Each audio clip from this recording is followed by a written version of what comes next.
Oh, Hello. I am just now going on the live. Oh, well, I don't believe you. Well, okay. Where's your proof? Why are you so far away? I don't know. I'm not particularly far away. Let me, Maybe it's you maybe I was seem far. It sitting. might be. I don't know if your mic is doing the thing or whatever. Yeah. Give me a second to like unplug it and replug it. I don't know. How did we fix it last time? I don't remember. um. Oh, wait. Let me turn you up a little bit. That might help.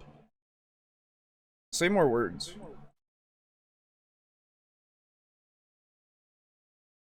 Hello? Oh, you're doing things.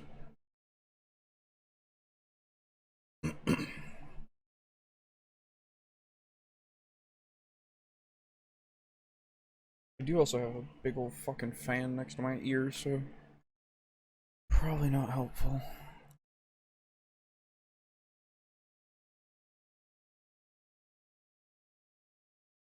More words, like Aha! That's as much I better. actively pull out the cord. Yeah, Can you hear me? yeah. Hello? Yeah, hello. I can't hear you. Hold on. Oh.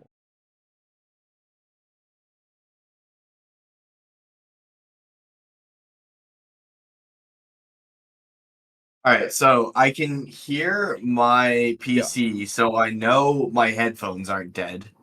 Talk, Did, please. it might be I Discord. still can't hear you. Are Oh. you muted? Like, is your mic dead? I'm seeing the green ring. I'm good. I'm on. Mm.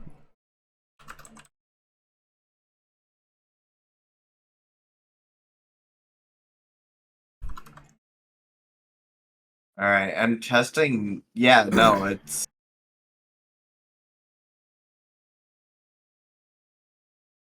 Oh. Hey, Draco Kraken. Hear you both? Yeah, no, it's just Aiden can't hear me, so I don't know what's going on. Hello, Timothy. How's it going? Excuse me.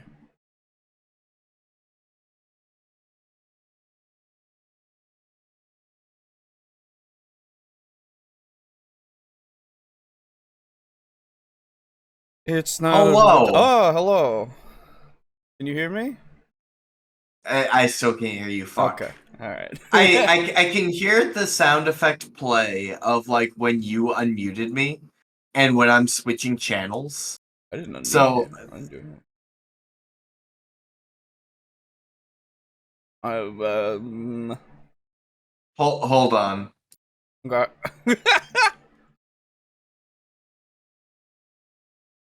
Yay! Coming back. Technical difficulties. Very good. Hello, Lux. Injury and despondence set the stage for heroism or cowardice. That is true.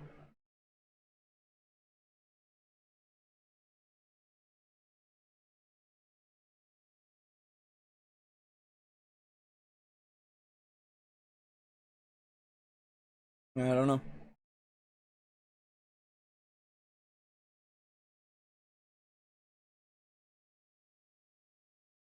Going better, was a little sick for a day and a half. Oh, dude.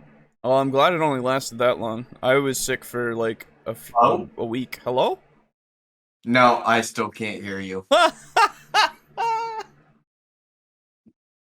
s- uh, I'm I'm seeing the green ring light up around my name, and I'm hearing like Discord sound effects.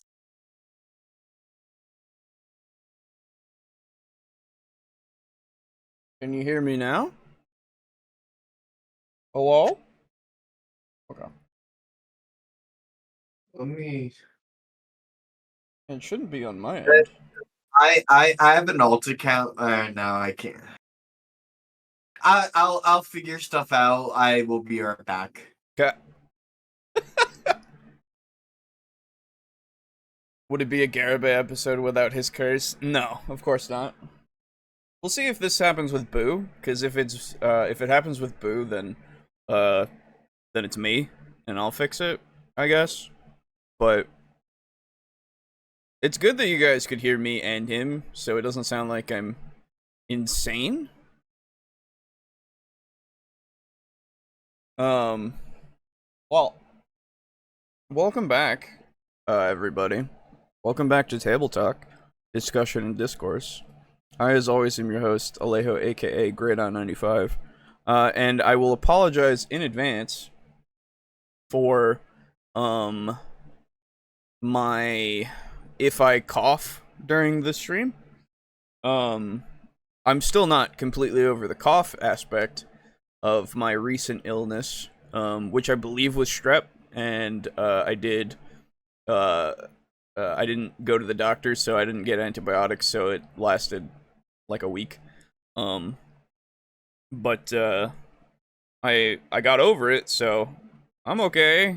I made sure that was a thing that would be okay to do before I didn't go to a doctor. Also because doctors are expensive, so yeah. I just got over my second cold of this summer maybe a week ago, and then just today some rat bastard came strolling through my workspace coughing everywhere. I don't think I caught it, but that was frustrating. Yeah, that's fair. That is fair. Hello! Hello, do you hear me now? I do! Oh, thank goodness. Welcome back. What was the issue, do you know? Okay, so I'm looking at my audio devices under Discord, right? Yeah. And it mentioned, hold on, what's it? I was just voice and video.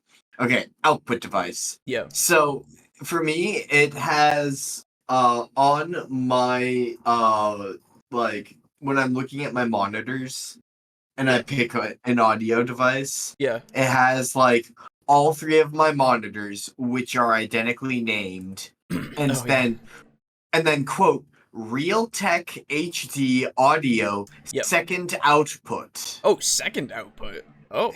Yeah, which is weird, but I don't know, so I don't worry about it. Right. Specifically, what I'm looking for whenever I look for my audio for my headphones is Realtek. Yeah. So when I open up Discord audio, I see default. I then see my three monitors, and then it has options for Realtek digital output and Realtek HD audio second output. Okay, weird. And I had clicked the first one, just because I'm so used to always looking for just Realtek. Yeah. I gotcha.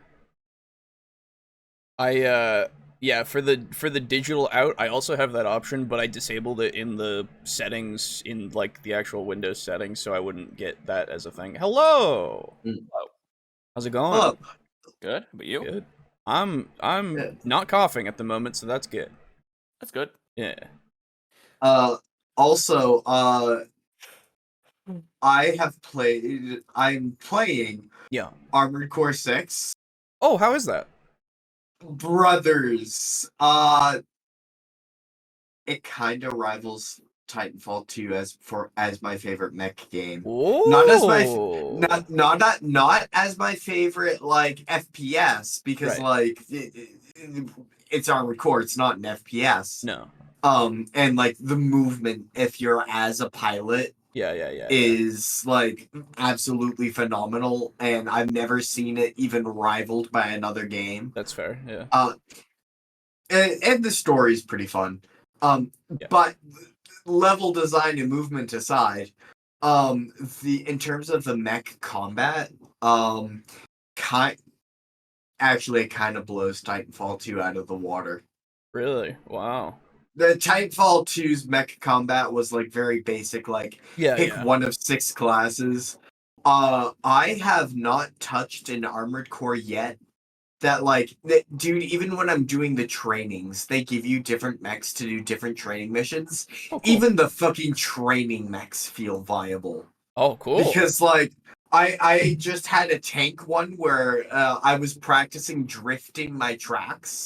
Yeah. Um, and my two arms were both miniguns, Oh, except sick. like fucking 25 caliber. Yeah, Um, yeah. my left arm was like I think it was a rack of like 8 homing missiles, and then my right was literally a howitzer shot. Yeah, nice. Like literally all of these mechs feel so fucking cool, and like how you built them really does fucking matter. I don't know it that well, but like I've done a little bit of fucking around, and there's a lot of depth to the mech customization. That's good. Yeah, I remember seeing a bunch of people talking about it every now and then of like, oh, Armored Core 6. And I was like, oh, that's the thing that people like. Okay. Uh, Um, a thing to note: it does not feel like mech Dark Souls. Um, oh, is that a it thing that people were saying? Well, it's the thing that people were kind of expecting because it's from Oh. Soft, and they're Oh, okay. taking the lessons from Demon Souls, Dark Souls 1 and 2, Bloodborne, Dark Souls 3, and then Elden Ring. Right, right, right. Okay. Well, if it Um, doesn't feel like that, then that's good. Now, when you are going through the world and fighting trash mobs, yeah, Mm-hmm. it kind of does feel like Dark Oh, Souls okay. Well, yeah. tiny bit, Right, right, right. insofar as like when you're going through Undead Burg. Yeah, yeah. I gotcha.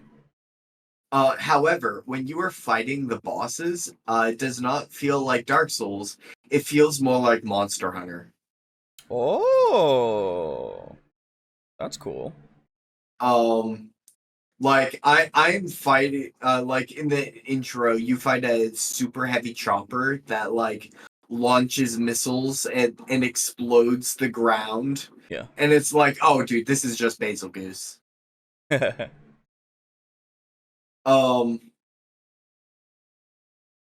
yeah, no, it's absolutely phenomenal. I Cool. have built the mech that I've always wanted to play ever since playing Titanfall. And Oh, that's good. it handles exactly like how I always imagined it would. Hey, that's cool. It's good to have that dream come true, you know? Yeah. So I'm having an absolute blast. Good. I'm glad to hear it. While I was sick, I couldn't do shit. Um, I was hoping that last weekend I would have that weekend to just relax. And technically I Mm. did. But it was kind of forced in a lot of ways. Um, and when I started getting better, like the only thing that I could play, for some reason, I like looked at my list of games. I uninstalled some because I was like, I just haven't played these in forever and I don't feel like playing them. Um, and then I looked at my list and then played Gas Station Simulator, like a lot. And I have Gas station simulator? yes, yes, and I have 2 achievements left that are not going to be hard to get. So I What is gas station it's a simulator? management game with which you are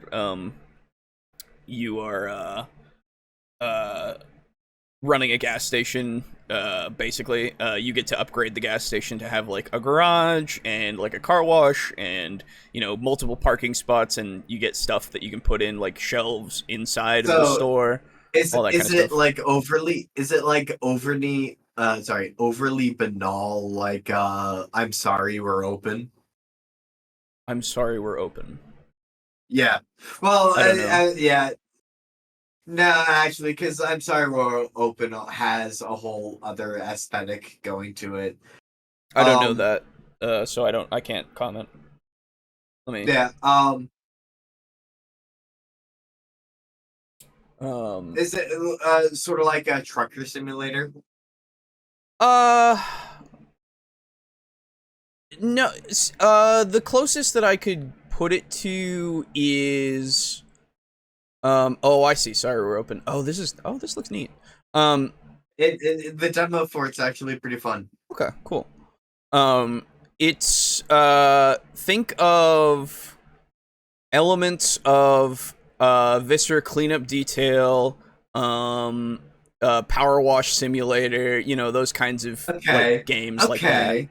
The only reason why I say power wash is because of the car wash that you get like way late in the game. But it's a gas station simulator, you said? Yes. I think it's okay. It has a free DLC that is tied to an achievement, but it's free, so it's fine. It's got a bunch of DLC that's coming and everything. I think there's like an airfield and such. But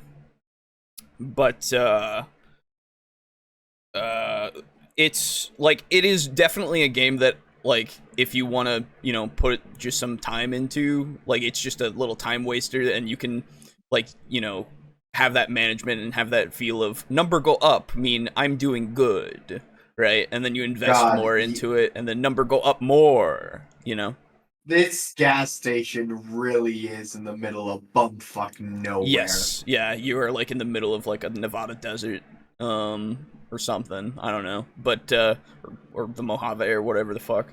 But yeah, it. I don't know. That was the only thing that I could play. Like, my brain was like, "Hey, guess what? This is your game right now." I was like, "Okay, I guess I'll keep going until I'm done." And I basically, there's 10 levels of like fame, quote unquote. So like, if you're doing a good job, you get like a thumbs up from the customers and stuff, and it just keeps building up, and it's more and more that you need to get that next level, right? And there's a few different mechanics that you get later on if you buy some stuff to help you with that. And I'm on 9 of 10, and it's like the thing that I can do every 48 minutes to get a bunch of positive whatever for that level up, quote unquote, is it gave me like 5% of the 100% that I need. So, and like the regular stuff that you do, like, yeah, you get a little bit every now and then, but it doesn't get your percentage up that much. So I'm just gonna be like doing that on and off until I get that level, and then resetting the game so that I can do the final achievement, and then I'm done with it. But it's not a bad game. Like, it's one of those like weird janky games that has some weird physics of like you get like a brush to clean like dust prints, right? Because people are tracking dirt and shit, right? And you can use it to just flip cars and shit and mess up everything if you want to. Oh, Jesus. If you have that out, you gotta be careful when you're in the parking lot and shit. I might check this out. Yeah, no, it's honestly, I would say it's worth some time if you want to. If you're not like me, who when you see that you can get every achievement pretty easily, and you can, that you go for it. You can finish the game without getting to the highest whatever level it is, but yeah, it's got some weird stuff, and it's neat. Yeah, I'll check it out sometime, but we should probably do a podcast. No, we are. It's okay. How have you been doing, Boo? What have you been doing in your week? Yeah, just working, really, because there was some last week one of my coworkers had that week off, so I got some extra hours. So it was really just working, and then trying, and then not being able to do stuff when I got home, because I knew I had to just go in the next day. Yeah. Oh, dude, I hate that. Yeah. Not having a whole ton of energy. Fair enough. Absolutely. I've also been playing some Total War Warhammer 3 again, now that Immortal Empires isn't as buggy, janky mess. How's that been? It's been good. I've been playing as Throt, and nice. I am besieged on many sides from more chaos. So, yeah, I've got demons knocking at Throg's door, and me and Throg and our allies, so I'm like, well, fuck, I gotta go help him. Yeah. And then Grimgore is number 1 in terms of strength, so that's worrying. Ooh, yeah. I have a non-aggression pact with him, but I think it's really only a matter of time. Long. Yeah. Orcs. He does like me, though, because of keeping their words of non-violence. One of the things that's funny is that I checked the my reputation with him, and he likes me, and like his His shit is good. Like, I'm good in with him, and it's not, like, going down super fast, but it's weird because he likes me because I'm being nice to Clan Rictus. Oh. And I'm like, who the fuck gives a shit about Clan Rictus? I'm just talking to them because I want to confederate more Skaven. Yeah. But... I mean, apparently he likes it. And then when you confederate, I bet he'll just be like, hey, man. I don't like that. I don't like that, yeah. And then I played through the entirety of the Pathless, which was fucking incredible. Oh, that's right. Yeah, you were talking about that. I looked into it a little bit. I haven't, like, looked into it fully. If you know anything about the game Journey... Yeah. Same developers. Yeah, that's what I saw, and I was like, oh, that's neat. Mm-hmm. It's fucking beautiful, and the gameplay's very, very fun. I kept saying that it's a mixture of Breath of the Wild and Shadow of the Colossus. Right, yeah. It's really fun. Nice. Speaking of I forget, speaking of Total War, is that running well for you? Like, is it... Yeah. Okay. I don't know why... no issues, no crashes, no super big, like, lag spikes or anything. Okay. I need to Dude, I don't know. I bought Total War not too long ago, like... Yeah. And end of last year, I think it was. Yeah. Oh, Jesus. Yeah, we're later into the year than I thought. Yeah. Fuck. Time go by. Fuck. Never mind. Okay. Never mind. Yeah. The last time I tried to play it, it just wouldn't run well. So I guess I gotta see if it will run better now. I don't know. It might, because I know that me and Brogan tried playing it when Immortal Empires specifically was still relatively new. Yeah. And it was so fucking laggy, we could barely function. But now it plays effectively the same as 2 Mortal Empires. Oh, okay. Yeah. All right. Well, that being said, let's get into today. Today is... Oh, there's many things that I should read, because people have said some things. Let's see. Yeah, I was talking about... the sickness was allergy-based, but not as bad as other times when I was up for 3 days in a row one time. Oh, dude, I feel that. I've had that happen. It fucking sucks. But at least that wasn't the case this time. Currently working at cleaning hospital rooms. I don't need anybody coughing near me, yet here I am. Well, Draco, I hope everything works out and you don't get something contracted. Timothy says, hi, Boo. Hello. Lux says, oh, also, my good laptop with almost everything I've done in 2023 had borked itself. Oh, I still have most of my world-building stuff on my phone, but my RP stuff is gone. Ooh. That sucks. I'm sorry to hear that. I'm glad I didn't miss the show. This is a real treat after the 24 hours I had. Yeah, I mean, you know, I'm glad that you're here. Might have to poke through some earlier episodes to find a few things, though. Yeah, I mean, go for it. Are we reading build-up comments first? No, we just gotta get to Garibay. With Garibay's history of melting brains, the long comments I already have ready to post this episode, there's likely going to be a pretty long comment reading soon. That's true. It might be that at some point we just, like, because I don't know how we'll feel at the end of this, but at some point, if we don't read them tonight, might just do a dedicated just reading those comments, like, thing. That way we can just get through them, which is fine. I don't mind that. It's just, you know, one of those things that if it comes to that. Yeah. I hope mine sounds as cool as it does in my head. My lore sounds as cool as it does in my head. Yep. Yeah, no, it'll be cool, I'm sure. By the way, what are we talking about tonight? Well, good. Thank you for the question so that I can segue.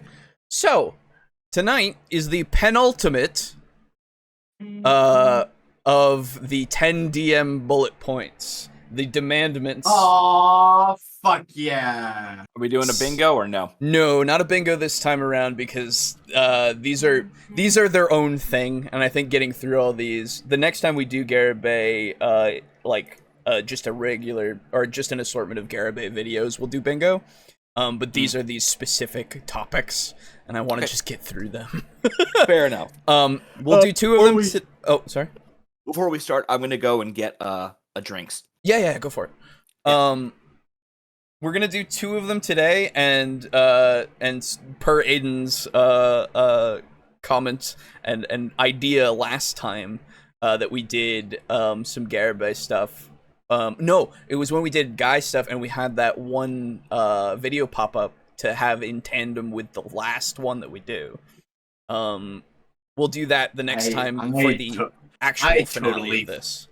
I totally forgot what that idea was. Well, it was Guy had a video that was talking about I believe it was how to be a dungeon master of some sort or something that was related to it. I'll go back and look at the footage and see what the actual title and stuff was. Become a DM right now. Right, exactly. I think it was maybe like an accessibility thing of like everyone can DM or something like that. And it was just one of those things that like it could be a nice contrast for the final episode just to see. Final episode. As if this is an arc of things that we've been doing. We're quitting after this. Yeah, after exactly. Season 3 starts. That's right. You know what? Season 3 should start after we finish Garibay. We're on season 4 still. Season 5 should start. Season 5, we can start season 5 whenever we really want to, because it doesn't really necessarily mean anything. Yeah, no, I just like calling it a season. That's fair. I was thinking that maybe we do season 5 because next year when we go to our 5th year starting, that way it just kind of lines up a little bit and actually has some meaning. Okay, so season becomes synonymous with year. Yeah, exactly. I think that's a way to kind of think about it. All right. So get ready for, because season 4 has been going on for a long time. It's been going on since the 3rd year. Because I was very arbitrary with it, but now that, thinking about it. So we have 3 more of these bullet points, and when Boo gets back, I'll go through all 3, and we can figure out which one we want to do first for the evening. And I'm dreading it, but I'm also happy that we're going to finally be going through and getting done with these 10 fucking things that are just him saying the same thing ad nauseum. Kindly tell me what number in the series each one is too. Oh, I have no idea. I have no idea. Oh, okay. Yeah, I thought I'd never. We have done 7 so far, but I know that one of them we did was technically the last one. I think that was the last time we did this. It was technically the last one that he put out. But yeah, I didn't when I was putting these together, I didn't really pay attention to the list of them. I just got them because I was like, Okay, so what am I? Oh, hold on. Can I? Oh no. Okay, that wasn't. Okay. I wanted to pick my name, but cool, whatever. That's fine. But my feelings aren't hurt. Boo, are you back? Yeah. Okay. So, we have 3 choices to choose from for this first video. Okay. It is between actor, storyteller, and arbiter. Those are the 3. I'm leaning towards actor. Okay. I am pretty devout on both storyteller and arbiter. Okay. So we have a split. So I have to decide. And I can justify each. Okay. All right. Storyteller. Yeah. Storyteller because we're all passionate about good storytelling. Yeah. Mm-hmm. And arbiter because I'm feeling spicy. Okay. Also, if it'll help break the tie, my second choice would be storyteller, arbiter last. Okay. So here's the idea then that I have. What should we do last?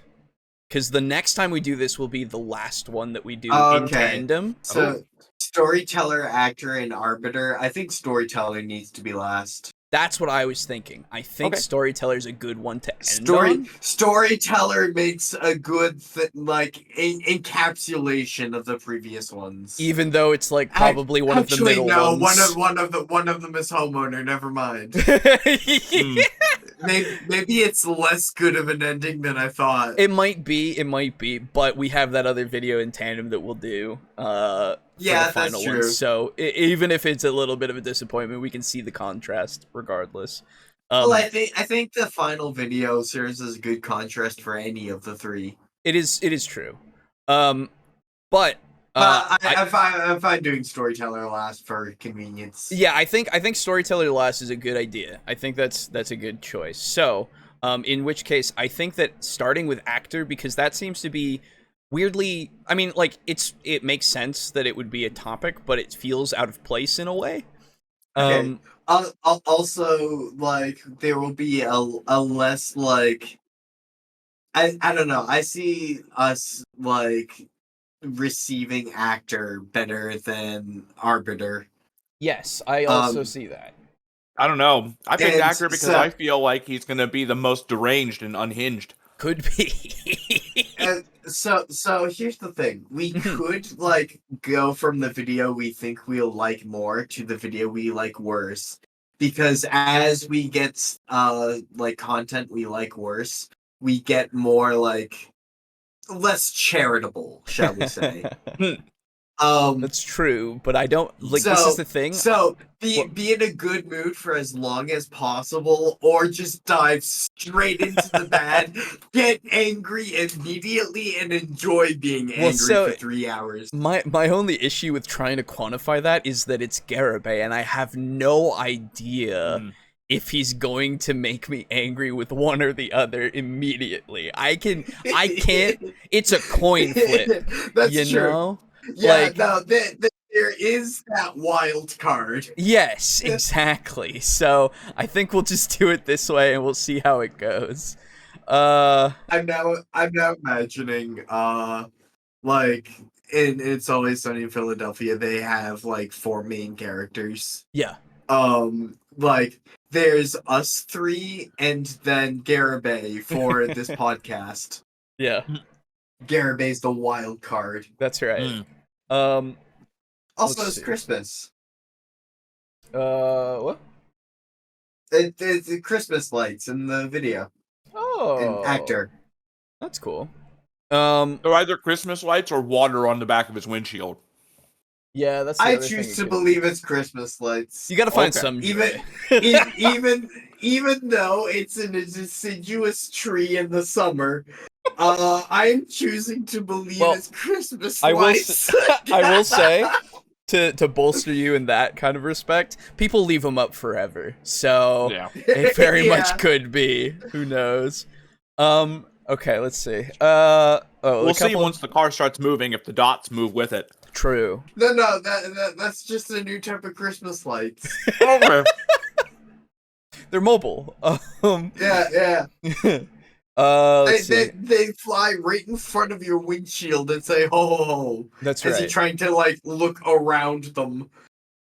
Oh, why is this slightly off in? What the hell? Oh, I know why. There we go. A couple of things. Maybe another world building episode would be good to go with that comment reading potentially. Yeah. Oh boy, Garibay, maybe my foggy brain will make it easy. Yeah, you won't have to worry about it, like, destroying it. It'll just, like, bounce off. It'll be fine. I don't know if Garibay will ever get a redemption arc. I don't hold out hope, but it's possible. Anything's possible. Dahlia Hawthorne has a better chance of a redemption arc than Garibay. I don't know that name. Oh wait, I do. Isn't that Phoenix Wright?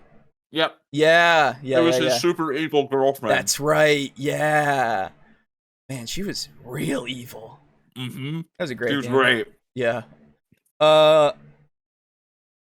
Garibay's rules have no true order, as they are all as important / demented. True. You have to be a Protoss arbiter. Yes, obviously. Yes. I guess Garibay can put you into stasis. Yeah. I was already in stasis. Checkmate, Garibay. Yeah. Is actor when we find this is all a persona? Most likely not. Dude, I wish. Dude, that would be a pretty hype video. That would be like the extremely long con. I've done it so much that I even fell into it, and now this is me. Oh god. Alright, so this is Actor, Dungeons & Dragons 5e, the Dungeon Master bullet point problem from our Lord Garibay.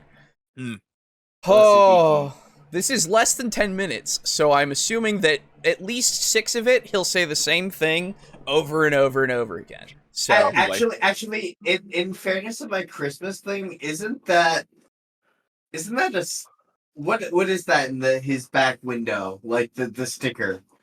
That looks like the reflection. That looks like the reflection of his rear view mirror, but I'm not sure. It could be. That looks like a sticker, dude. Because it might text. Be yeah. Oh, there is text. Oh, yeah. Yep, there is. Okay, never mind. I don't know. It looks like someone with a sled that is like hauling a ribbon behind him, like how a plane hauls a ribbon. Yeah, like in the sky. Yeah. Okay. Well, let's let the mystery be solved. Here we go. Hi, this is Scott Garibay, and today we're going to talk about Dungeons and Dragons, and Dungeons & Dragons 5th edition. We're specifically going to talk about the Dungeon Master bullet point problem. All right. I'm sorry if you don't know what the dungeon, and we're going to talk about the Dungeon Master bullet point problem. We're going to be parked like the entire time. Oh, hey, wait a minute. Yeah. Those are Christmas lights, undoubtedly, because you can see them very clearly now when you've got it paused here. They're brighter, and they're in a second tree behind it, and they're also in the bush in the bottom corner. That's true. Also, if you look at any of like Garibay's other windows, then there's not a drop to be seen. Yeah.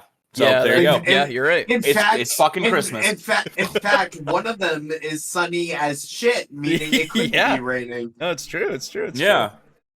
All right, well, Merry Christmas. The mystery is solved. Merry Christmas. You get a Garibay video. Too bad it doesn't have a fucking receipt. That's right. Acting!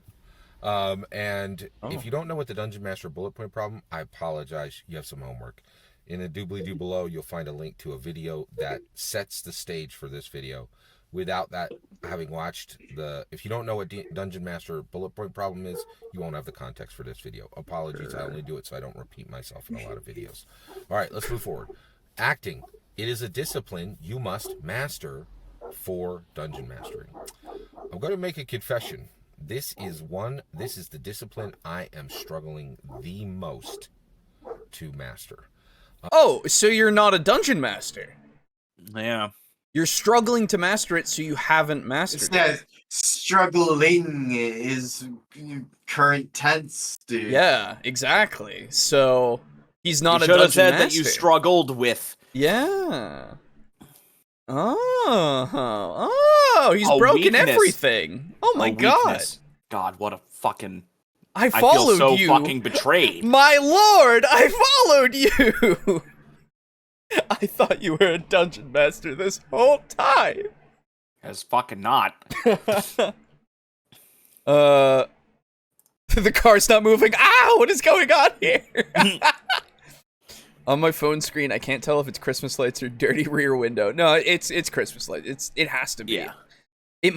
So that's the thing. If this was moving, though, it would be definitive.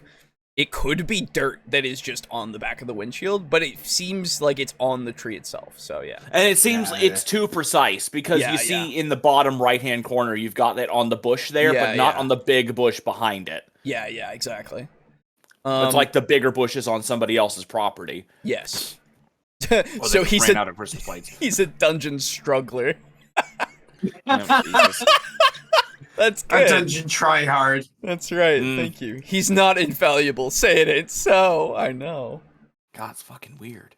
So why do you need to be a good actor to be a good dungeon master?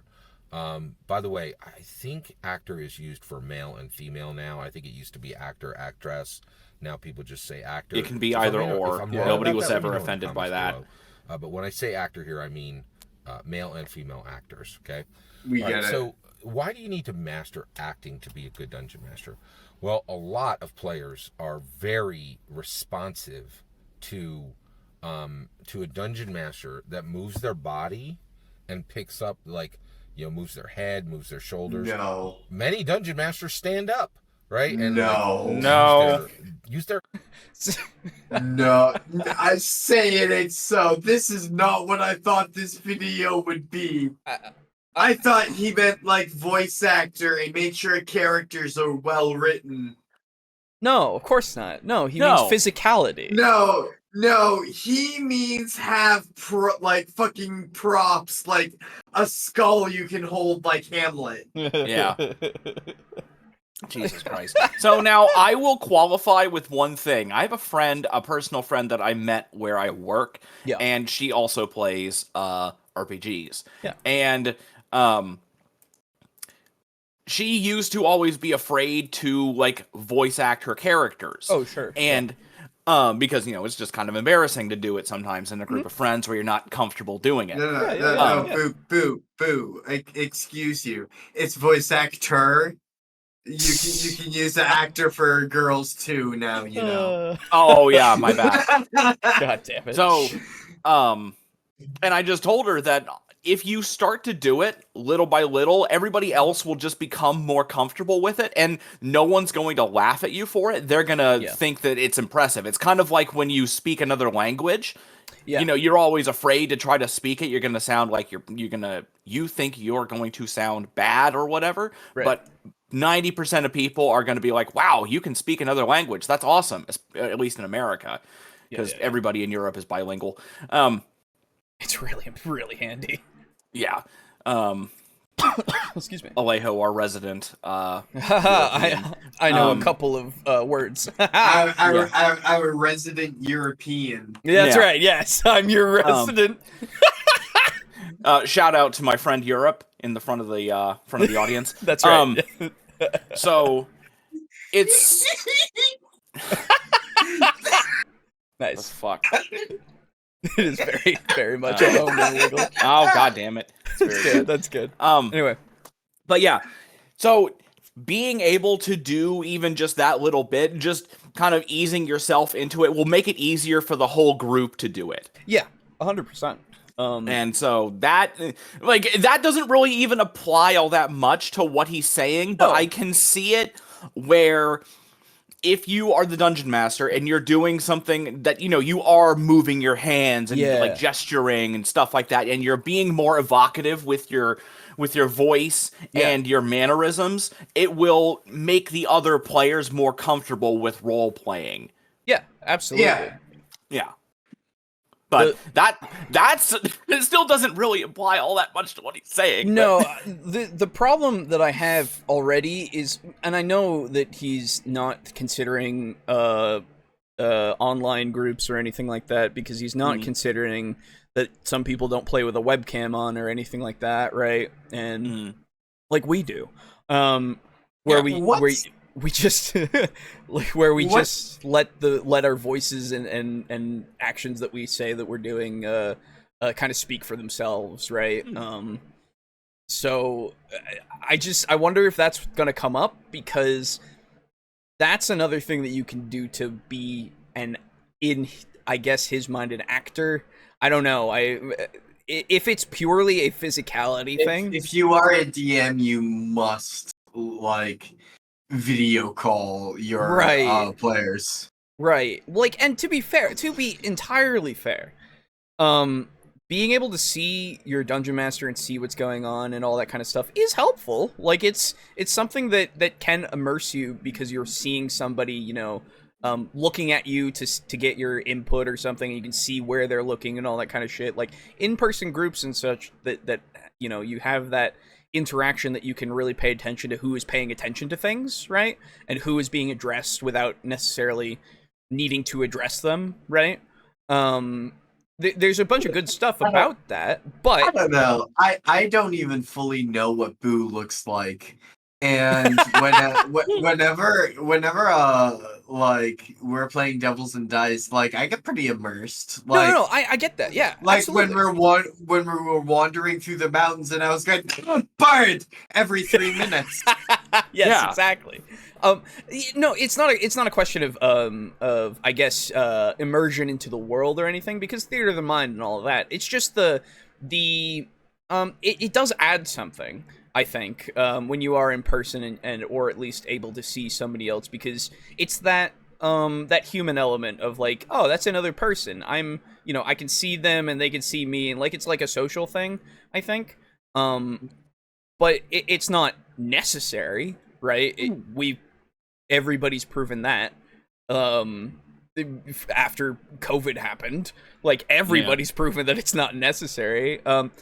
It just takes some getting used to for some people, right? Because they were so used to being in person all the time, and perhaps some groups didn't really survive that transition. Or some groups got it down or were better for it. Who knows? But yeah, again, if this is going to be just physicality, you can like get up and move around and all that kind of stuff. Like, I do that anyway sometimes without anybody being able to see me, and that's just for me, I guess. It's just how my brain works sometimes. It's like when you're like talking on the phone and you gesture with your hands even though you're in the room alone. Yeah, exactly. Like, but it doesn't like, if this is the universal need, then I guess I should be doing that all the time. Like, even if they can't see me, which, sure, you could detect, like how you can detect people are smiling when they're talking and all that kind of stuff. Like, there's certain aspects to that, sure. But it's not, again, it's not necessary. I don't... Yeah, it's like when you hear me, like, change into the Skaven voice, right? You don't just hear me. You don't see me in your mind's eye as just standing there perfectly, perfectly stock still doing this voice. Right, yeah. You get that just by hearing the voice. You get that manic, deranged, unhinged, twitchy Skaven visualization, Yeah. And I guess there is still room for him to say, like, oh, you can do stuff with your voice. So I hope. Yeah. Happy day, Garibay's power is dropping. Yeah. He means doing that thing where you swing your arms forward like you're holding a sword when you say you attack. Oh god, I attack. So you can't be a DM over the internet because they can't see you. What about wheelchair-bound DMs? They can't stand up.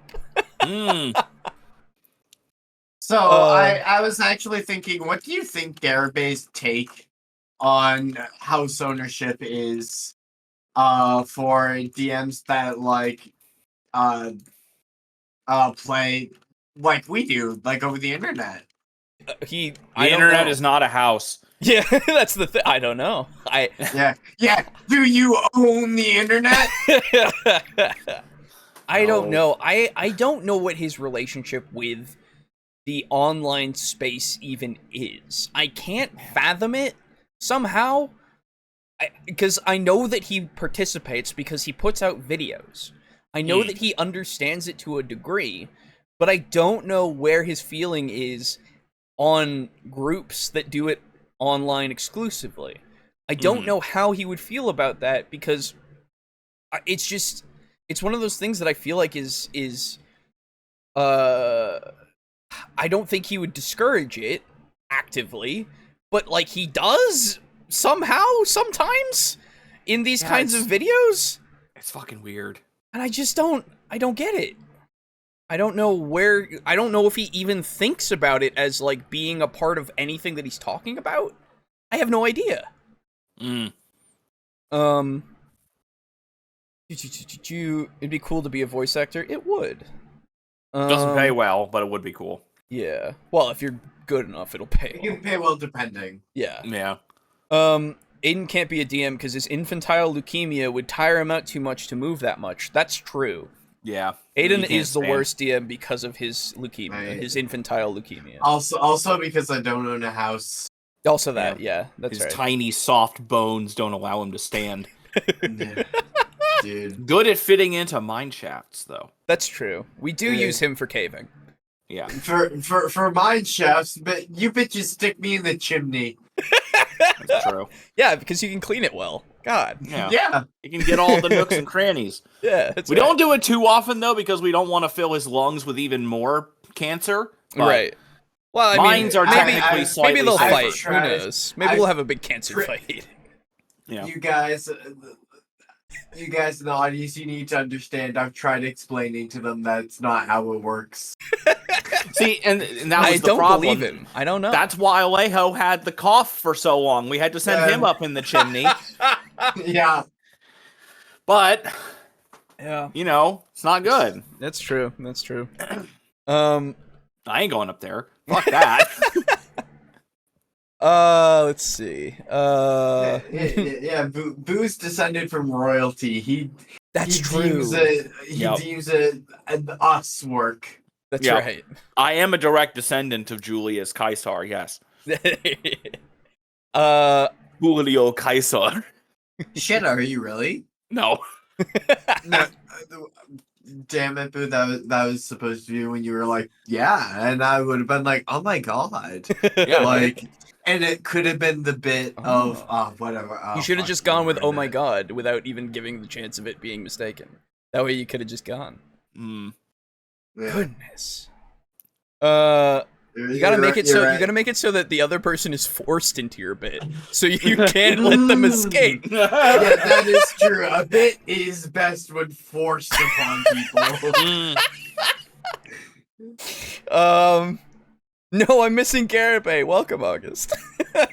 Welcome. It's a Gara party tonight. That's right.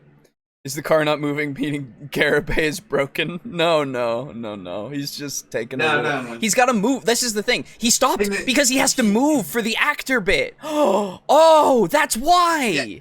Oh, has that's he totally been moving? why. Yes, he's been moving around a bit. Yeah. Oh shit. Yeah, sorry. Yeah. I've just been chopping wood and no, setting fire you're in good. I was thinking, like, is he pretending to? Is he being an act? So is he acting like he's driving? Is he acting as someone who's not driving, and this is why the car is still like? No, but it's literally so that he can move around. It's totally so that he can be evocative. Yeah.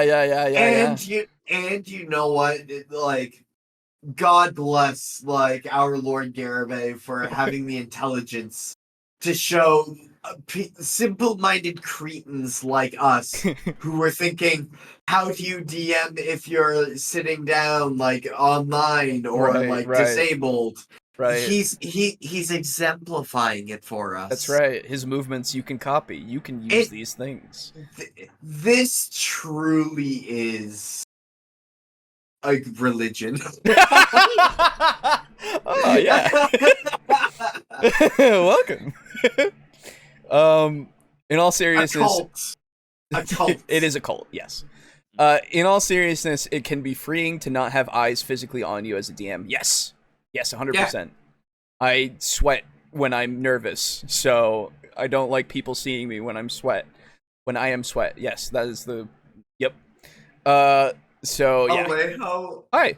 Alejo, I don't think I've ever seen you not hot and on the verge of sweating. I know, and it makes me uncomfortable. It doesn't help. You always look like the room is 10 degrees too hot for you. It is, unless the AC is on like 68. And I don't even have AC in my house. I'm dying. Like, unless if you're like 2 feet away from the AC blowing directly on you and playing, like, I don't know, fucking Super Mario Sunshine and sitting down. I need to play something that is cold, yes. Like, your body's radiator is fucked. I know, and I hate it. I hate everything about it. Anyway. I was about to say everyone is a descendant of Julius Caesar, but actually I think all his descendants died. That's right. Actually, yeah, that's fair. Everyone's a descendant of Charlemagne and Attila, though. Grandfather Charlemagne and great-grandfather Attila. Yeah, well, you know who I'm a descendant of? Oh. God. Deep that now. Wow. All right. Let's keep going. God damn it. Your entire body to portray a non-player character, okay? And some do it with half their body, but even their head, like how you hold your head, how you move your hands, the cadence. Yeah, when of your voice, wow. When I'm narrating an NPC, I make sure to only use the right side of my body, nothing on the left.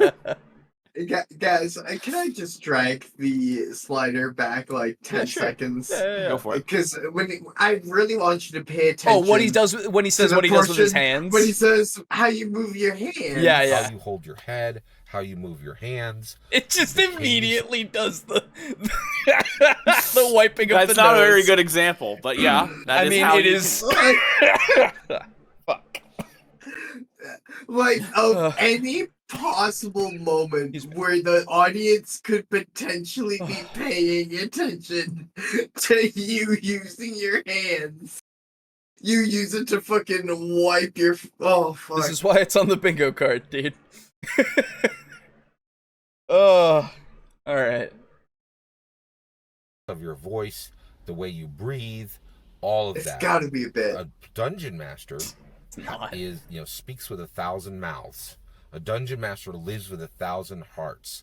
And so when you put a non-player character in front of players, especially now that we live in Matthew Mercer.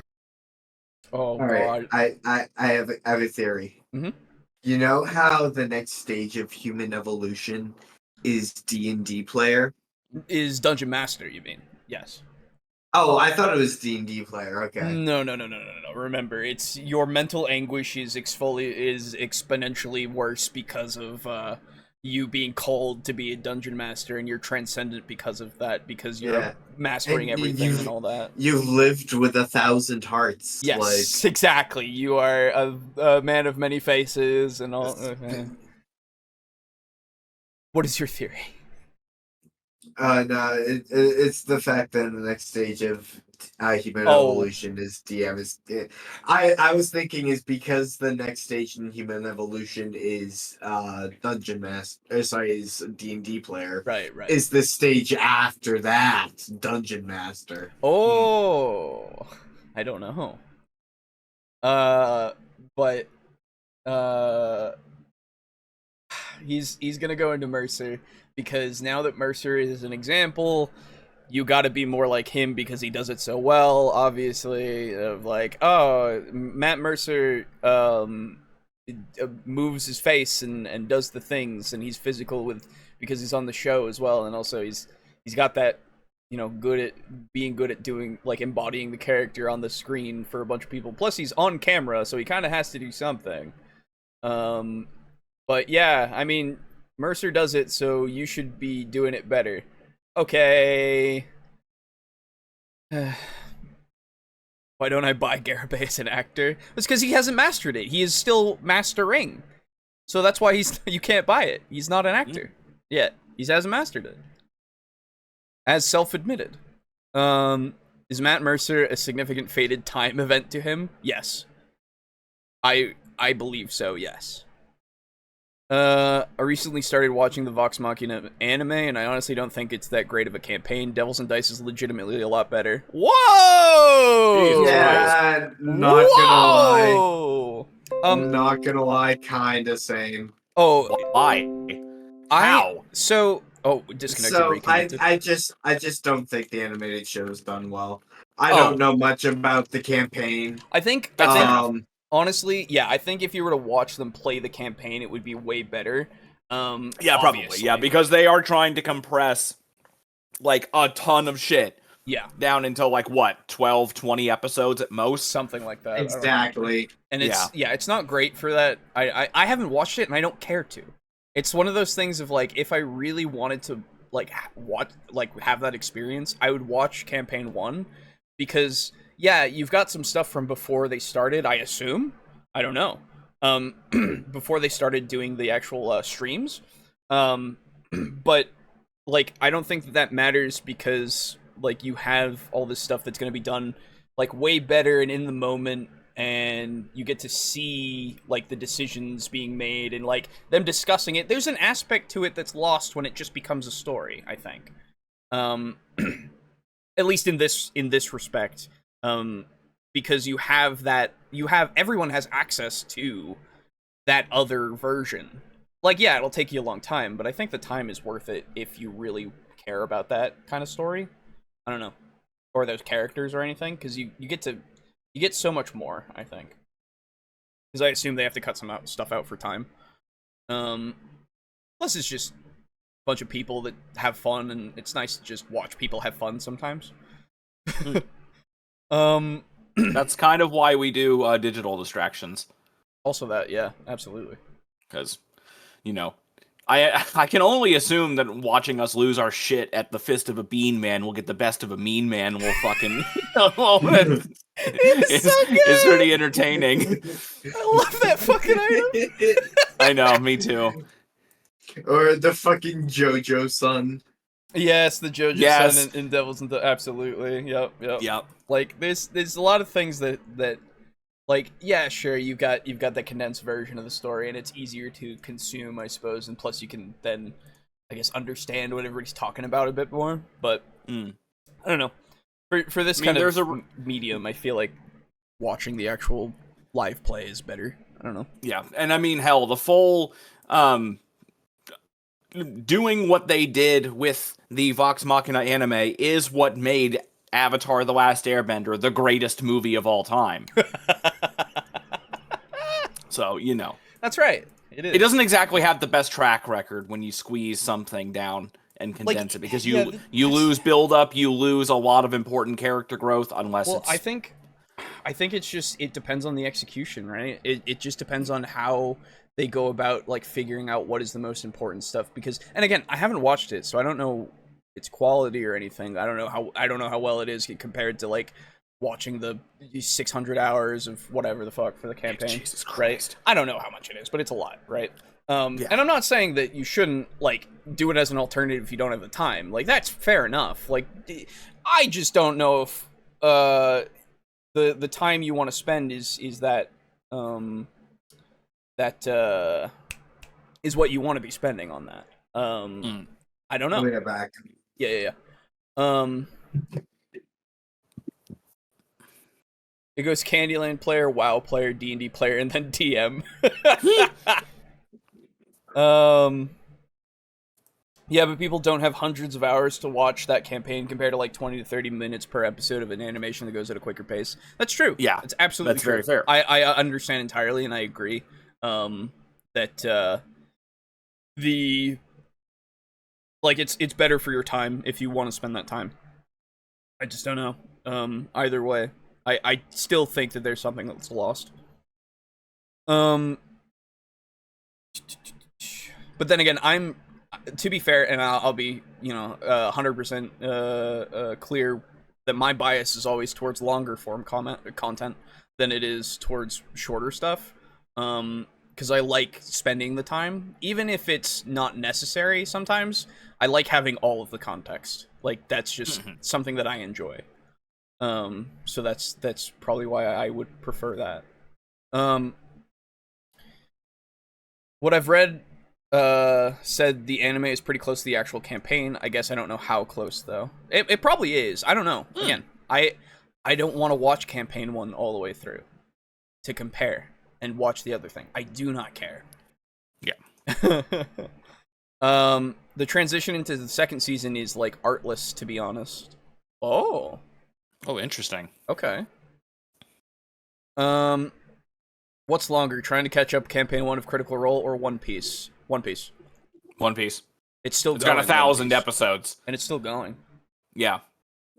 Like, or I guess if you mean the total catch up, that's actually a good question, because I don't know how many they had. Like, it would have to be the amount of time for each session that they do for campaign 1. So it could be campaign 1, because they go like 3 hours a session, and they did like more than 50 if I remember correctly. So I don't know. That would be interesting to know, actually. I like longer stuff too. Yeah, longer stuff is good. That's what she said. It's like the start of a bad fanfic. Oh, really? The transition thing? Okay. Really? That's interesting. Okay. Well, thank you for the compliment on Devils and Dice. That's fucking awesome that you think that. But I'd hope somebody enjoyed it after 3 years. Yeah, right? It's been really fun. It's been super great. And I'm glad other people are enjoying it. All right. World, they are expecting that. They are expecting you to inhabit that non-player character, right? You get a little bit of play, right? When you don't actually. No, I was about to say, if it's just the serving person who brings your mutton, they don't care. Even nowadays, they want a crazy voice and good body posture. Okay, so here's the thing, right? If you do that for literally everyone, like even the serving person, you're gonna tire yourself out to such a degree. Like it's gonna be like, and if you want to do that and you have the stamina to do so, go for it. Like there's no, but the other thing that I think that might happen is that you have people going off track to just hang out with this serving person, right? For like the entire session, which, to be fair, could be fine. Like there's nothing wrong with doing that either. But it's up to you if you want to take that detour, right?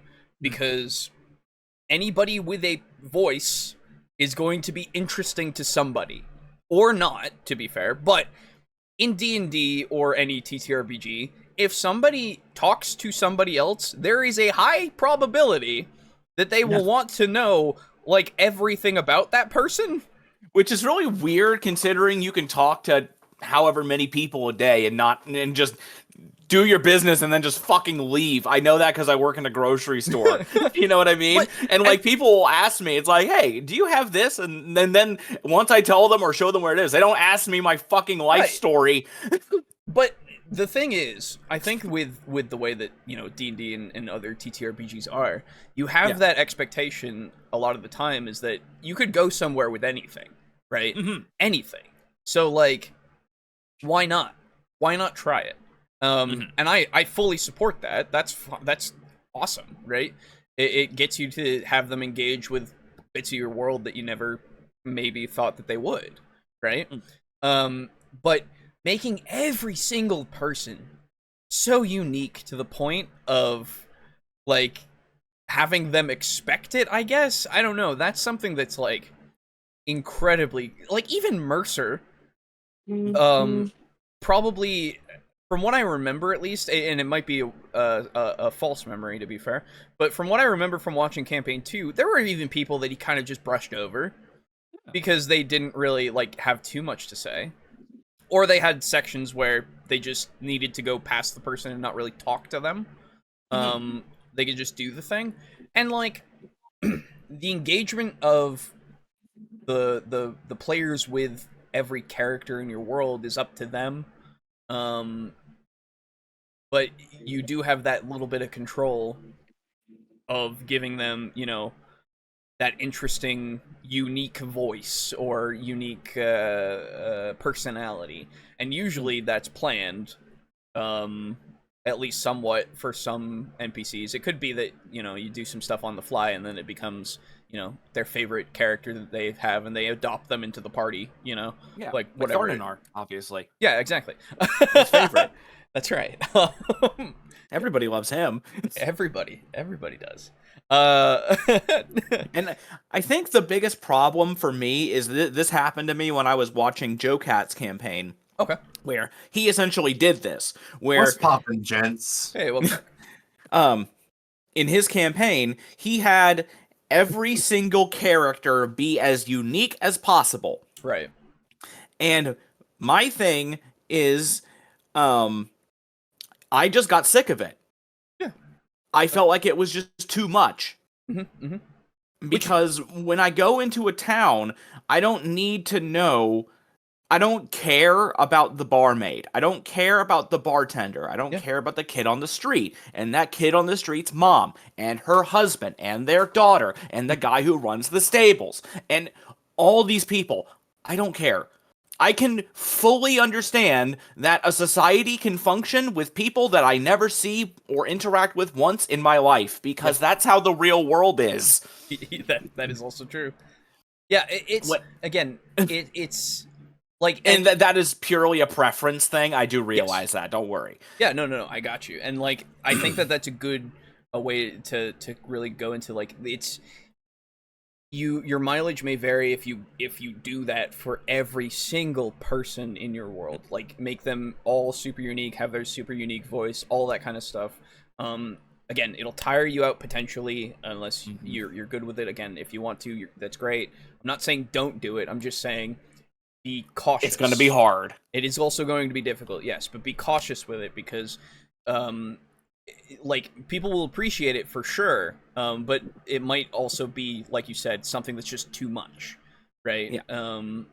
And it's really, I think the other thing is just your players are going to prompt what they want to investigate about people, right? So you can have all this stuff for all these people, absolutely, but you don't need to necessarily, unless they're like a plot hook, I suppose, you don't need to necessarily like throw it all out there for them. You can give them subtle clues and all that kind of stuff, do the subtlety thing, so that they can maybe pick up on a few aspects of their life and all that kind of stuff, who they are and all that kind of shit. You can give them some things if they really are going to pay attention, and then they have the choice to go into it and all that kind of stuff. But yeah, it's just everybody being like so important in a way it can be exhausting. Can be. Hey, really quick. Yeah. Before I left, I think I remember him being in a different position. Am I misremembering, or no, did you like go for it? We went forward a little bit. Yeah. He's just talking. Okay. He was just talking about how players are going to expect everybody to have a unique voice and all that kind of stuff because of Mercer. And hang on, wait, posturing and all that kind of shit. Don't play the video, okay? Hang on. Sure. Got some stuff to read anyway. I have a Luffy figure, but I'm not sure, I assume, if I will watch the show. Don't. Apparently the Netflix adaptation is good, I've heard. What the fuck? Yeah, I've heard that. There you go. Because that's where you paused it. He's a little bit different on my screen, but yeah. And that's where he is on my screen too. Oh, okay. His hand is away from his face on my screen. Let's see. But yeah, apparently the Netflix adaptation is good, according to some people, and it's not hard. One Piece sucks. I mean, that's fair.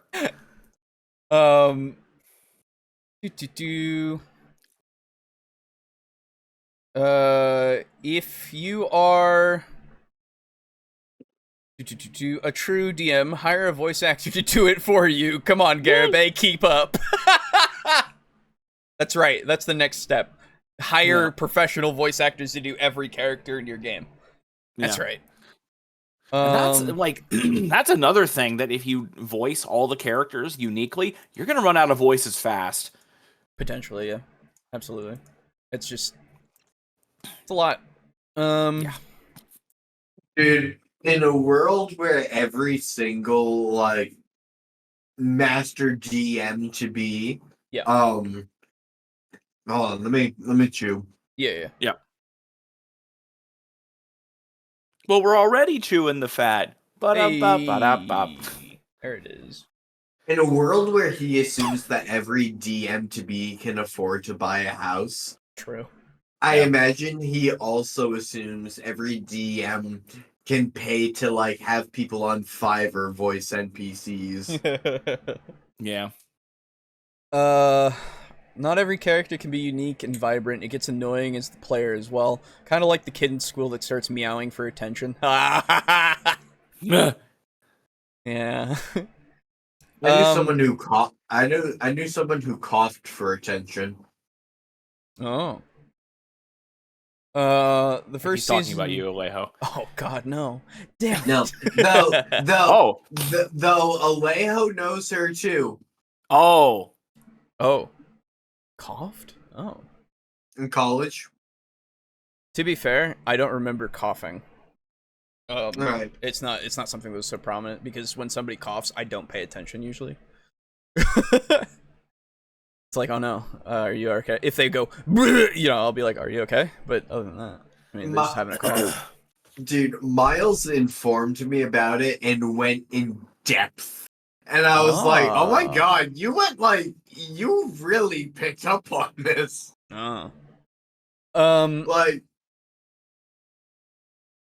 the first season of the anime wasn't bad, but I wouldn't call it anything special as campaign plots go. I'd say basic describes it. It's talking about the Vox Machina. Yeah.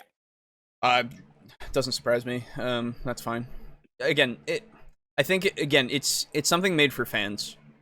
I don't think it's made for people that aren't fans, which is fine. There's nothing wrong with that. But you can. It's the thing you can get into if you're not a fan, obviously. But like, it is dedicated to the people that love Critical Role.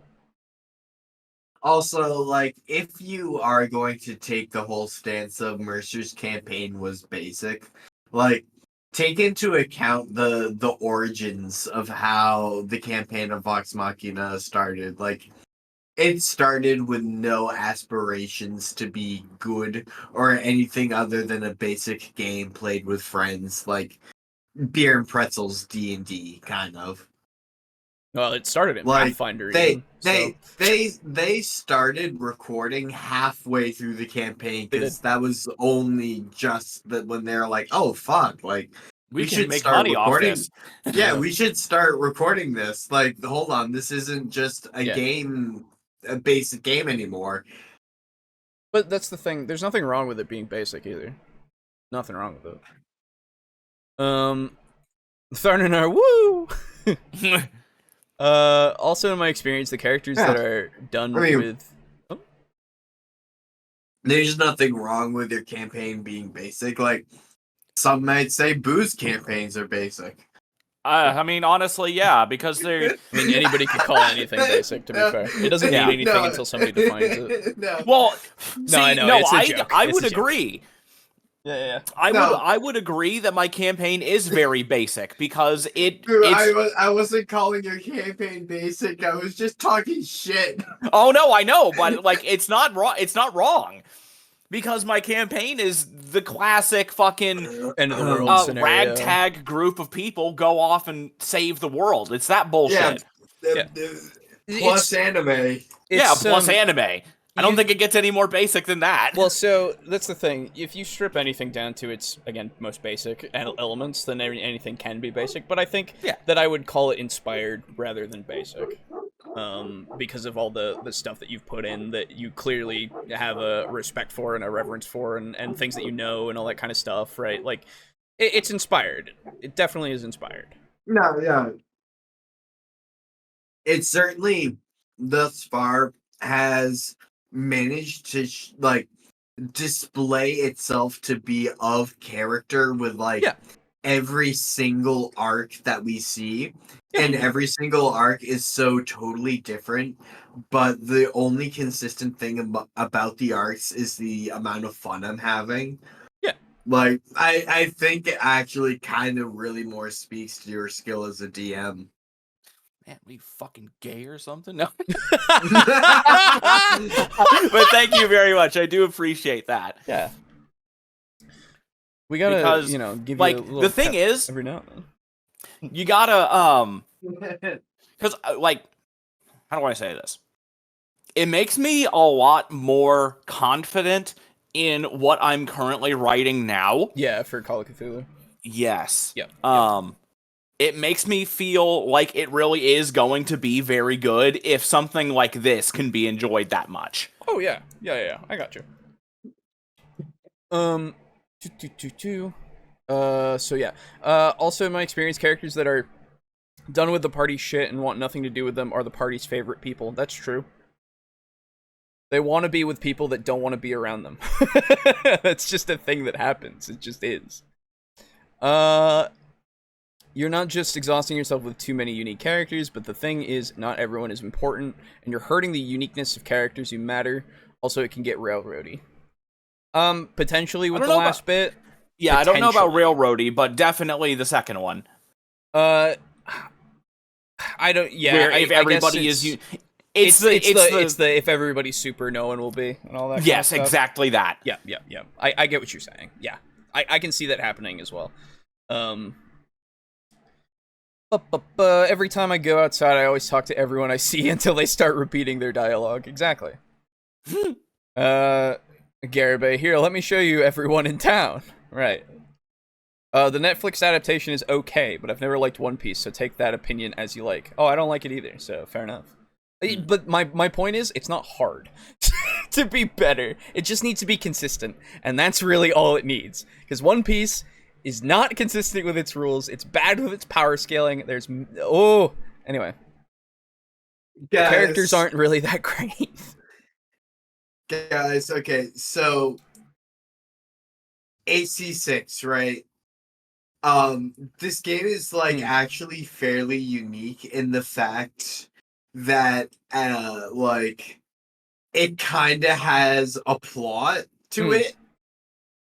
Don't get me wrong, I love Dark Souls lore. I understand the purpose of what's going on in the story, but your character has nothing really pushing them forward other than the player wants to progress. Yes. I would say that for most of the Dark Souls franchise. A story on the tier of Project Wingman is happening in Armored Core 6. Where an explosion suddenly happens on the world and your characters are scrambling to get to something close to cover. Or right afterward a huge vein of stuff has been found and it's all headed toward a big vein which might go off soon.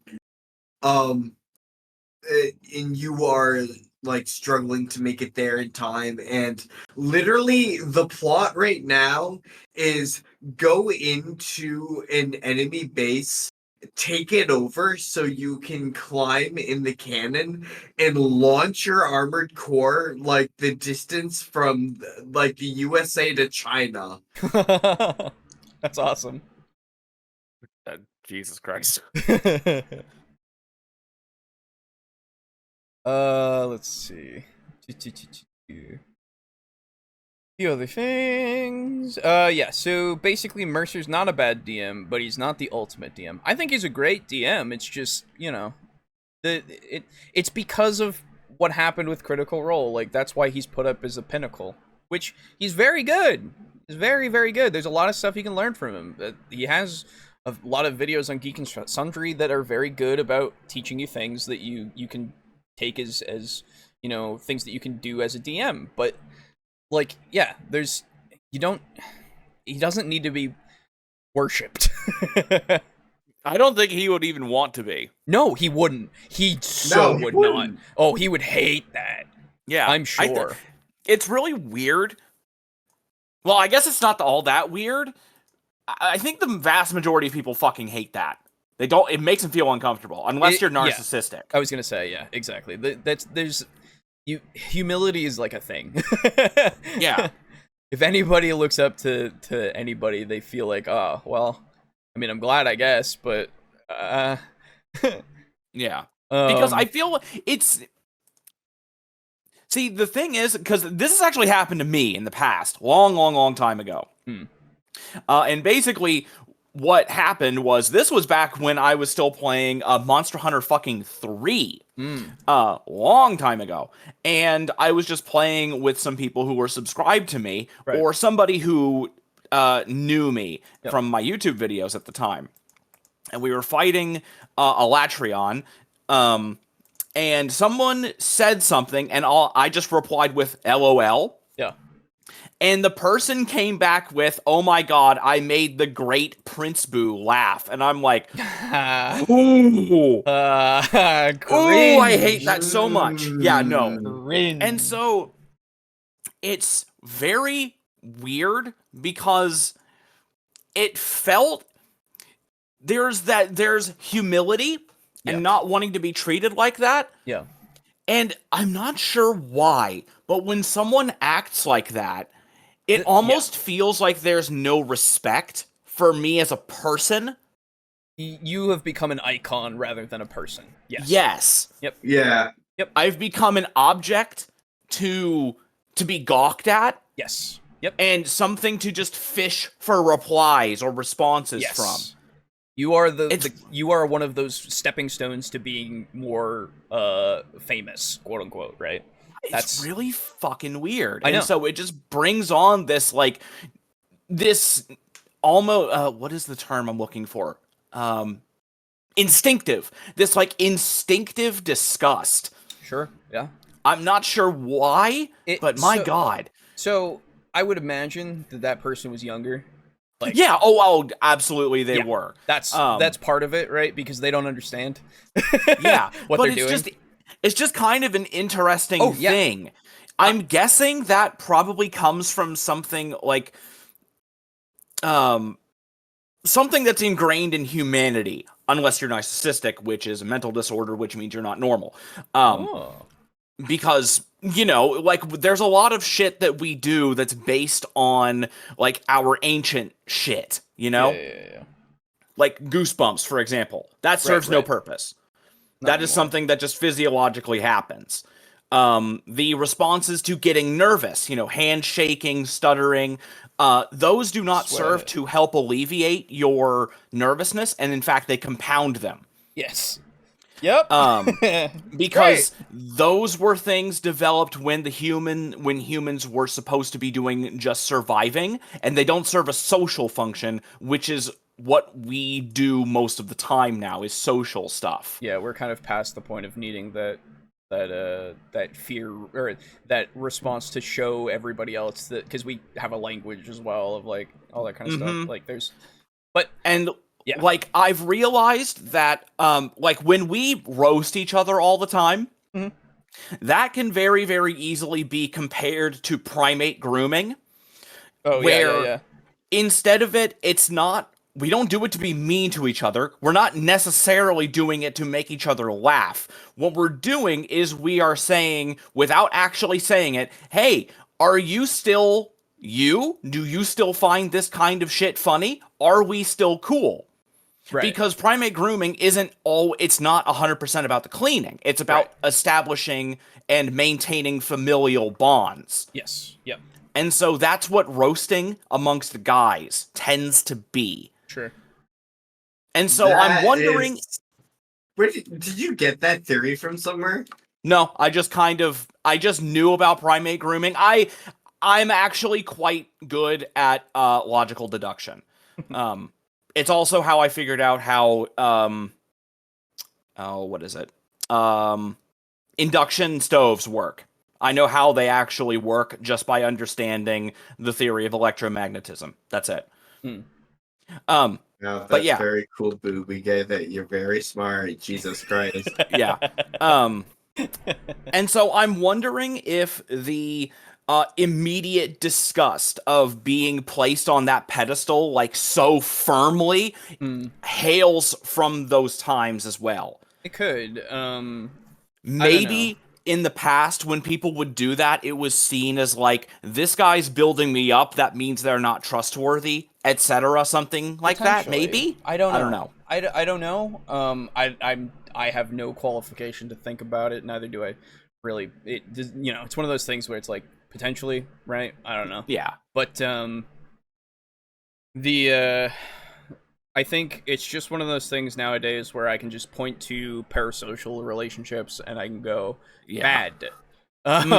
Don't do that, right? Which is why I very much, I don't act different when I talk to other people, off the podcast or anything. I want to be genuine and never be more than that. right? Because that way nobody will potentially, hopefully, have that kind of thing happen and like look at me that way. Because I don't like that idea. It just doesn't fill me with joy. Right? It very much makes me uncomfortable because it's like, well, what am I supposed to do with that? Right? What am I supposed to do here? Because I'm going to disappoint you somehow. Like, there's no reason for you to do this unless you want to be disappointed, I guess. What are you doing? And so, yeah, it's just, I don't know. It's one of those things that, again, I see a lot more in the younger generation, the children, because they don't understand that, that it's cringe, and also that, you don't use people that way, as like a stepping stone to get to a higher social standing, if you will, because they know the funny guy on the internet, right? Yeah. And the funny guy on the internet said something was funny, so that means I'm funny, and so I'm better than I was before because of that. It's like, okay, but again, children don't understand, and is that how people like actually? People don't actually do that. Are you sure? Some people. That seems pretty fucking out there. Well, I mean, take a look at the Watch Together. We're also we found somebody else who's pretty out there. So don't worry. Like, I'm sure it's not expressly common, but I think that it is something that is a factor in a lot of things for a lot of children, especially nowadays with the internet and being a content creator being like so looked up to and strived for by a lot of younger people. It's something that, if you can get somebody else who's in the space to acknowledge you, then it's like, oh, well, that means that I have a chance, right, of becoming something like that. Which anybody does, to be fair, but luck is a big part of it, so good luck, I guess. Yeah. Anyway, this show is not meant for children, and that's why I have it set that way. So, Aiden, you're gonna have to leave. Yeah, you with your infant leukemia. Yeah, that's right. Damn. Yeah, sorry about that. You gotta upgrade it so that you can stay. Yeah, you gotta be like adult leukemia, that's I guess. Right. Yeah. All right. If you live that long, I don't know. We'll get there. Yeah. It is your, what, 86? Just cure it now and go into remission later. Anyway.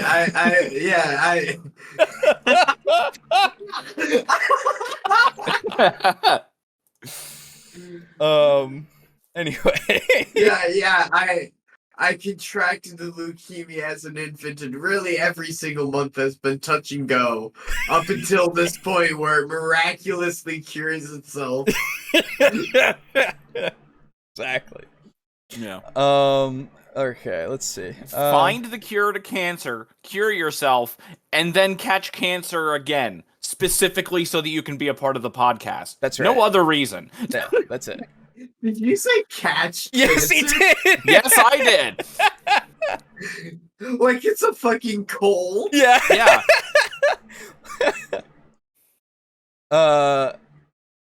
It's like getting pregnant in anime. All you gotta do is hold hands. Everybody knows that. That's right. Yeah, it's true. It's very different from getting pregnant in a hentai. It's also true. Hire a different person to walk in and portray each NPC. Hey, real slower. Yeah, that's right. I would gladly watch 1,000 episodes of Devils and Dice, however, says Timothy. Well, thank you.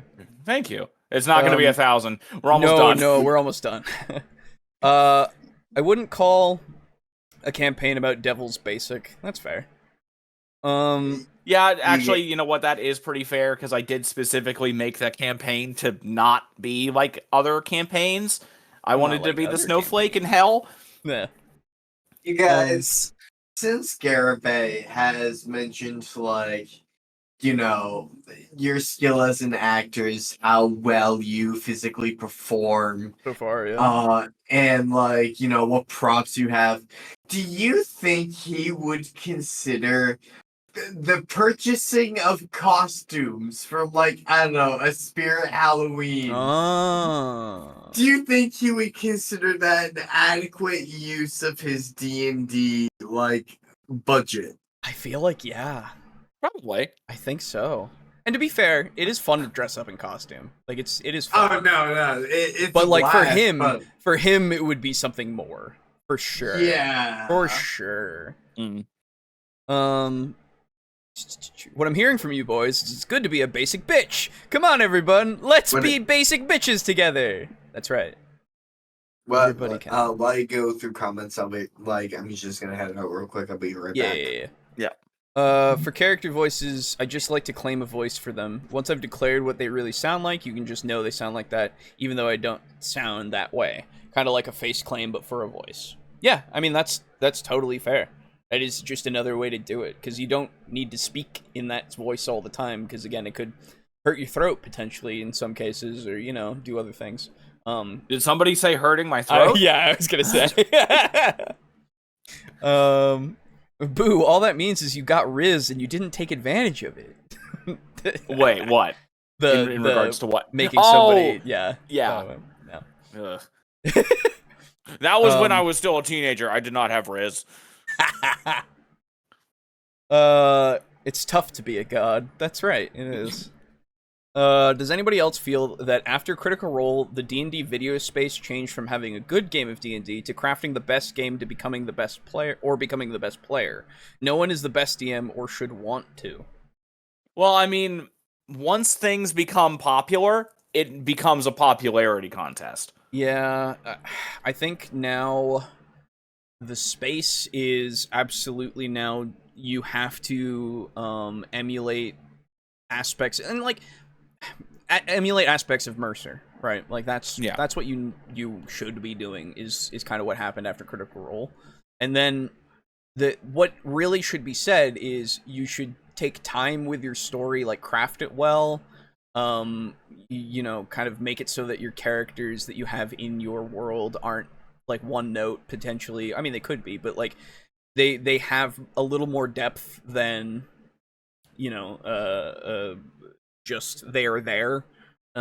Make your world feel more alive, all that kind of stuff. It's less, it's now, like, I guess the colloquial term is now you're being Matt Mercer rather than saying all of that.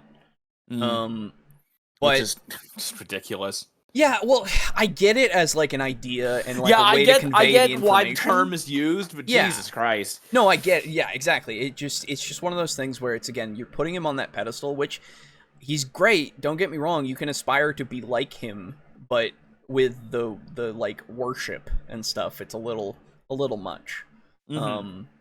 As we've said. So yeah, I think that the space is now just, you have to be that. You don't, like, the steps to get there, we're not going to pay attention to them necessarily. You just want to get there fast, because that's how you'll be better in the space. Yeah. You know, that's how you get more D&D nerd cred. And it's like, okay, sure.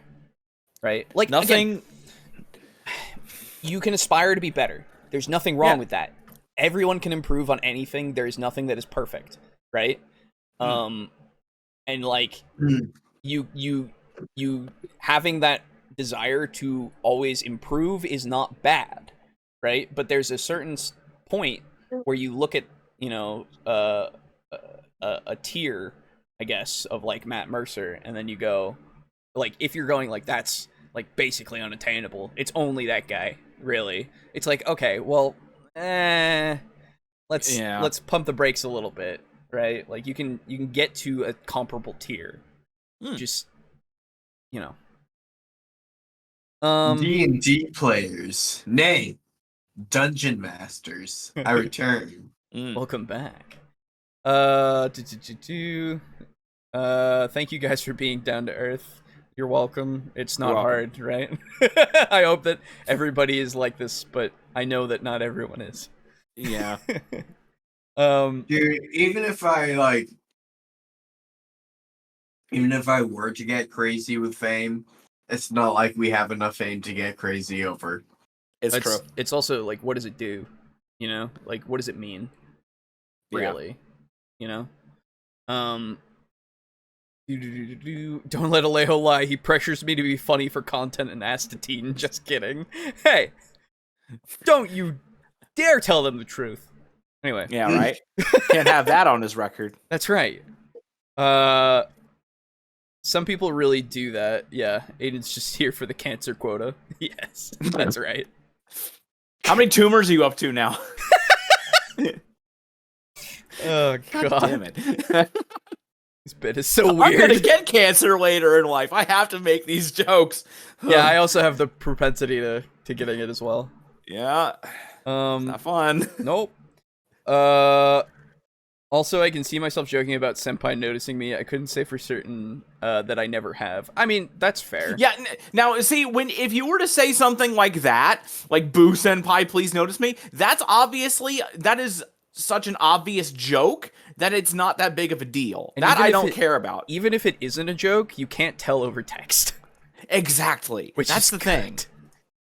So hopefully I'm not the person that traumatized Boo for life. No. No. No, if anything, I wouldn't even call it trauma. I would say that it was a very good wake-up call to know that I'm not that kind of person that's like, please worship me. Yeah. Now, I'm very important. I will want to be... want to be like, oh man, this is really good about my Call of Cthulhu campaign. I really will want that. Right. Exactly. But, yeah. You know. So I left to get some more food. Yes. And congratulations, by the way. Thank you. You're welcome. I'm so glad you noticed. Hey, I mean, somebody's got to, right? Yeah. Man, when you noticed that thing, what are you congratulating me for? Getting food, I think, right? No, that's okay. Let's continue. Go on. That must be some good fucking food.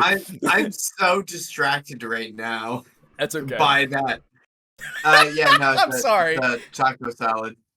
Ignore whatever my point was going to be. Okay. I can't ignore it because it wasn't actually made. Yeah, don't worry. It is already forgotten because it never happened. Yep. I'm sorry. Don't be Garibay and you'll be fine is what I'm getting. Yeah. Pretty much, yeah. Yeah, a lot of the time, yeah. Alright. We've only been like 2.5 minutes in this 9-minute video. Let's continue, huh? Yeah, dear God. Or bad body posture to represent even that. They want every non-player character that comes in front of them to be Joe Pesci or Sandra Bullock or, He's just saying like a good, recognizable actor thing, like well acted, someone and all unique, that kind of stuff. Yeah, exactly. Garibay, brother, I am begging you to stop wiping your nose. No, he stopped in the car, so he has nothing to do with his hands. He can't keep them on the wheel, so he's got to keep wiping his nose. Dude, imagine how many car wrecks he's narrowly avoided while driving because he can't rub his nose. Oh my God. Living on the fucking edge. That's right. Oh, Boo Senpai, your crown is shiny. Ugh. See, there you go. I polish it every night with my spit. Actor, right? Ed Norton's my favorite actor. He's incredible. Ed Norton's good. Nicole Kidman, and they are expecting that. They want the Dungeon Man, and this problem has gotten far worse under Matthew Mercer. The Matthew Mercer. Oh, interesting. So it's a problem.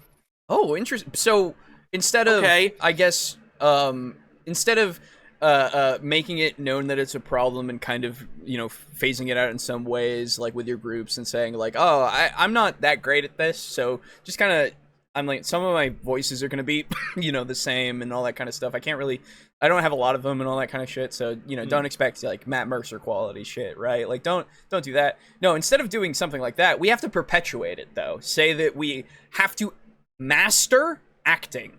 Yes. Because it's a problem. So now we have to just, instead of fixing the problem, we have to acquiesce. Yes. Okay. Fuck. Sure. Christ. Great.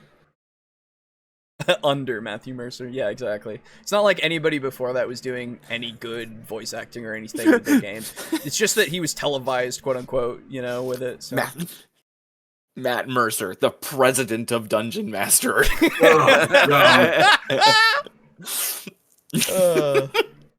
King Matthew. That's right. Yes. God damn it. Emperor Mercer. Powerfully real, right? And only getting more powerful. The new Critical Role Campaign 3 is blowing up like crazy. I can't believe how much juice did it? Got. I don't know. I don't know if it's somebody tell me, is Critical Role popular anymore of like Campaign 3? People didn't like it for some reason, and I don't know why. I'd be willing to bet that it was just because it's not Campaign 2 anymore. No, I think there was something, like, while it was going on, something happened. Oh. And I don't okay. know. I have no idea. Critical Role Campaign 3 is lukewarm? Okay. Yeah, if anybody could tell me why, because I would like to know, I just don't care to watch it. That's fair. Ooh. Like, honestly, the previous seasons had more hype than whatever the Campaign 3 had. What I enjoy, at least... one is seeing that a lot less because it's just kind of annoying over time. But the other thing that I like to see is that they're branching out and doing other things like Candela Obscura and all that kind of stuff that are not D&D, right? It seems like they're doing that, which is, I think, is a good direction because, yeah, everybody loves D&D and they came here for D&D, but you gotta, like, you're gonna cut the wheat from the chaff in a way from, like, seeing who actually gives a shit about, like, who actually cares about the content, I suppose, rather than they're there because it's D&D, I guess. I don't know. I'm sure it's fine as a campaign, and I'm sure that everything that they do is, like, well done. So it's just one of those things of, like, if you don't like it, it's just a preference, and that's fine, and you can just... But you don't have to, like, go on about it all the fucking time. Please. Wait, the only kings are Bowser and Boo's dad, King Boo. That's right. That is true. Is that? I guess so. Yeah, there's not many actual kings in Mario. No, actually is just those two. It's weird that they made a Boo king. Boo, a king. Yeah, I know. Out of all the other races, there's no Goomba king. There's no cheap king. Yeah, that'd be pretty funny, actually. The story, I would like a cheap king. Yeah. The story isn't as strong as Campaign 1 or 2, and the NPCs aren't as good, but things had picked up with the story with a certain event happening. Basically, it's just slow to get into. Campaign 1 and 2 didn't have the same problem, whereas they're easier to get into the first few sessions. Oh, so there's good build-up is what you're telling me. Cool. Yeah, it sounds like the second and first campaign effectively started in the middle of the action. No, that's the thing. The second one didn't. The first one did because it was inherent. It was recorded halfway into it. Yeah, but the second one, you started with people, like, you got to know the character, which is why I watched it for a while, because you got to see them from the beginning. And, like, you got to, like, kind of grow with them because they started at a place that you could actually start. Yeah. And like watch where they go, but Oh, true, King Babam in Mario 64. Oh, that's right. There is a King Babam. Yep. King K. Rool, not in Mario, but Mario adjacent. That is also true. Adjacent. Yeah. I would like to see a King Thwomp. Yeah. Wait a minute, there is one. What, really? Yeah, in Super Mario 64. Wait a minute, I might be thinking of a Womp. I'm thinking of the one that falls forward, not the one that falls straight He's down. Not a king or anything. Okay. He's just a guy. He's just a big. No, he was the guy on top of the second level tower. Wasn't that king? I don't think he was a king. No. Oh, I don't think so. Okay, never mind. I thought he was. My bad. There's also the 7 kings in Super Mario Brothers 3. 7 kings. Oh, yeah, because you save them. But they're all the same, like, human. It's weird. Oh. Yeah. They're not like, or I don't know if they were toads or anything. I played Super Mario Brothers 3 on the Game Boy because I had a cartridge for it and it was really fun. Nice. I played through the whole thing. It was great. Nice. And I remember saving all those kings because they're like, I've been turned into a snake, or I've been turned into a boar. Like, oh, weird. Yeah. Anyway. So now you're yeah. I was trying to think. I was trying to equate a snake to a Mario enemy, but there aren't any snakes in Mario. No. Yeah, they were turned into regular animals, and I was like, oh yeah, weird. Because at first I was gonna say, yeah, now you're a King Rope, but Rope is from Zelda. Yes. But anyway, we're getting fucking. Hey, Alejo, quick update on the feel of the game. Oh yeah. When you're going through trash mobs, mm-hmm.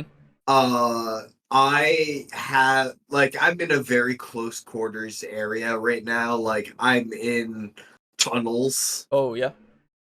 So like I'm in a mech that's meant to be more mobile focused. Yeah. So this is kind of like my nightmare. Yeah. And I just had an encounter with an enemy who I couldn't kill straight away. Oh. And a moment of like, oh fuck. But the overall feel of me being in close quarters and being like, oh fuck, and like backing up in a panic was more akin to what I would feel in Destiny 2 than in Dark Souls. Because like you still have guns, you still like can somewhat move, like yeah. Alright, yeah, invoking Destiny 2 doesn't give me confidence, I guess. Because Destiny 2 is fine, but I get what you mean. Yeah. Okay. Good to know. Google is telling me that Womp is that Womp is named Womp King. Oh, I was wrong. There you go. Hey. Nice job. Would that make Bowser an emperor since there are kings under him? Yes. Yeah, actually, that's a good point. Yes. Although I think technically King Boo is his own thing, so I think they're not technically under him. Because King Babam is his own thing as well. Like, yeah, King Babam is his own. Like like Bowser took over the castle, but I don't think that means that he owns their lands, right? Yeah, I'm not sure though. I don't know. Unless it's just going by the whole conqueror take all. Right, that's the thing. I don't know the deep war of Mario. Exactly. Yeah, the Mario monarchies. Exactly. I don't know where the hierarchy is in that kind of scheme. So somebody could look into that, I guess. Yeah. There probably is some. I mean, somebody probably has. The fucking Brian David Gilbert did a fucking Mario Unraveled on Bowser's military structure. That's so true. There's that. Yeah. That's a great video. It was good. Yeah, really good. King of Kings, maybe potentially. I don't know. All right. With Marisha Bray and Laura Bailey and Travis Willingham. It's incredible, right? Like, and the expectation that you will be a good actor for every NPC that comes across the screen is here now and growing with intensity by the minute, right? So acting is important, right? And so one of the things is when, and as a dungeon master, okay, normal human being, you get to watch a movie, you get to watch a television show. Oh no. You don't have to take notes. You don't have to be careful and why, you're like, do I like it? Do I not? Guys, I just wait. saw something. Okay. I just saw something. This isn't related to the point at all, but I think I saw a bus drive by and some of the flex didn't disappear. Yeah, no, there are some, but you can see that it is still blocking the trees on the lights. So the lights are definitely on the trees. Don't worry about that. Yeah. Plus you see little dots appear over what is clearly a house. Yeah, exactly. Yeah. So.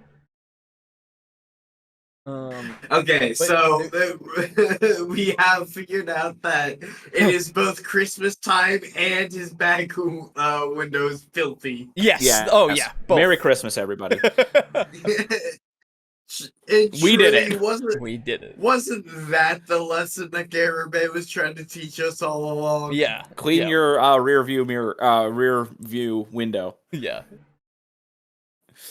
Watch a movie. You get to watch a television show.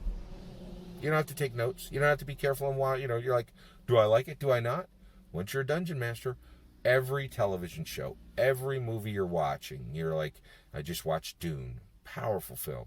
It's like, look at what, there's a scene where I won't spoil Doom for you. Sorry. Oh, that book's 50 years old, right? Okay. Yeah, but the movie isn't. So I mean, fair enough. But whatever. There's a scene where I'll be careful not to. Well, the spoil. There's a remake scene where isn't. Oscar There is an Isaacs older movie. Yeah, but that's he's just laying down, right, and he can't move, right. He's totally alive, and but he's struggling. Oh, good. I was He doesn't worried that have he his was dead. Normal mobility, right? It's incredible, right? Like you just I'm just watching him. I'm like, he's debilitated, and he's projecting that with every ounce of his being. So that's what actors do. When you watch a movie, you should be convinced that they are in whatever situation they're in. Good job. Yeah. When you're a dungeon master, or when you're a regular player, you can recognize these things equally. Yeah. I guess with your point being, you now have to take special note of it as a dungeon master, so that you can embody that. Which, brother, I'm not gonna lie down on the floor while I'm playing my fucking D&D game, okay? Yeah. I don't think I need to go that far. Let's be frank here. I don't think that anybody needs to go super far to that degree for it to be a good session. Now, if you want to go that extra mile, more power to you, right? Always. If you want to throw yourself on the floor to look like you died when you're that character, you can. Absolutely. Not necessary. Just not. I just had a great fucking idea. Huh. So before I get to the idea, in a game where you're 90% of what you're doing is using your imagination, it's not that hard to suspend your disbelief about stuff. You don't have to act out every little thing. No. Because we're already imagining it, and we're kind of, Yeah, we will do the heavy lifting for you. Yes. Yeah, exactly. And I just had the fucking greatest idea. Guys, we should play a Lord of the Rings game that's set in Middle-earth. Okay. And while we play, we just watch the movie and make dice rolls. So, in that scene where they're fighting, when Boromir has to save Merry and Pippin from the Uruk-hai, we roll to see if he dodges those arrows. It doesn't matter what you roll. You're gonna not. You're not gonna die. You're gonna die. I'm sorry. Right. You're gonna have to give me Boromir's sheet, my guy. No. And when Frodo gets stabbed by the troll, it's a good thing he had literal plot armor. Hey, I mean, it was set up. Oh, I know. Yeah. No. I'm just saying that he had armor in the plot, so it's literal plot armor. Oh, I see what you're saying. Yes. Yeah. That'd be great. That's a Mesopotamian title. Oh, King of Kings. There's also High King. High King is a thing. Yeah, I know about that.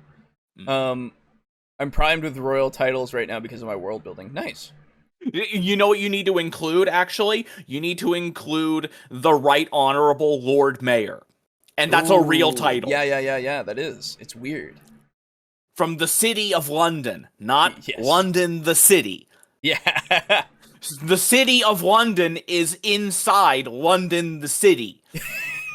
I'm serious. Look it up. I didn't know that. What? Yes. So here's the thing. Yeah.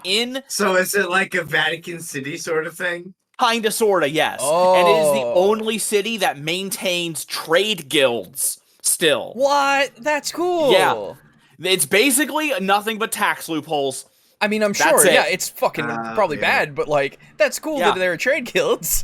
And something that you might see is if you ever go to London, there are the boundaries of the city of London are marked by 5 iron dragon statues. Yo. And even the Queen of England has to ask for permission from the Lord Mayor to enter. Although the Queen of England doesn't have to ask for permission to enter anywhere now. She can just go anywhere now, yeah. Yeah, because she's a ghost. That's right. At least their capitalist dystopia is aesthetic. Yeah, exactly. Yeah. I mean, hell, you know what? If you are interested, I can post a video on that. Not in the watch together. Right. Send that actually. I'll be right back, guys. Yeah. Oh, why do we have descriptive language if not so everyone doesn't have to be an actor? Yeah. Yeah. That's also true. We can describe these things so that you don't have to necessarily play it out. It's so that you can see it in your mind. It's crazy that. It's almost like this game uses imagination. What if every time you tried to read a book, you had to, like, hire a minstrel to come act it out? Bro. That'd be kind of fucking sweet. That'd be awesome. But man, would that be expensive. Garibay, you must now walk 10,000 miles because your character did it. That reminds me of a comic called DM of the Rings, which portrays the Lord of the Rings story like a D&D campaign. Yeah, I've seen that, I think. Nice. It's a little weird from what I remember, or it might not be the same one. I've seen one that was a little weird that I was like, oh, you're just kind of putting weird chatter into the scenes, and I'm not really a big fan of that. I don't know. But right, and he's not even talking, but I can see the acting that's happening, right?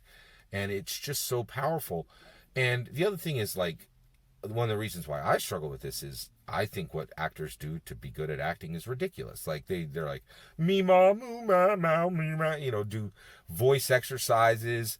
And I've I have a daughter who had a friend who went to college, and I was talking to him about what he's doing to become an actor, and he said it's real. Like he's like, well, this week we spent a day being trees. And I'm like, what? And he was like, yeah, imagining we were trees, that we were rooted to the ground and putting our arms here. And, I'm like, that's ridiculous. Who should spend time doing that? And I'm like, me. Like, I need to understand. Take a class, brother. Do it. Yeah. Like, okay. Yeah, there's a lot of subtlety and stuff to learn about acting by going to school and doing that stuff, because there is an art form to it that can be learned that way. Now, I don't think necessarily you have to be fair. No. Acting is one of those things that you don't need a degree to do it, but it's helpful because it can give you fundamentals, right? That you don't have to learn on your own. Yes. So, just like any kind of creative field, right? But, like, if you really are passionate about this, which, that's cool, Garibay, good. Hey. Yeah, good for you. Go achieve that dream. I hope you are. Because that's cool. I hope you are achieve that dream. I hope you are, yes. Sorry. No, you're good. Garibay, I want to be an actor, but I don't want to put any work in it. Well, that's the thing, right? I don't know. Like, to be fair, he might be doing some stuff on the side. I have no idea, because he is saying that he's trying to master it still, but to be fair, I don't know if that's him doing more than looking into things online or something and then just going like, oh, okay, that's how I should do this, right? And then doing things to practice in D&D itself, which, sure, there's some acting in there that you can do, but it's going to be very much more limited. And if you go for the full thing, you could get, like, ideas and things to do while you're limited in a D&D setting. Because once you have those fundamentals and everything, having that limitation can make you think of it creatively and really think about what you can do. I think, because that's what limits and stuff do. They make you have to think about things more creatively to achieve them, right? Oh shit! It's your boy. Oh my god! I went ahead and put the video about the city of London in the shitters chat. Oh, awesome! Oh, sick. Yeah, it's only 5 minutes, so cool. It's very watchable. Garibay has kids. That's news to me. No, yeah, he's talked about them before. He doesn't really go into them too much because they don't have much relevance to this. But it is cool that he has somebody that he can talk to who is in the acting process, who he can like talk to about that stuff. Like, again, this is actually really cool.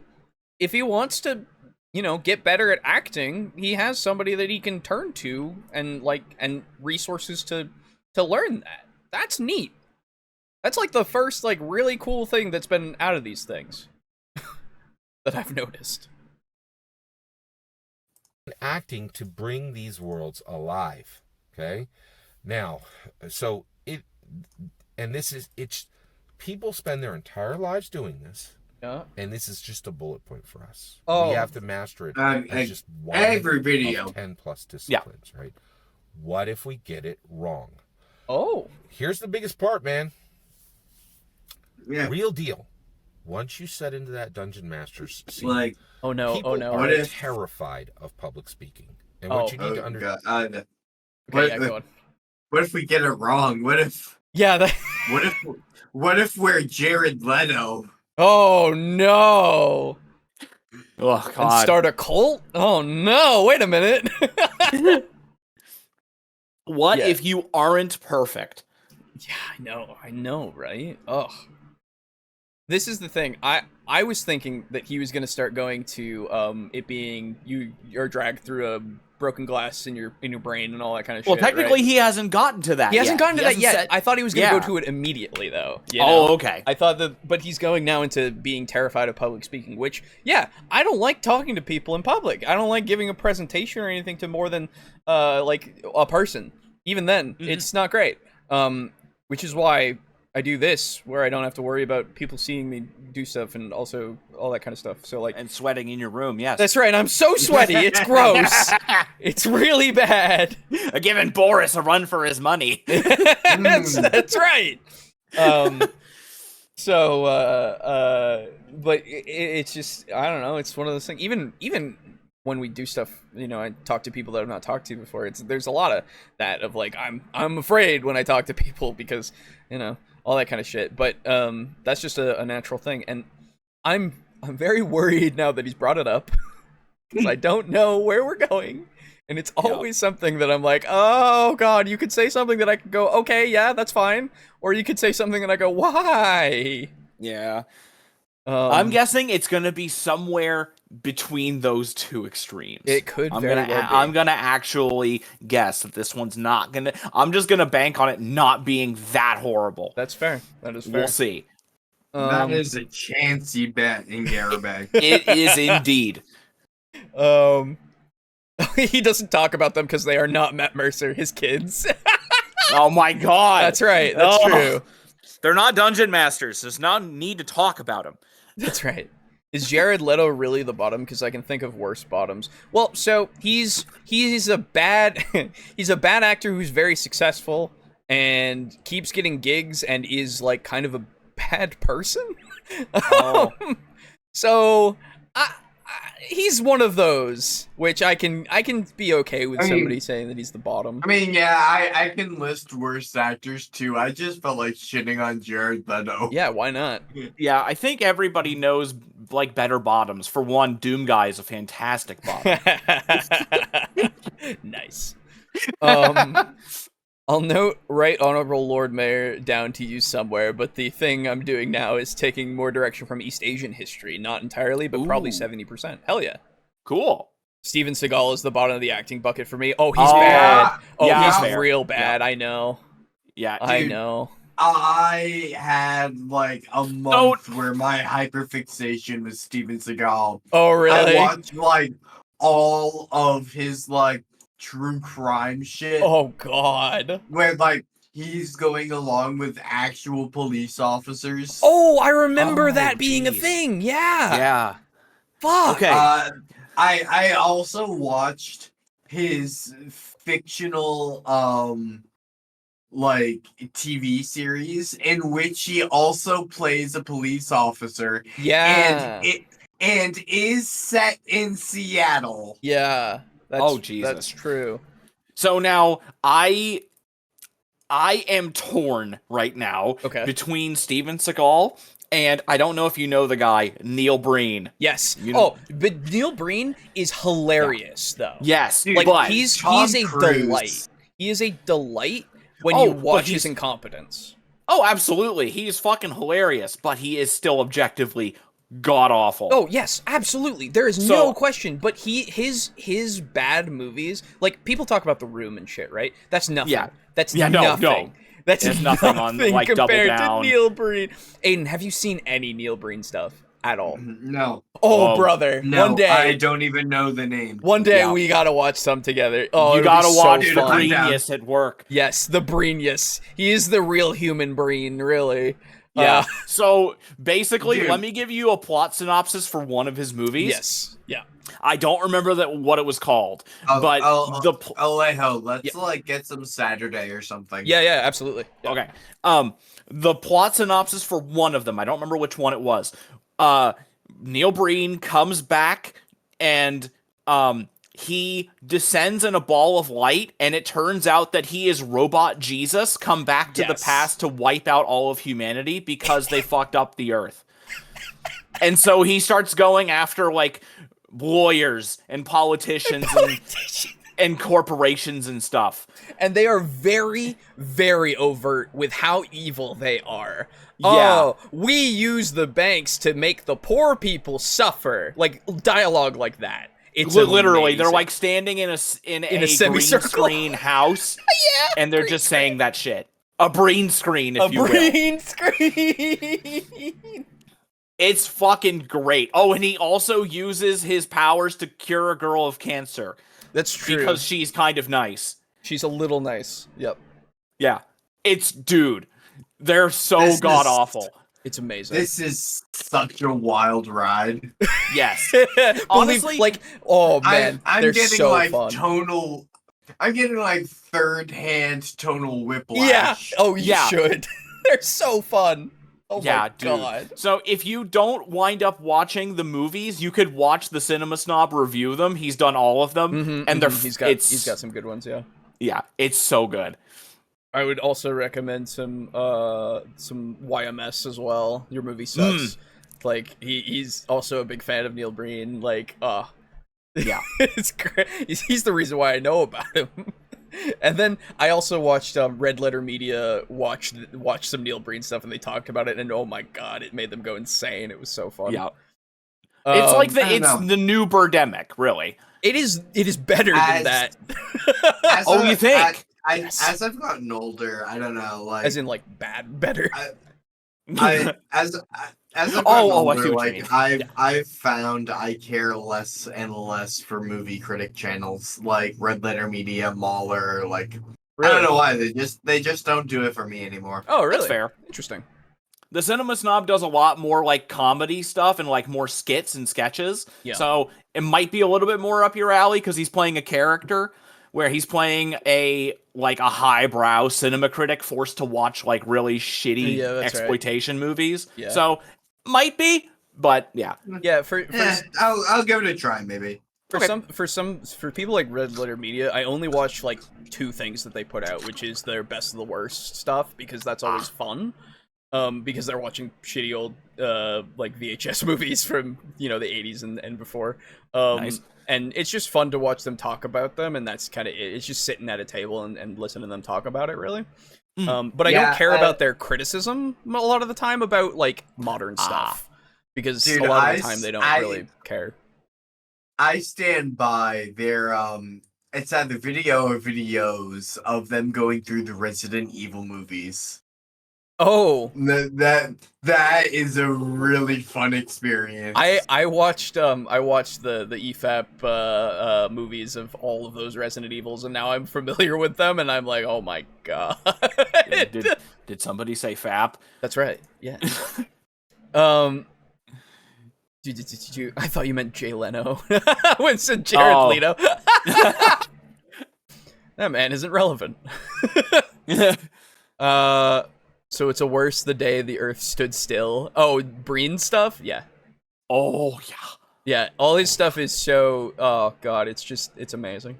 It's magical. It really has to be... It genuinely needs to be seen to understood. Yeah, to be understood. You won't understand it, but you will know... Okay, yeah, that's fair. You will know it now. Yeah.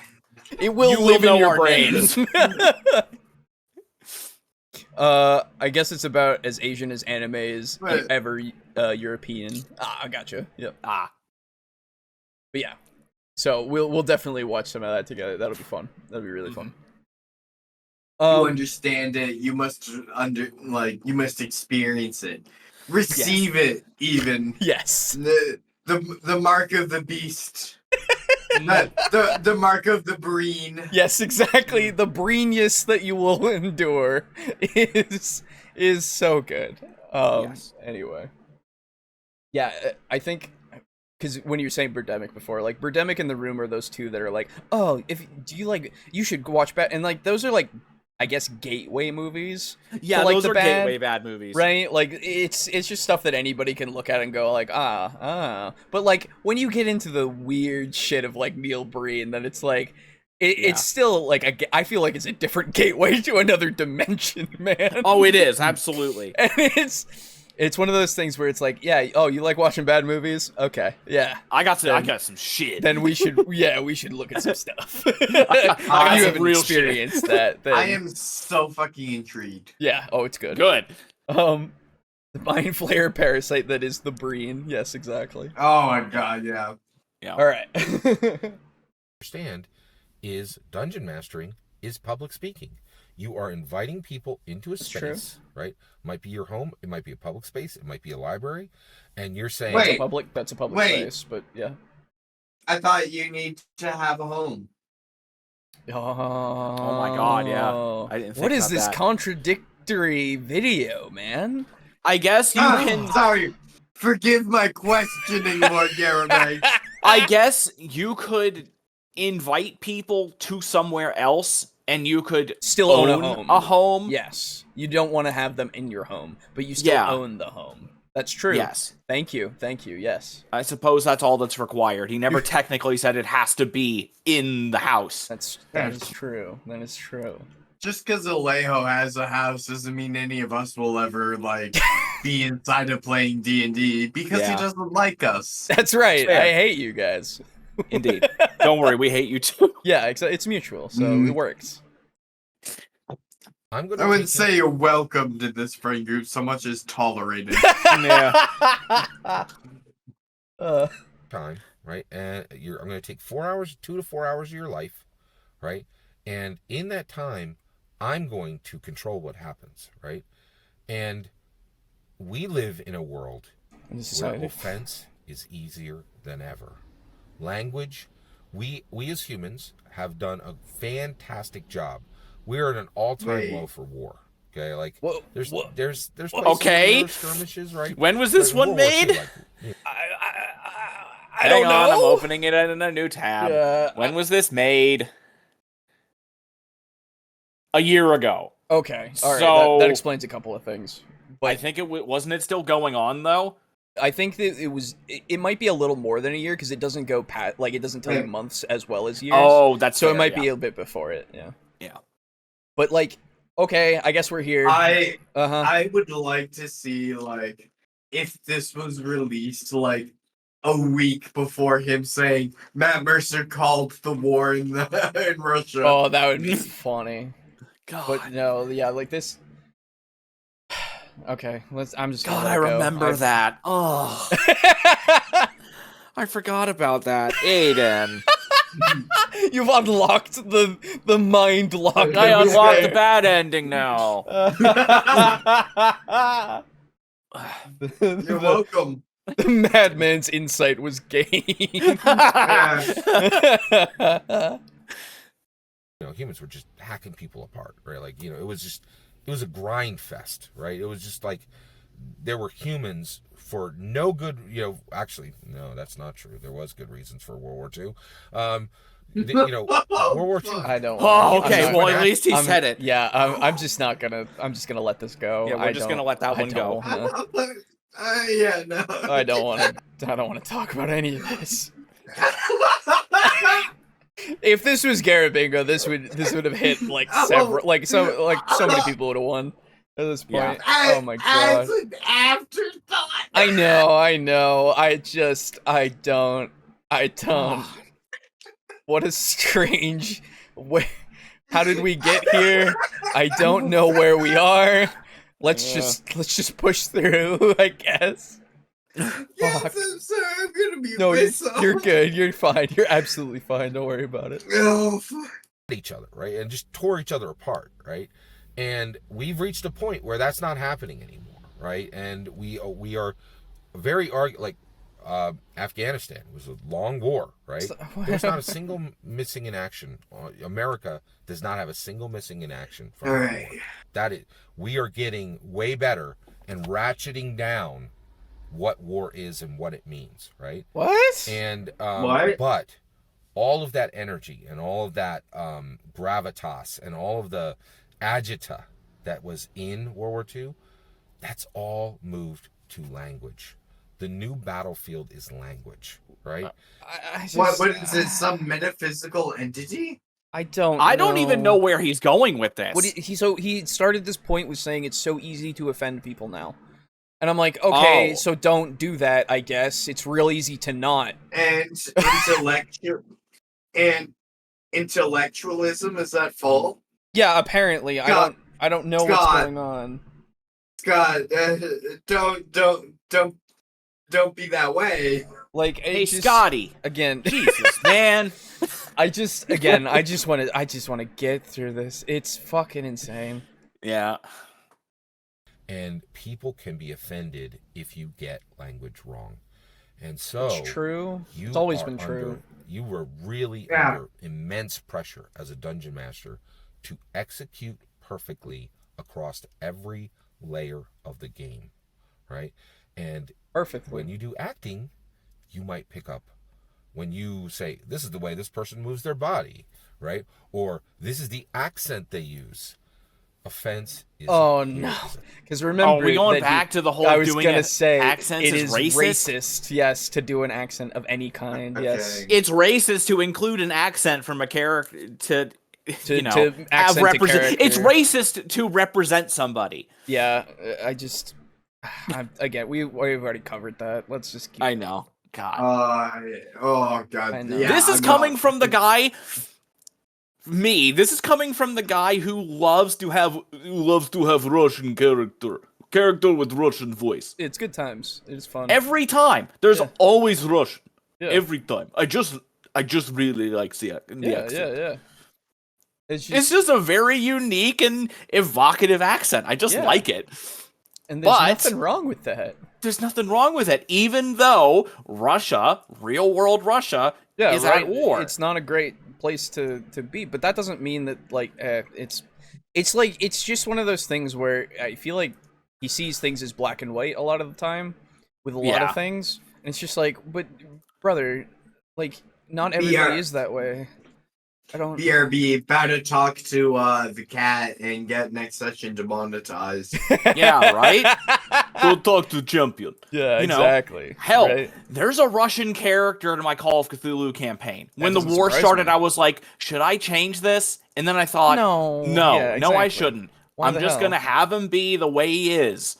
Because this is set literally more than 100 fucking years beforehand. Yeah. And it doesn't fucking matter. This character might hail from Russia, but he is in no way representative of the evil people in charge of Russia. Right, exactly. There's a whole thing of like it's being able to see these things and have that ability to see the nuance in it, right? Mm-hmm. That everybody has. But some people just ignore so that they can see the agenda that they really want to... Yeah. How dare you paint in a color that is neither black nor white? Yeah, right? Exactly, right? Fucking where do I get these colors? Where is all this gray? I get them from Vallejo. That's right, yes. I still have really gray miniatures, and you know what? Me too. We don't like gray miniatures. We like colorful miniatures. That's right, that's true. That's why we... Fucking Christ. I don't know where I'm going with that. That's fine, yeah. It's just, this whole point is so... It just does not matter. You don't need to bring in all of this shit for your point to say, don't be a dickhead or at least be cognizant that you could offend somebody. Like, yeah, you can, and guess what you do after that? You apologize and you learn from it. And if they keep it to their grave, that's their problem, okay? Yeah. Like, if you feel sorry about it and you learn from it, then that's good that you are able to grow and change as a person.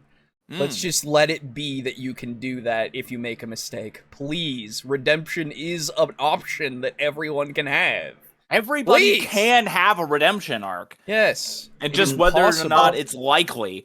Yes. Also, I hate this rhetoric of nowadays it's so easy to offend people. Like, brother, like 30 years ago, people still got offended.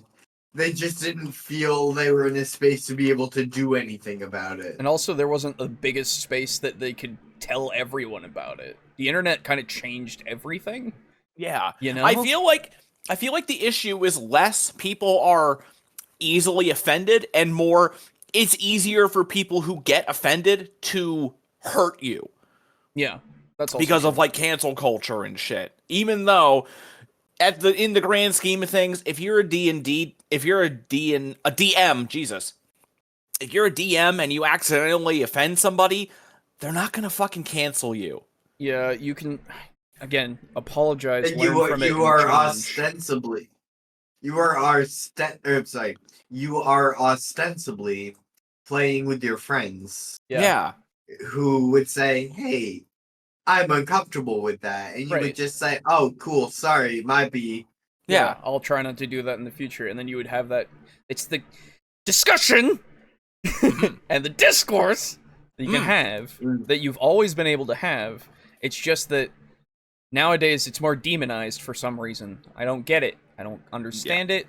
Let's please talk more about things rather than just react to them. But Alejo, tribalism. I know, and I love it so. I love being in my tribe. You are the enemy. Let's continue. You guys, I think Garibay's fear mongering might be solved by a little, I don't know, open and honest discussion. Opus and honest. Onin. Yeah, opus and onum.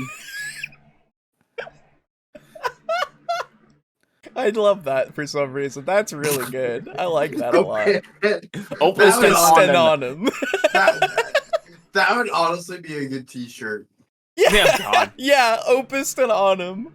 I don't know. It just sounds really weird and good. I like it. Yep. Oh, that's fun.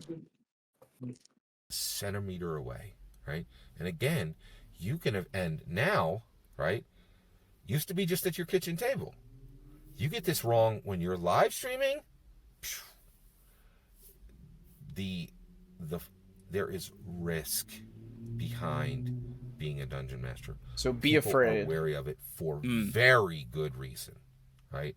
Things can go sideways hard when you're a dungeon master. I'll actually talk about something that I chose as an aspect that that is kind of about an offensive, quote unquote, could be seen as offensive thing. Okay.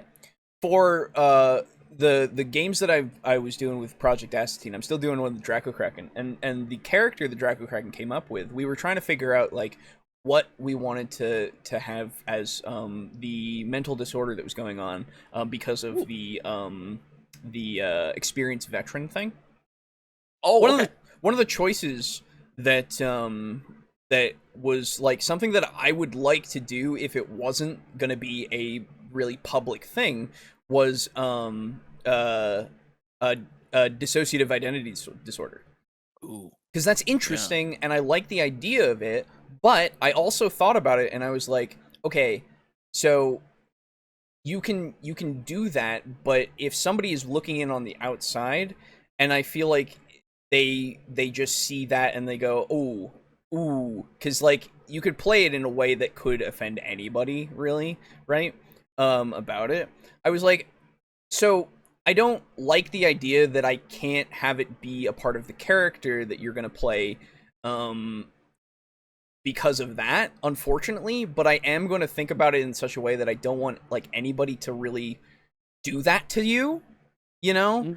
Because like nobody should have to deal with that with a character choice that they're doing in the game, especially when it's something like that, when like it's not done maliciously, you know? It's done to be another aspect of this character that has gone through so much, because that is something that can happen with trauma. Right, you can develop such a disorder, and I would love to have done it, but at the same time, I was thinking about it, and I was just like, man, it could be taken the wrong way so easily, and it could just really like spiral into something that I just don't think that we need to deal with, and like the only thing that I would do is just ignore it, and then it would get even worse, right? Because the only thing that you can do in that kind of situation is ignore it, and just like have them just get real angry about it, but then it gets, like I said, it spirals, right? Yeah. And some of those people just can't be reasoned with at all. Yeah, sometimes that happens, right? So I was just like, okay, maybe let's not do that. Just for that reason only. It just made it so that we couldn't do that for the character, which is unfortunate. Again, I would have liked to see what could have been done with it. In certain instances. But I don't have a problem with that, with like not doing it because of that reason. Like, it's not a big deal to me, right? It doesn't matter in the grand scheme. I just felt like it was something that I kind of had to take a step back and really look at the entire situation, more just for Draco Kraken and like anything that might be done in that kind of reason of like, oh, you're playing the character, it's your fault, right? Because I feel like that could be something that's directed as well. Because like, yeah, I'm running the game, but I'm not the character, right? So it's all that kind of stuff. So, but it's one of those things where, yeah, there are legitimate concerns that you can have about this kind of offensive, quote unquote, stuff that you can be doing. But again, your intention matters, and what you do in response to potentially being offensive matters as well, right? If you take it in stride and you go, okay, I'm sorry that I did that, I would like to improve, you know, I ask for your forgiveness, but you aren't like obligated to give it to me, right? Like, because that's the biggest thing. No one's obligated to give you anything for anything. So as long as you're just able to be present and understand that, then I think that you don't have to be afraid to do all this kind of stuff. Like, Garibay is kind of giving us this spiel to say, just be afraid to do anything because it could offend somebody, and that's bad, especially if you're live streaming. Oh my god. In which case it's just like all right. Like, as someone who has like misstepped with people and has had people misstep with me, it truly is less so the offending act and more so the response of learning, hey, this was not cool. Of going, like, do they go, oh, well, dude, sorry, man? Or do they go, like, oh, shit, dude, I'm sorry. Yeah, exactly. Like, you really don't have to be scared of offending people, because if they just communicate with you in an open and honest open and honest manner, like, dude, should be like, fine. You don't need to be scared of offending people if they just communicate with you and like you just go, oh shit, might be, and you learn, you grow. Exactly. Like, you expect that respect, that they will be able to talk to you about it, and they will be able to give you their grievances and all that kind of stuff, and that you can then discuss like what you're gonna do. Like, you expect that, so I feel like you should expect that. And if they aren't that way, well, then you now have a reason to go, oh. I don't know where this narrative came from of like society at large expects perfection from you, though. Dude, I don't know, and it sucks. Like, I am that way with works of like the things that people do.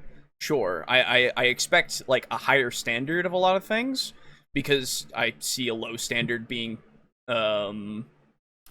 propagated a lot of the time, which is just annoying to me. But for like people, like, I understand that you are going to mess up and you're not going to be perfect, and no one is perfect. So like, why would you, for a person and their actions therein, if they haven't, you know, done anything like consecutively of like, and without learning anything from it, and continue to do it without any regard for anything, like, I don't know why you would expect them to always have the right thing all the time.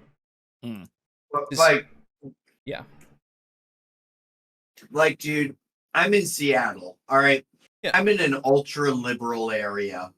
If you were to like repeatedly make missteps, Like even in your worst case scenario, of making missteps here, making missteps there, you would be seen as like, oh, well, he's like grown up in a harder area. True. It's an adjustment. Like, chill. Oh, sure. Yeah. I got you. Like, this narrative of people are going to jump down your throat for the slightest misstep is it's toxic. Both silly and false. Yeah, it's just toxic. I don't. Yeah, it's anyway. Talking about humanity at large. Yeah. I guess he was talking about war, so I guess let's.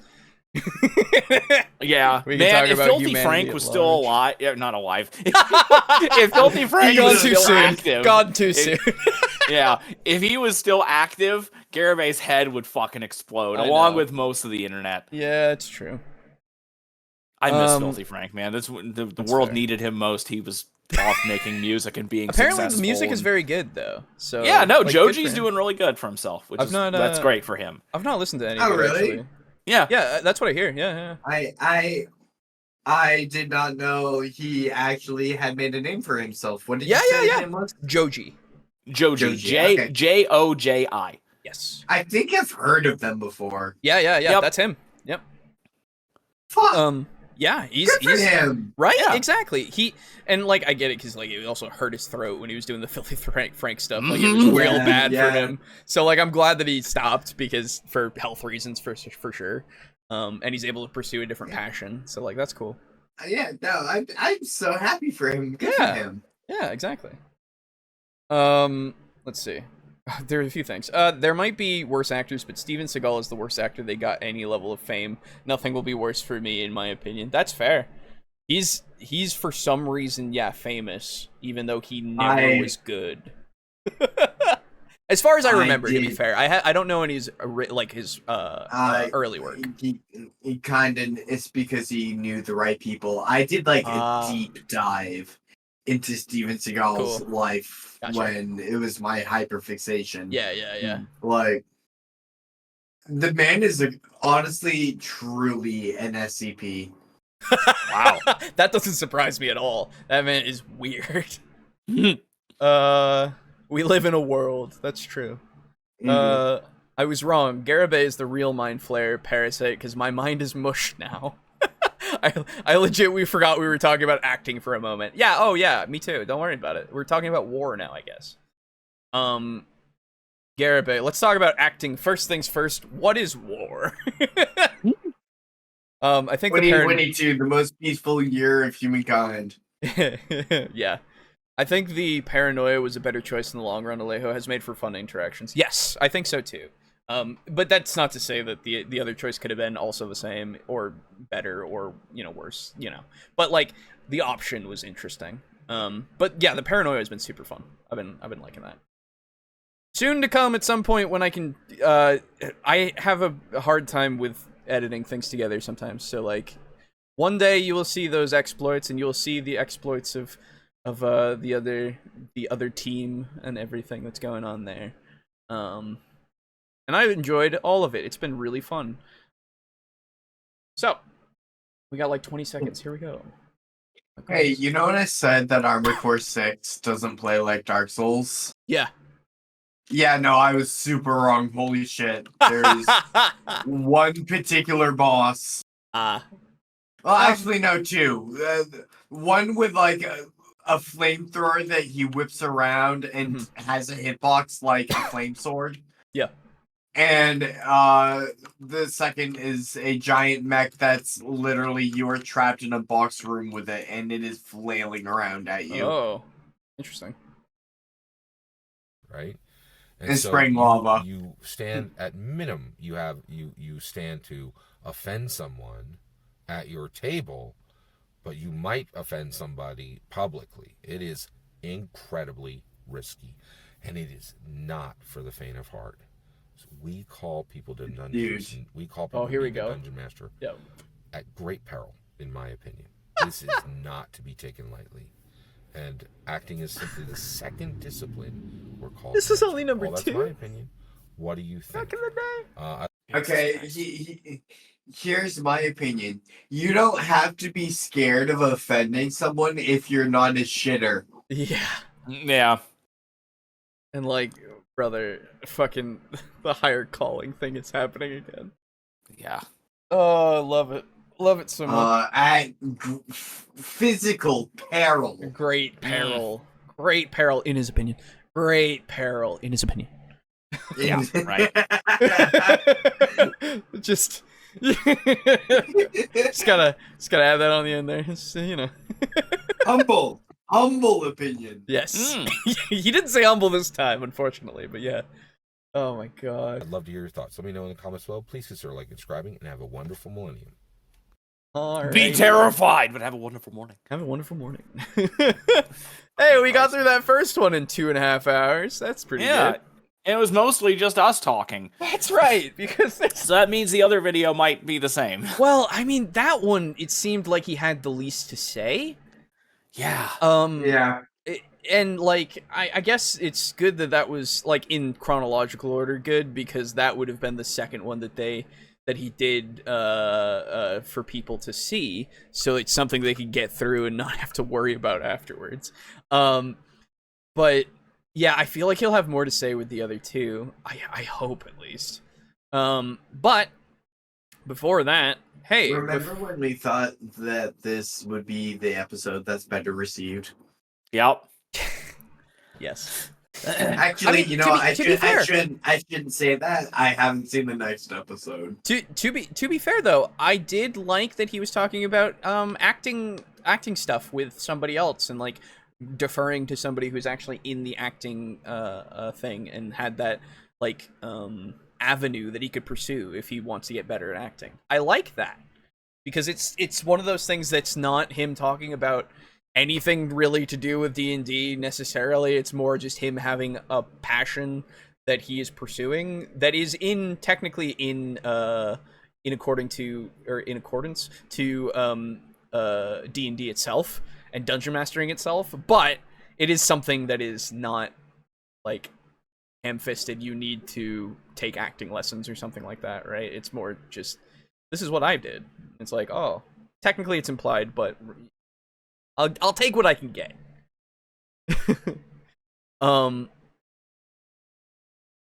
I guess one thing that is something that I liked is not necessarily it being well received.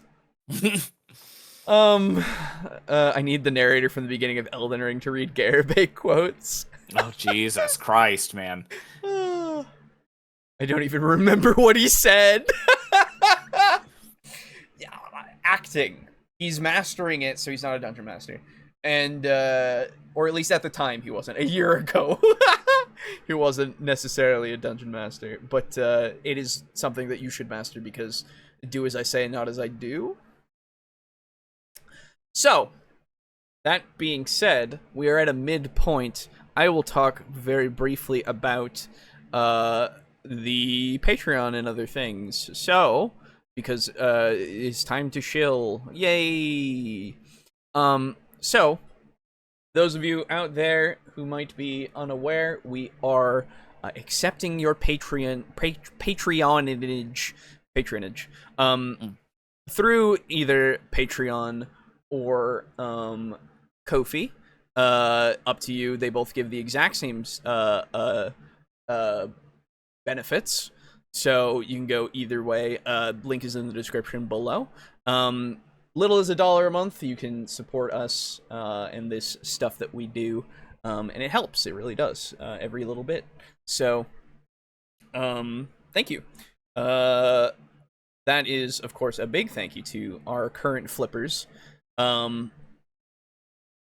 Draco Kraken, Mog Zero, Rick aka Unit Rico, Slazer, and Steely in tier 4 with those $15 that you give us. Thank you so much. It's much appreciated that you've been doing it for fucking ever, and you continue to. But again, anytime you wanna stop, and if you need to, please don't feel pressured that you need to continue. Thank you to Lux, aka Neon Armok, in tier 2 for that $5. Big preach.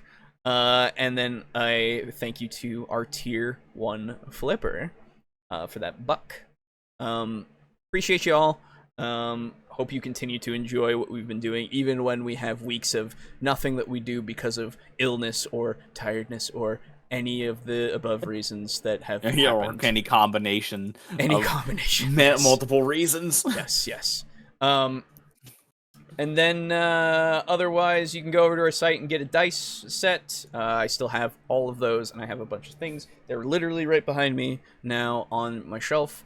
That's in my office, so I'm ready. I'm ready and waiting. Buy some dice if you want to. $15. It's only through PayPal, though, so that might be an issue if you don't like that. And then going over to TeePublic, you can get our logo on whatever. Go for it. Go do it. If you want to. TeePublic has some good stuff. I have a few things. And last but not least, if you go over to Humble Bundle using our link, and anything you buy through it, you support us as well as Tabletop Alliance, the charity that's in the description that uses tabletop RPGs as well as board games and such in their charity work. You can find out more information using the link in the description. Right now, I would suggest there's a Dungeon Crawl Classics Mega Bundle right now, which is really cool. I don't know if Brogan knows about that. I should let him know. Because Dungeon Crawl Classic is really fun. I like it a lot. And let's see. Let's go into more books. See what else they got that's... they have anything else that is specifically... Doesn't look like they have anything else that's specifically TTRPG related.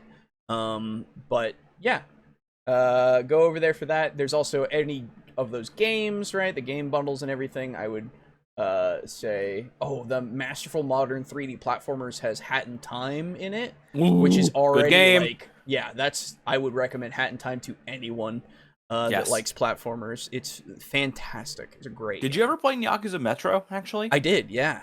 It was fun. Good. Yeah. It was very good. Yeah. I didn't play that weird one that they released that was like a fan-made one that then became like a weird free DLC.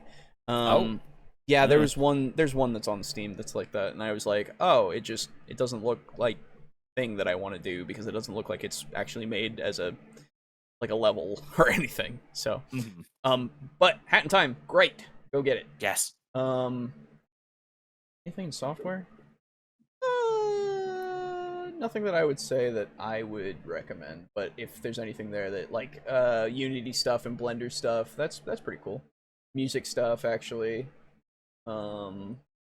Yeah, so go check out Humble Bundle. It's one of the best sites out there, I think. I would promote them any day of the week. They've got great shit there. And yeah, that's all the ways that you can support us, as well as obviously the subscribing and all that kind of stuff, right?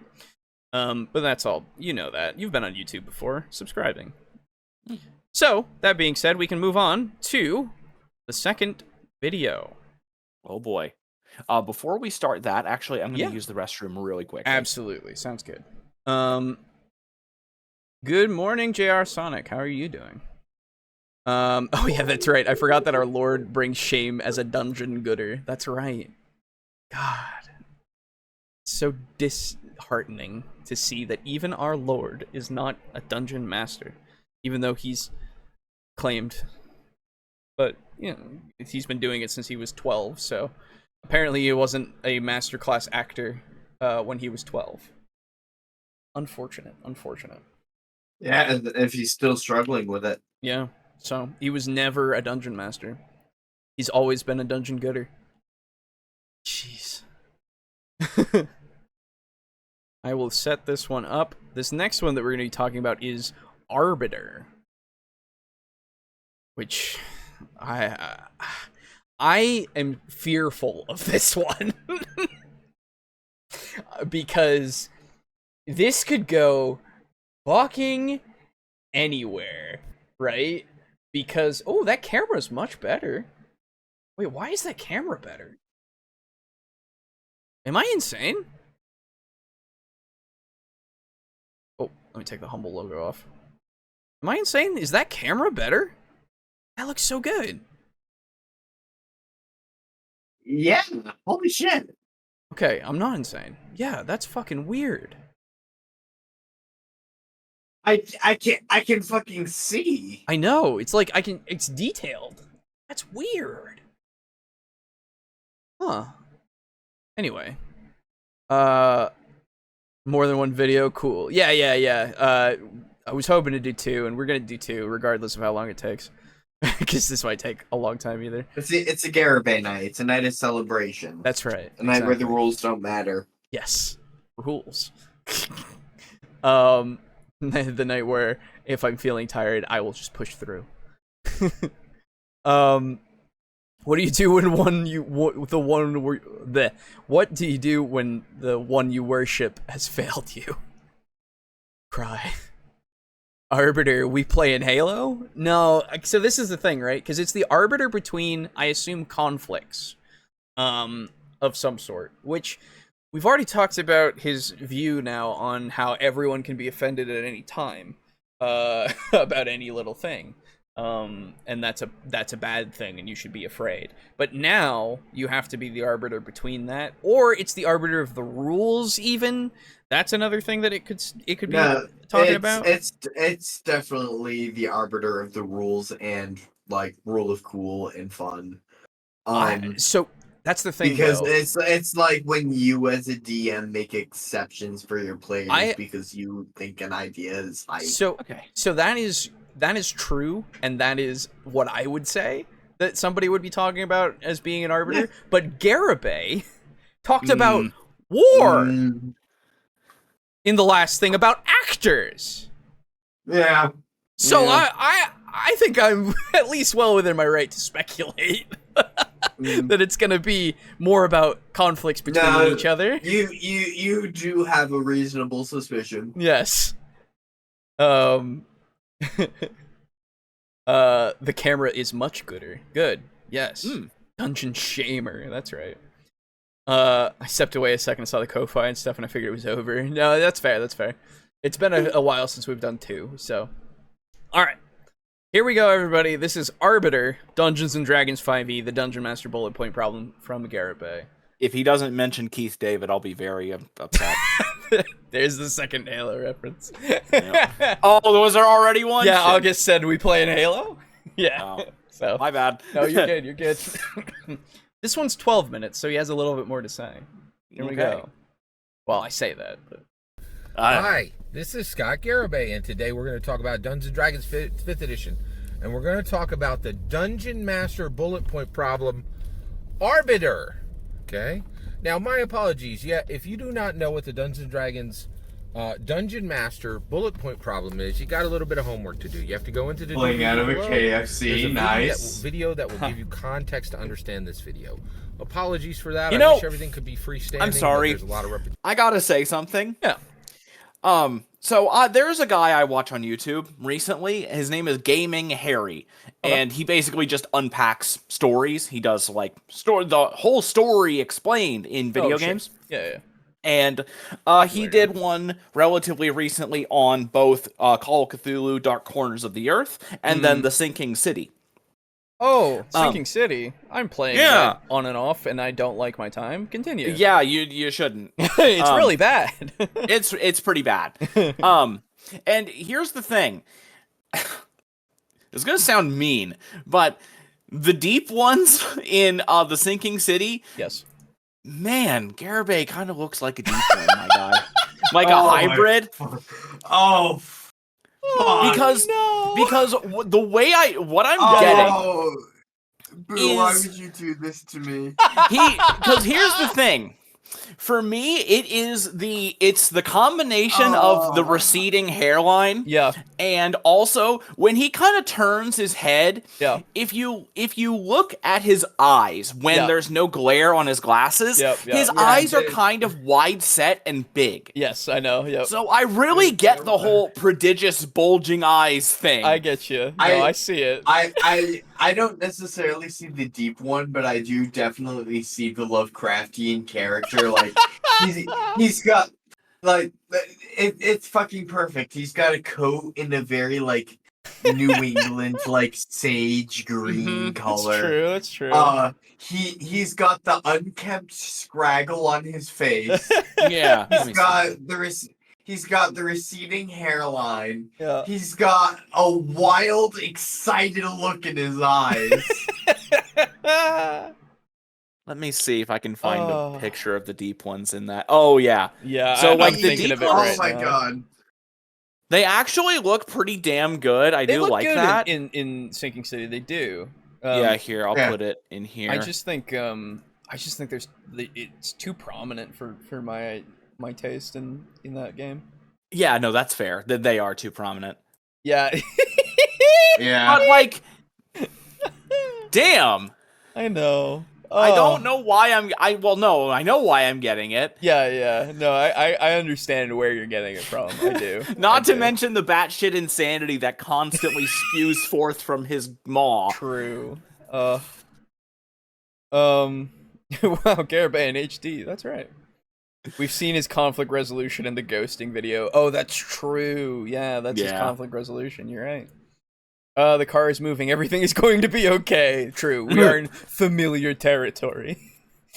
And it's probably Twilight Princess with the Arbiter's Grounds. Yes, exactly. Ooh, that's yeah, right. I haven't played Twilight Princess in a long time, actually. Yeah. It was a fun game, from what I remember. It was fun. Yeah. In that, which is not fun for everybody. Here we go. All right. Arbiter. What is an arbiter? An arbiter is someone who does arbitration, which is a discipline. Arbiter is a role. I'm going to talk about it at the role level, but dungeon masters have to master arbitration. Now, you know who masters arbitration? Like FBI Lawyers. agents, like CIA agents. Okay. Like, Too low. I thought he was going to go to judges. Yeah, I thought we would go to cases where arbitration is necessary rather than FBI, which they pursue and investigate rather than arbitrate. Yeah, that's that. What? But okay. You know who's known for their arbitration abilities? The CIA. Yeah, that's like okay. No? SWAT. Yeah. Yeah, SWAT. Yeah, super good at arbitration. Yeah. That's right. Like, I mean, they never have any follow-up arguments if you just shoot the offender. That's right. You get him on the ground and shoot him. Yeah. But, so, this is always the thing where he's talking about it. He never goes into what it is first. He always has to give you the example, but he's not giving me an example that I can follow because, again, CIA and FBI. It's like, brother. And I fucking love that it's like, what's an arbiter? He's somebody that arbitrates. Yes, and I'm like, okay, please answer the fucking question. Please use a definition so I can understand what the word means rather than using a word that is made from the word. Yeah, fucking good job, Merriam-Webster. Yeah, exactly. I went under the definition. I saw arbiter, and then it said it goes into arbitration, and I'm like, oh, that's what it means. Nice. Yeah, fucking. Like, okay. Damn it. Also, like, a significant number of corporate, executives, and like, this is a major discipline. This is not the shallow end of the pool. This is like very, very serious. This is an incredibly complex discipline. Sure. But you're a dungeon master. Ugh. So what other people get to spend an entire lifetime mastering just one discipline, you have 10 disciplines to master. Is this like his tagline? Yes. Yes. Yeah, throughout these videos, every time. Yes. That is his tagline. You are better. You are better. I am better. Because we are better. Fucking hell. Yeah. Let's talk about arbitration and the arbitration. I could really go into some armchair psychology about a guy who needs to. No. I mean, we have many a time, so you're good now, right now. I mean, let's just let him get out more of it if you want to, and you can have more ammunition. Let him cook. Yeah, let him cook. Let him cook. That the dungeon master arbiter has to accomplish. There's a lot. Holy cows. There's so many ways that conflicts can happen between player characters, okay? And guess what? Conflicts can even happen between dungeon masters and players. What did I say? Yeah, what did I say? I said it's the conflicts between players. I didn't say the dungeon master and the player, but I said conflicts that can happen between players. God. What did I say? So one thing I find really funny is that he said conflicts between player characters as well. Yeah, that's also true. That's not really something that you arbitrate. You solve that through either dice rolls or roleplay. Yes. You arbitrate disagreements between the people at the table, not the characters. Right, exactly. Like, to a degree, I understand what he means, right? If there's some sort of conflict between characters in the party, you have to kind of figure out what's going on and you know, make it go one way or the other. But that is, like you said, usually that's done down to role playing or roles if you can't decide like how you want to resolve it, right? Yeah. If the conflict is as simple as an arm wrestling contest, it's a strength test or something. Exactly. Like an opposed strength test. Exactly. I guarantee you, Garibay will go into how if you have a conflict between like your players, then that can become a conflict between your player characters. Yeah. And that can be toxic for the health of your campaign. Yep. Oh, I assume that's where he's going with it. I thought oh fuck, I hate it when I'm right. I hate it when I'm right about things sometimes. It's fucking... Was that what you were thinking too? Yes. Absolutely, yes. Because, like, there is... Like, what you said before of arbitrating the rules and making so there are exceptions and making it so that it's more fun for people, like I said, that is something that any of us, any normal person talking about arbitration in D&D would go into. Yeah. Which means it can't be that. It can't be that. Exactly. Exactly. If we were to talk about that, it would have been, honestly, it was probably a part of a different part. It would have gone super quickly. It would have gone super quickly, but it would also be under a different category. Because this is using instead of being like, oh, you need to know the rules, like that would be the category itself. Whereas this is using the specific word of arbiter, which I immediately go to conflict resolution. Because that's where you go usually. It's some sort of person who does some sort of resolution in some sort of negotiation or conflict. And like, I immediately was like, oh, yeah, that's where it'll go because we gotta be more important because we're dungeon masters. This is, again, a higher calling. We have to make it so grandiose. Yeah, so what I was thinking he was going to do was be like, it's about the arbiter of the rules versus the player's fun. Yeah. And we would be like, yeah, sure, we're with you. Yeah. And then he would go into a spiral of like, oh, well, fair. What is an arbiter? Oh, in Latin, it's shown to be one who argues. You need to have like a fundamental understanding of these rules and cross-reference them with other documents and notes and times you've made exceptions before and how that sets what's it called precedent. Precedent, yes, thank you. That's where I thought he was going to go with it. That is a very reasonable assumption as well. I'm so like he's not going to be a slow burn with this. This is too big a word, you know? Arbitration. Ooh. Yeah. Sexy word. Yes, love it. Gotta make it so good. That's right. Am I right? Keith David, the arbiter. Yes. The voice. Oh my god! That means every time you're in a D&D game and there's a disagreement, you can say, "I'm the arbiter." I am the arbiter. I am Keith David. Yes, exactly. So if everybody's played Halo around the table, just say, "I'm Keith David," and they're like, "Oh shit, what's gonna happen?" You know, that'd be fucking stupid. But like, I had a feeling, man. It's so I hate it. I hate it so. Dungeon Marines. Wait, Dungeon what? Dungeon Marines for the arbitration, like the CIA and the SWAT. Like you're saying. Dungeon Marines. Alejo, do alligators alligate? Of course, yes. They throw out a lot of allegations. They're dude. I want to have that now. I know, right? Where you have like a shit-talking alligator. Throws like out so many. You know, it's like a thieves guild, and they have like a guy who goes around and like spreads misinformation, and they're an alligator, and they're an alligator man. Yes, dude.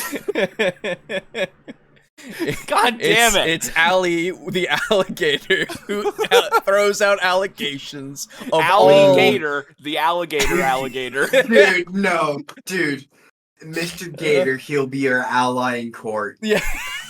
Oh. I love alliteration so much. He's like it's my favorite. He's like the Saul Goodman. Yeah, of guild members. Oh, that'd be great. And I'm not even talking about that today, right? I'm just literally get this. God you damn can even have conflicts that come external to the game during the game, right? Especially if you have any kind of an FLGS or a library game or a public space. So if you're talking about this, then if you're not talking about that, then why are you talking about it? I don't understand. Let's see if he answers it. True. Does Garibay have a P.O. box? I don't think so, no. I doubt it. Because he's never mentioned it, and he fucking he would mention himself all the time. Yeah, he would. I want to send this man a nose trimmer. Ooh. Oh no. This game, even if you have your own home, right? Like, you know, spouses and siblings and, you know, children walk by. We were supposed to. There can be conflicts even between, like, there's so many places where conflict can erupt with the real people in the real game. Wow. And arbitration is very serious. But let's keep it focused on just the conflicts that can happen between player characters, right? So first of all, there's the very constant source of conflict, which is treasure, right? Treasure is a huge part of Dungeons and Dragons.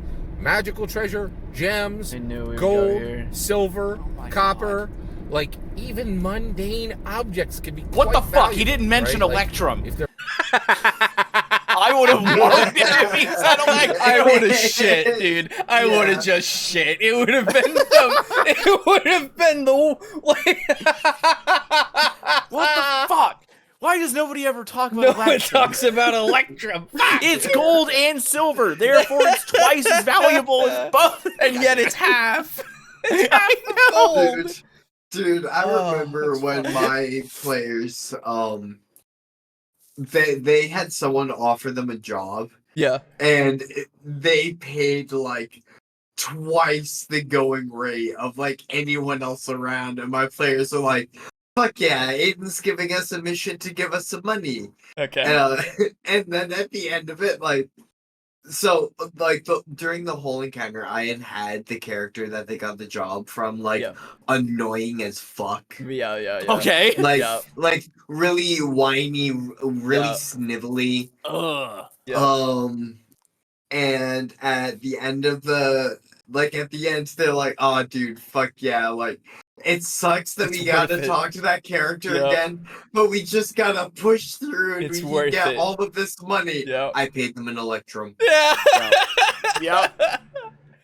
Electrum is such a hilarious, like, fuck you to your players, it's a slap even though it's perfectly acceptable as payment.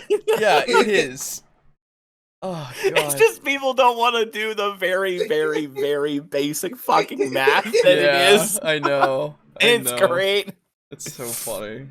But that's why I want to have a shop. I'm gonna have a shop in my, like, material world that is in, like, the big city, and he sells really good shit, but he only takes Electrum coins. Yes. Because he's like, I love Electrum. That's all I want. Yes. I've got all these fucking great potions and magic items and all this shit that everybody wants, but I only want Electrum, so I don't sell it very often. That means my stock is fucking huge. Potion seller. Potions. Yeah. Yes. Oh God. Okay, so I'm coming back to fucking treasure. Yeah, so conflicts over treasure. Now, this is an old problem. Yeah, this is like it's a non-existent problem. honestly. Like an AD&D problem. Yes, that's what I was gonna say. It is a previous edition, a past edition problem that I rarely. Now, to be fair, there could still be issues with it, but I rarely even think that in these times you have this happen because a lot of people make it so. One, to make it simpler for everybody, they make it so that things are divisible evenly. And two, they make it so that if something is very special, it's either tailored to a character or they give everybody an equivalent, or they know that over time they're going to get their thing. Like, people have put into place these fixes for this because everybody knew about this problem before. And the people that came into the game afterwards, who aren't children, understood and talked about how they could make it so that this problem doesn't come up.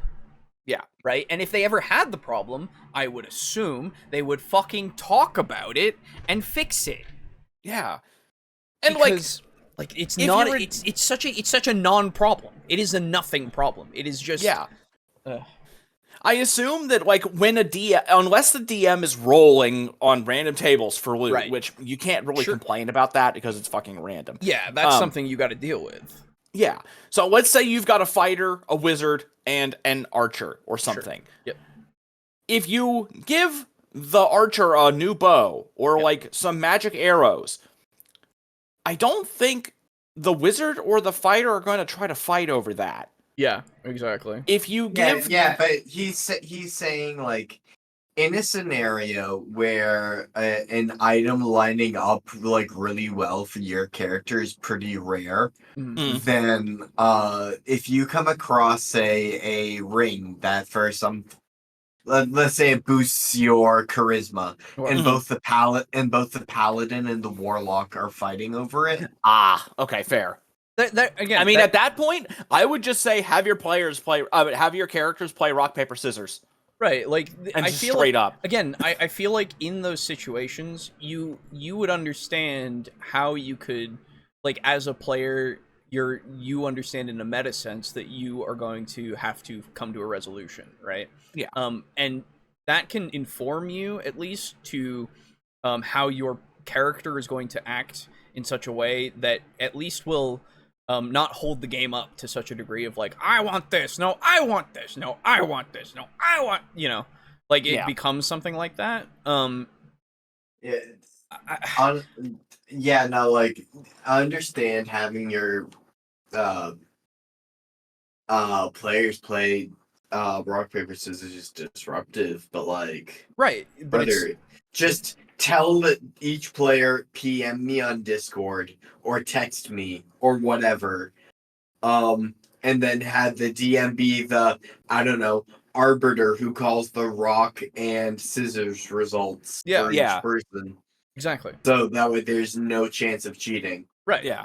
And, like, again, I think that we need to propagate a sense of respect for these players, these people, because I think that this view of this being a big deal, a big problem, is childish. Yeah, no, this is ridiculous. Right? This is something that literal kids That's what I'm saying. do, really. So I only think that children would be, like, prone to this happening a lot. That makes it a problem. Well, when I say kids, I mean something that's like 9, 10, 12, something like in there. Whereas children, I would say, are like 7, 8, and below. That's my bad. Okay, no, I got you. So, but yeah, so, like, again, can we at least, like, act like people are intelligent and able to have a conversation and, like, not, like, sure, we can bring up the subject and we can go, okay, so if this happens, if it should happen, I suppose, there are many ways that you can get through this, and it's pretty easy, but the first thing that you should do probably is just talk about it. Right? Yeah. Just talk about it out of character, whatever. If it is becoming a problem, talk about it out of character, figure out, how you can resolve it, all that kind of stuff. And, like, then you can just move on, right? You don't want to hold up because of this, because, again, you're trying to play a game to have fun together, ultimately, and this will drive a wedge in that for a little bit, and that's just not something that you want to usually do. And that's all you need to say. Yeah. That's it. We don't need to keep going over, treasure is a problem. treasure can be a problem because people want all of this treasure and they want to divide it. They don't want to share. It's like, brother, have you seen, like, parties want to succeed together, and usually they share these things because they're like, oh, this will be better for you, won't it? And then the other person goes, oh, yeah, actually, it will. Yeah, I'll take that. And it's like, yeah. I just want this to be a normal thing.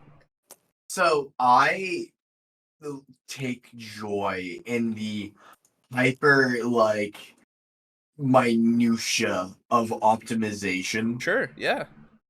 And if you, like, break down a fight in between, say, a ring that gives +3 onto your charisma modifier, do we give it to the paladin or the warlock? I will immediately start going into the math of, well, how many times per session does the paladin usually smite? Right. Within the past weeks? Versus how many Eldritch Blasts have we seen? What spells does the Warlock have that can benefit from this ring? Yeah. Versus, is it just Eldritch Blast? Yeah. And the Paladin gets more things than Honestly, this Warlock has 3 Charisma spells, but the Paladin gets like auras, gets smites, gets persuasion. I will start weighing shit out like that, and a lot of your table as a whole, at least the tables I have played with in the past, have all kind of congregated into that, like, everybody huddling and going, okay, like, let's dive into the minutia of what's optimal. Yeah. Because that can be fun. So, absolutely. So really, honestly, I think your point lies kind of counter, or sorry, your example lies counter to your point.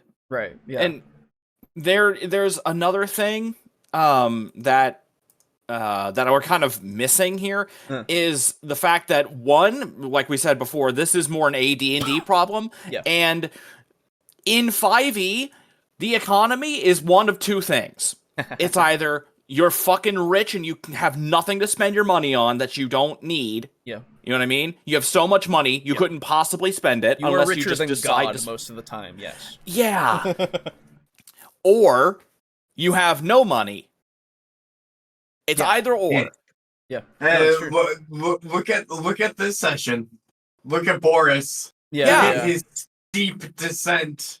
Yeah, like, all you guys started out with fucking nothing, and then all of a sudden you sell the fucking bits of a demon prince and you get fucking 40k, and I'm like, holy shit, that sounds like a lot, but it's not. It's really not. Like, in the grand scheme, I'm like, Jesus Christ. Yeah, it didn't really buy a whole lot, but when I hear that, it just sounds insane. Right. Because I'm used to the 5e economy where that would be insane. Yes, it would be like, okay, I guess we're done. Right. Yeah, and that's why I was like, ugh, how much am I supposed to give you? I remember getting the gold portion of a reward after the bath with the stands. Yeah. Mm-hmm. Yeah. And I remember just going, oh, neat. Yeah, because erasing like a 3 and replacing it with a 9. Yeah.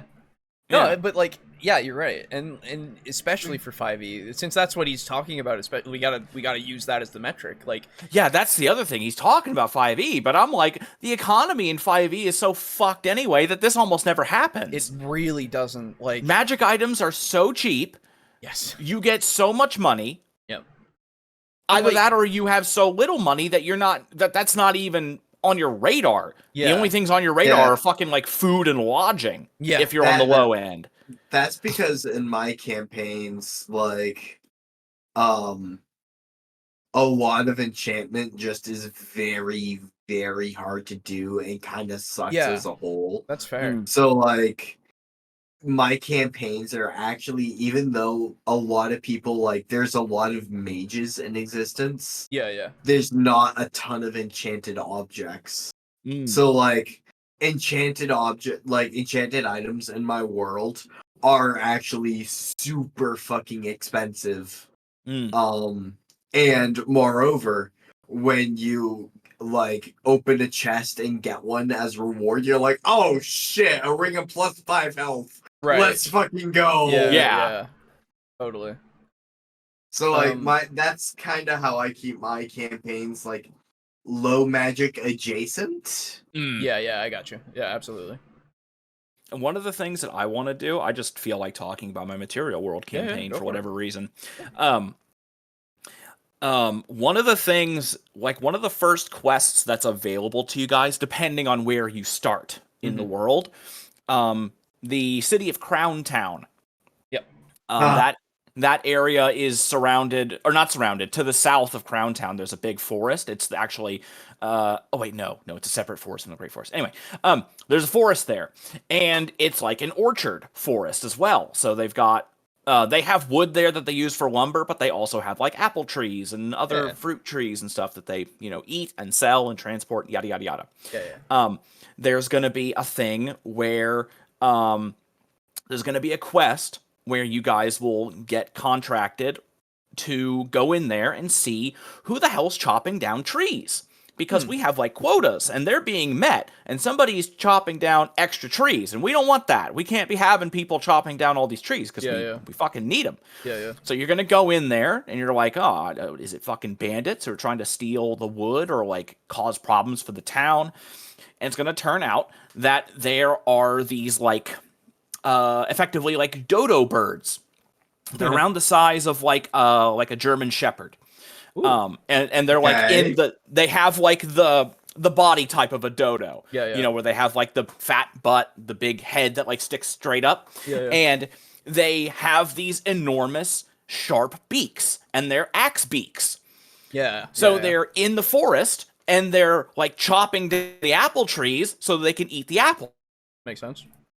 And you're going to go in there, you'll kill them, and you'll be able to get their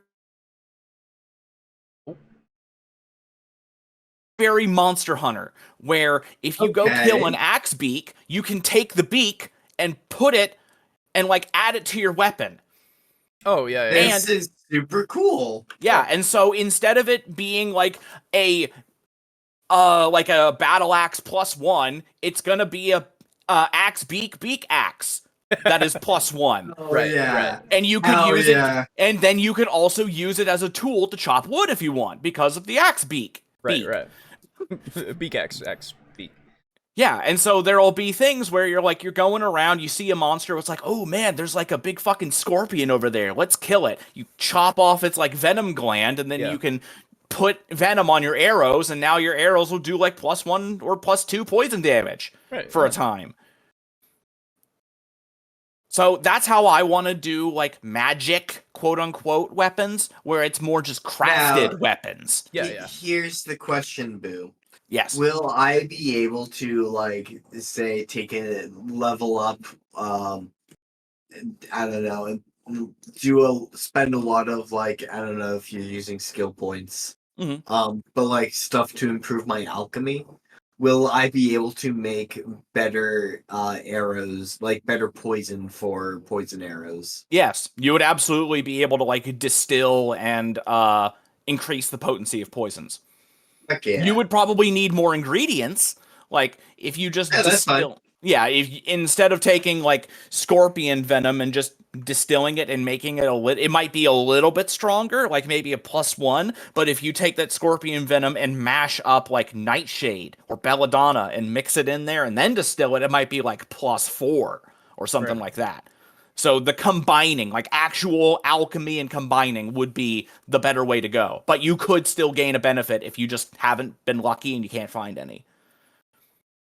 And that's kind of the thing where my world has a lot of different... It's very Minecraft, where it has a lot of very, like, cookie-cutted out biomes.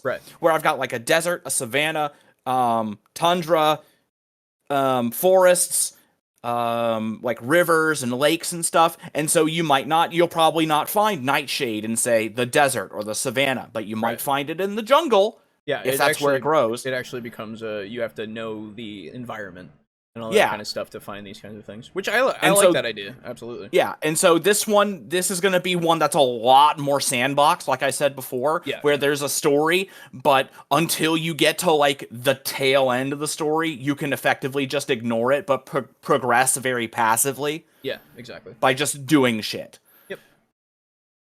That's what I want to do with my material world. But now it's still high magic. You can still play like a wizard or a warlock or anything like that. You can still do enchanting, but that'll probably be, it'll be the standard going rate in D&D, which is, it's not that cheap. Right. Exactly. I don't know. I think the existence of clerics and wizards and warlocks and sorcerers, like, the classes' existences in and of themselves does not necessarily rule your campaign out from being low magic. It's true. Oh, well, I'm just saying that way you don't have to feel forced into being like, well, I need to improve my sword, but we got to go all the way to the jungle to get a fucking hornet stinger or whatever. Right. Yeah. So that way, if you are a wizard, you're like, oh man, we don't have to do that. I can just enchant it if you want. That would be significantly easier. It's just like how in Monster Hunter, if you want to get the really cool different weapon, you got to go get the thing. But if you want to get like the iron, thing up by 1, you get, the thing that's really readily available. Exactly. Yeah. I'm with you. Yeah. And so I just really love the idea of taking, like, I like Monster Hunter. What can I say? I really like the idea of just going out and actually giving monsters, like, value. Yeah. And, like, you see a monster and you're like, oh shit, that's a rare, I don't know, Driftblim. I don't know. It's a fucking, it's a Driftblim. It's a fucking, it's a fucking shiny Pikachu. Let's go fucking tear its cheeks out. And now I can get, like, fucking shocking gauntlets or something. I don't fucking know. No, I got you. Absolutely. Few things. I never heard of Electrum. Sounds cool. Yeah, a lot of people don't know Electrum exists because they phased it out, basically. Yeah. Which sucks, because Electrum is funny. Honestly, the best stealth buff D&D as a whole has gotten. Yeah, honestly, yeah. It just makes things simpler. Yeah, it's just funny though. Yeah, gonna have in my campaign. There's gonna be 10 different kinds of coins now. God. Fighting over gold does not seem worth it. It's really not. I'm sure some players somewhere in the world have conflicts over treasure, but in my experience, they'll usually let whoever can get the best use out of an item take it, and that's assuming they don't just sell everything and divide the gold up evenly. But, it's a case of a rising tide raising all ships. If one character becomes more effective, the entire party will be more likely to survive. Yeah, exactly. It's the best way to look at it. Yep. You need, like, 10 different kinds of coin, but the only one where the only coin that's a multiple of the other is like a 10 of the 5 in 1. Oh my god. So imagine like dollar bills, but like every single dime amount was a different coin. So there's like the penny, the dime, a 20 cent, a 30 cent, a 40 cent. Oh my god. Oh my god. Yeah. So, like, charging someone 93, they can either hand you a 9 or a 3 or a 5, whatever. Yeah, it just becomes a mess. It just becomes a fucking mess. And then tell your players they aren't allowed to convert one type of currency to another. Oh, God. Yeah, I gotta go find somebody who will give me copper, because I can't. I've not no other way. I guess I'll just either that or I'll just. Do you have change? Because I've got way too much. Yeah. I have like 15 80s. Can I have like some 20s? You know how you circumvent that is you go, all right, fuck you. I'm becoming a banker. Yeah. You know, I will be the exchange. That would be the whole campaign. It would actually be kind of cool. Bullshit financial system. Yeah. It would actually be kind of cool. Bribing government officials to enact the changes that you want within your country. That would actually be a kind of cool campaign. It would be a sick campaign, campaign, that'd be honestly. pretty interesting. You're trying to make as much money as possible by starting out this business of exchanging currencies that were previously inexchangeable, and then you set a standard and make it so that you're wealthy and other people then you can influence with that wealth. Yeah, super cool. Lose 80% of your wealth to NFCs, non-fungible coins. Oh god! And then have to get bailed out by the bank which you founded initially. Yeah! It's the greatest scheme I've ever played. God damn. The 5-head answer is give gold and only magic items that do wacky things and not stats, and then let people buy stat magical items. Yeah, that's a way to do it. Absolutely. Yeah. I kind of still need to establish what magic level my world even is, though from the way I've been writing it, it feels pretty low magic. At least I haven't been talking about mages at all. But I think I will end up being low to no magic, but it will have psionics. That's just Shadowguard, though. God, I can't remember. Was it Felkarai? It was Felkarai, but that was the city, I think, or the people. This is the Felcare. There we go. Felcare. Oh. Would be super high magic. What with being in the Netherworld. Yeah. No, that's I think that you're on, like, I feel like it is a lower magic setting from what I've read of your world, Lux. Absolutely. At least in the sense of it not being like grandiose magic, right? Like it's still magic. But...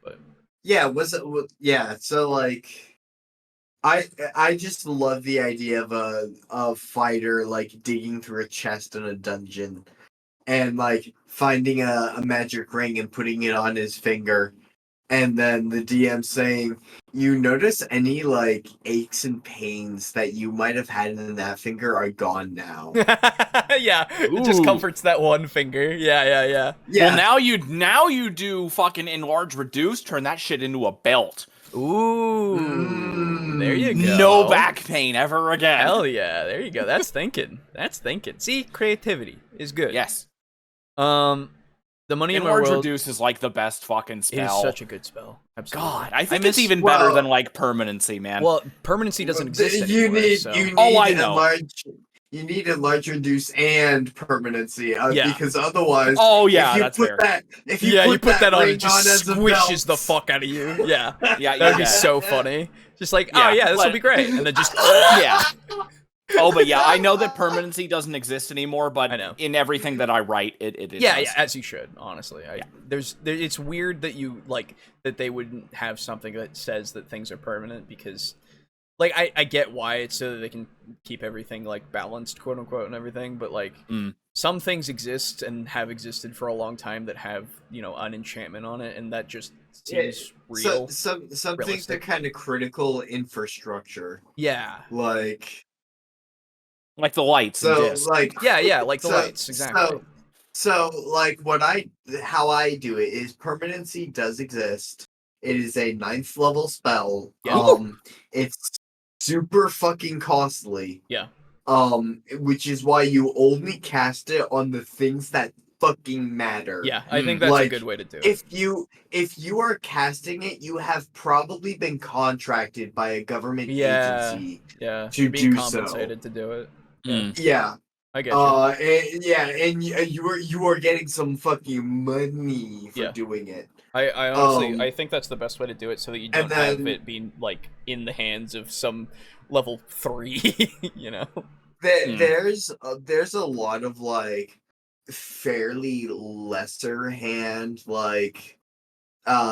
say, for one country I have, is kinda using, like, a mixture of, like, a number of people kept on staff, at, like, key junctions around the country, and they're using it as, like, basically a relay system for information. Yep. So, like, information from the front lines. And,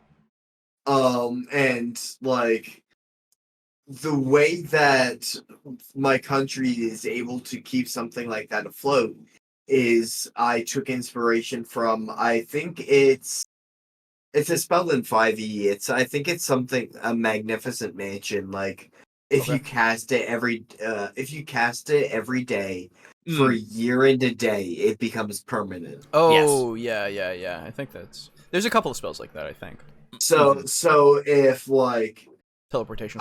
If some mages, like a group of 3rd level mages, all spend a day spending all their spell slots, like casting this for a year and a day, which is it's fucking costly in terms of the fucking labor. Good Jesus. Yeah, Jesus Christ, casting a spell once a day. Fuck. But all their spells. Oh no, all their spells. Yes. Oh, right, yeah. Okay, that's fair. Makes them completely useless for the day. Still doesn't quite add up to having someone cast permanency, but just barely. Yeah, really. Yeah. Like, man, yeah, I guess you could do that, huh? Yeah. Jeez.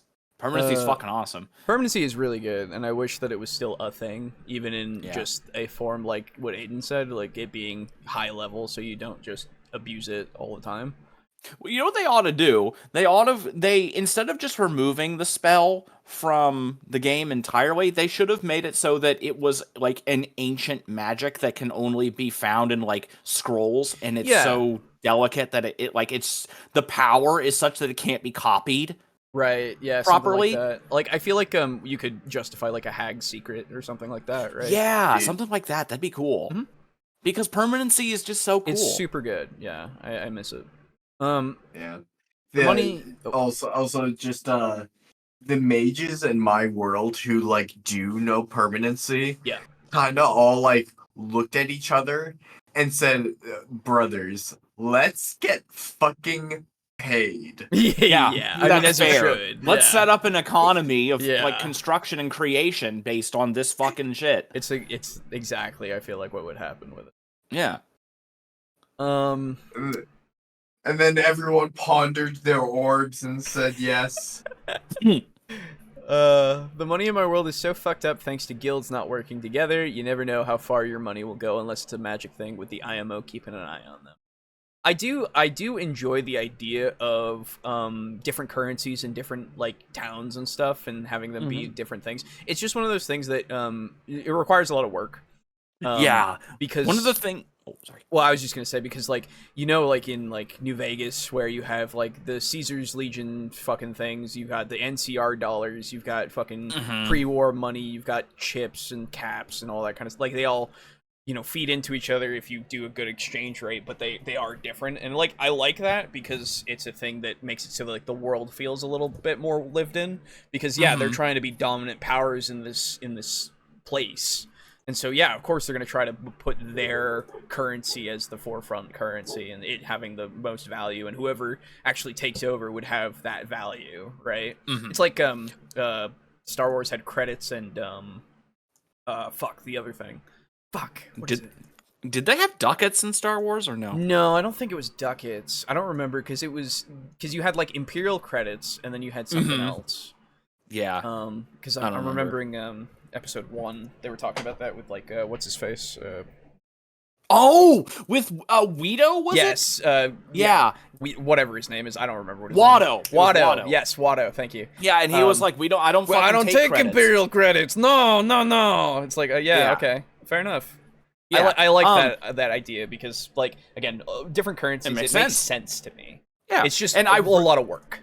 I really liked, I don't know if this actually happened, but I remember hearing at one point that, Aiden, you would probably know this, in The Witcher 3, you can go to, like, 2 separate countries, right? Yes. And don't they have separate currencies that don't transfer? Or no? So, maybe? I actually played through that game fully, and it's fucking amazing. I love that game so much, actually. And I remember there hearing are about those those in that, I believe, but I don't know if it's between different the different countries of like the DLC because it has been a while, but I do remember there being 2 different currencies at least. Yeah, and I thought that was super cool, and I wanted to, like, I just like that where it actually happens in a game, and it actually is like quantifiable, because I remember playing a little bit of New Vegas, and I didn't play it enough to reach the point where I could spend like specifically NCR dollars and the Caesar's Legions stuff. It is in there, and it's a good addition, but it's not like too meaningful. I'll give you at least. Because I know that in New Vegas, when you get chips, those are just in the casino. That's all, and then they just turn into caps. And you can turn them into other currencies though as well. Oh, you can. Okay, yeah, it's cool. So when I played New Vegas for the tiny amount of time that I did, I didn't wind up using any other currencies. I basically was able to just get everything with caps that I did get. Easy. And so it didn't really impact it much, but hearing that from The Witcher sounded super cool. So that was honestly, I think that was like the first time I ever knew that was a real double or multiple currency system. Right. Yeah. No, it was neat. In order, what you do is, in order to change your currencies when you go from one country to another, they need to go to a money trader. Right. Okay. But they can't directly convert from one currency to another. So they have to pay like 173 gold. Right. And we will say that the next country over uses platinum. Okay, yeah. We'll just call it platinum. It's equivalent to gold, but okay. Right. We'll just call it platinum as like a placeholder for a name. Okay, yeah. When you said that, I was like, "Oh Jesus!" So we traded our gold for platinum, but gold isn't worth as much, so we got less money. No. So what you do is you make them go to the money traders, and then convert their gold to a certain amount of tokens. And then you have them convert those tokens into platinum. Right. And what you do is you make the tokens like ungodly expensive, so they'll have like 3,800 like gold that they just like. A token is 5K a piece. and then you also make it so that like they're very obviously getting taken on the deal for gold 2 tokens, and then very obviously getting on the getting taken on the deal again from tokens to platinum. So essentially make them do the math of where they're getting taken both times. and just like sit down and watch them glare at you. Just make them take it in both holes at the same time. That's right. Or all 3. Oh wait. No. Never mind. Need to be a woman for that. I wouldn't use all with the 3, but we can leave that there. Yeah, about 7. It'll be fine. Yeah. You got 2 eyes, you got 2 ears. Yeah, that's fair.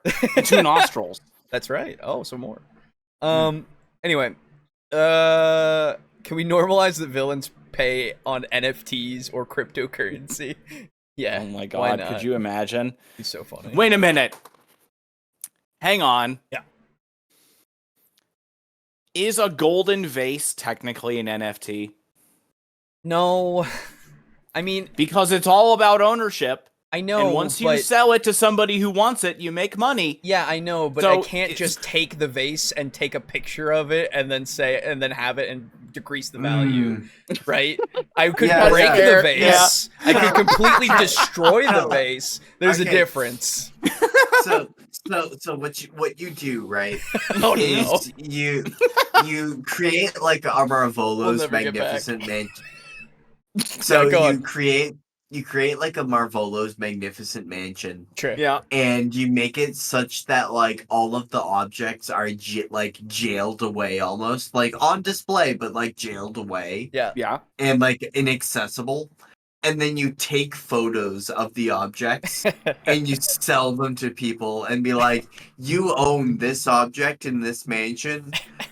but like we are ultimately a lockboxing service, and we are so secure that you don't even know where your item is. Because it's in another fucking dimension. You just know it's very safe. You just know that it is an investment. But you can display this vase in your living room. And just nail a Polaroid to a wall. Oh god. And like put it over a nice little end table, and people will know that you do have a vase. So now, what if you I fucking hate the speculator fucking? So now, wait a minute, hang on. So let's say you do all that. You know, you have the mansion with the treasures and all that. Yeah. What if instead of having a Polaroid, people buy the vase, and you polymorph like a plant pot, just a clay pot, into that thing? Yeah, you're just creating duplicates. Yeah. So this is fake, but you do own the real one. I mean, okay. So it's an exact copy. Actually, that has precedent because in the art world, there are forgeries. There are forgeries that are made of actual paintings so that they don't get stolen and they can still be on display. That's a thing that can happen. So there is precedent there. I'll give you that. Yeah, they make forgeries of the original and they display the forgery. Yeah, so that the other one can be kept secure. Yeah. Fucking hell. All right. So you could do it. You could do it. Yes. You could. Fucking Fuck hell, me. man. Anyway, actually, Felcare would be a good place to use the Right Honorable Lord Mayor title. Hey, Aiden, what have we done? You figured out a drink. What's up? You figured out a new market, is what you've done. That's what you've done. Glad to give you a free one shot. True. For your players. Felcari overlords can use mana-powered NFTs. Drain the life force of reality itself to power the blockchain. Fucking hell. Basically just anything. Plug it into the magic socket. Yeah. It's just draining the astral plane. No, guys, shut up. Guys, shut up. Okay, here is your one shot. This is the one shot I will now using. I will now using. Sorry, my brain is working faster than my mouth. I got you. You're good. Yep. The party gets hired by Mistra herself. Okay. Who is sick of these mages in this one city who are using the weave to do this. Yeah. Yeah. And you have to figure out a way to stop it, but perhaps non-violently. You have to find a way to break into the place so you can heist all the loot. Disrupt the blockchain. Yo, we gotta block the blockchain. Oh god damn it, dude! That's actually pretty good. I like that. Like in Ocean's 11 style heist. Yeah, dude. Yeah, totally. You could totally. This you would could totally so run that. Fun. Yeah, it would be really fun. Have your campaign set in like a regular D&D world, but run the heist with Blades in the Dark rules. Right. So that way you can have all your stupid contrivances happen. That's true. That would work well for that kind of feel. Absolutely. God. Yeah. that would be a really cool Sunday afternoon into evening beer and pretzels. Hang out with Du Bois and just play TTRPG. Yeah, be fucking great. Basically, anything you can see happening in Disgaea or the Has-Been Hotels universe, I could incorporate into Felcare. Cool. Oh, nice. It's hard to explain what NFTs actually are because what they actually are is bullshit. Yes. Yeah. I've seen a good video on it. I've forgotten everything about it, but I did understand it for a time. Dude, Hell of a Boss and Has-Been Hotel are awesome. And I agree, NFTs are bullshit. I've not watched either, but I've heard good things. Yeah, they're pretty good. Yeah, I still need to watch Hell of a Boss. I like Has-Been Hotel. All you need is Sir Enix of the Square to get super interested in your new market. That's true. Yeah. That's true. All right. Well, that was after him just saying treasure, after a little under 3 minutes. So let's let him do his whole treasure point. Yeah, let's let him already cook finally. Yeah, we've let him cook for a while. Let's actually let him present us the spread. Yeah, brother's cooking, but I ain't eating. Oh no. I brought my own hors even d'oeuvres. mundane objects can be quite valuable, right? Like, if they're masterwork, right? Pieces of art, maps, like, these are like, and even like a map, completely non-magical, just a piece of paper, right? Yeah. But if you're on Faerun and you got a map of Eberron, that's worth a fortune, right? Like, and that could be used by some evil wizard to plan an assault across dimensions, right? Wait a minute. Hang on. I'm sorry. Okay, so okay. So is Eberron known and understood? No. In Faerun? No, it's its own thing. Yeah, that's what I was gonna be like. Yeah. If you have a map of Eberron in Faerun, it's just gonna be said like, what the fuck is this a map of? Yeah, this is some like fantasy thing. Weird. Yeah. But like I get it in the example. Yeah, you want your dimensional hopping bad guy, whatever, if you want. That's fine. I don't care. Yeah. Like, but again, can we get back to the point that you're trying to do of like treasure is a problem? Yes, these things anything can be valuable. Good. I'm glad we're here. Let's continue, please. Yeah. Even NFTs. Kinda. They're valuable until somebody makes them not, and it's hilarious every time. Yep. Like a single piece of paper can have immense value, right? Ooh. And the reality is, this has gotten so contentious in games that I've had in the past. That one of the things I do is when I give out treasure in my game, it goes onto one character sheet, right? Oh. And I'm telling basically they've learned, right, that possession is 9/10 of the law. My players, right, and they're like, they know that these things go. And one thing is I'm like, hey, I'm the dungeon master. This is a piece of treasure I'm giving you, right? If it goes on one of your sheets, you guys have it. If it doesn't go on one of your sheets, you don't have it, right? It's left at the scene, right? And they're there, okay. And they want to, and so basically, they also realize that, in my game, there are stop points where when you go to Neverwinter, that's a major, major place, right? So if you have a magic item, you can very commonly trade it for a magic item of another type at the same rarity level. So we're just fucking speeding past some stuff. I was hoping you would get to a point and continue with that point and then end the point. But we're going from point, like, half of a point into the next half of a point. So I would want to ask, so you just you make it so that only one person gets the treasure. That doesn't prevent... That doesn't do anything. It doesn't prevent the people from wanting to take the other stuff. I guess it's just that my assumption is that it's everybody... Comrade, we all own this treasure, okay? Just because I have it doesn't mean that we all don't own it. It's okay, right? It's ours. It is ours, comrade. But it doesn't prevent somebody from going, well, can I hold that, please? Can I have that because it benefits me? Right? Like, that doesn't stop this argument that could still happen.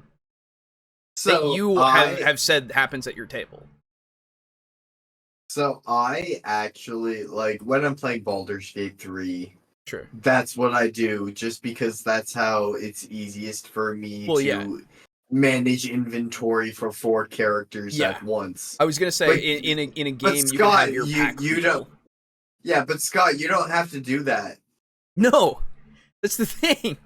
You can have them manage their inventories for you. I suppose. Yeah. So this is the thing that we now have an insight into. He has a problem at his table that he has implemented this solution to, which is barely a solution. Apparently it's worked, which is great, okay? I'm glad it's worked, all that kind of stuff.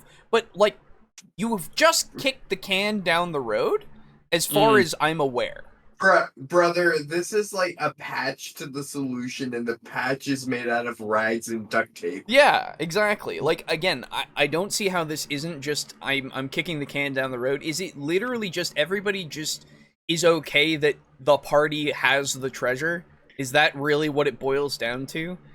That's really weird. Because if that is the solution that was necessary for this problem, that says something about what the fuck has happened in this group. And you could do something kind of interesting, Huh. where it's like super old school, insofar as there's a communal loot pool. Yeah, sure. And that people pull from and donate into.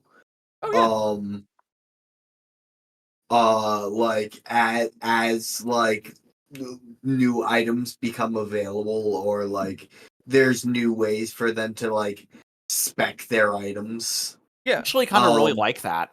Yeah, and then when you go into town, you just say, you know what, these items have all been deemed kind of worthless. This is the sell pile. Right. Yeah. Okay. Yeah. That's really good, actually. That I think I've done something like that before, where we had a bag of money, and basically, if you needed the money, you talk to the person who had the bag. And you're like, "Hey, man, I need some money," and they go, "Okay," and then they give you. You're just hoping that person doesn't get robbed. Yeah. Well, you know.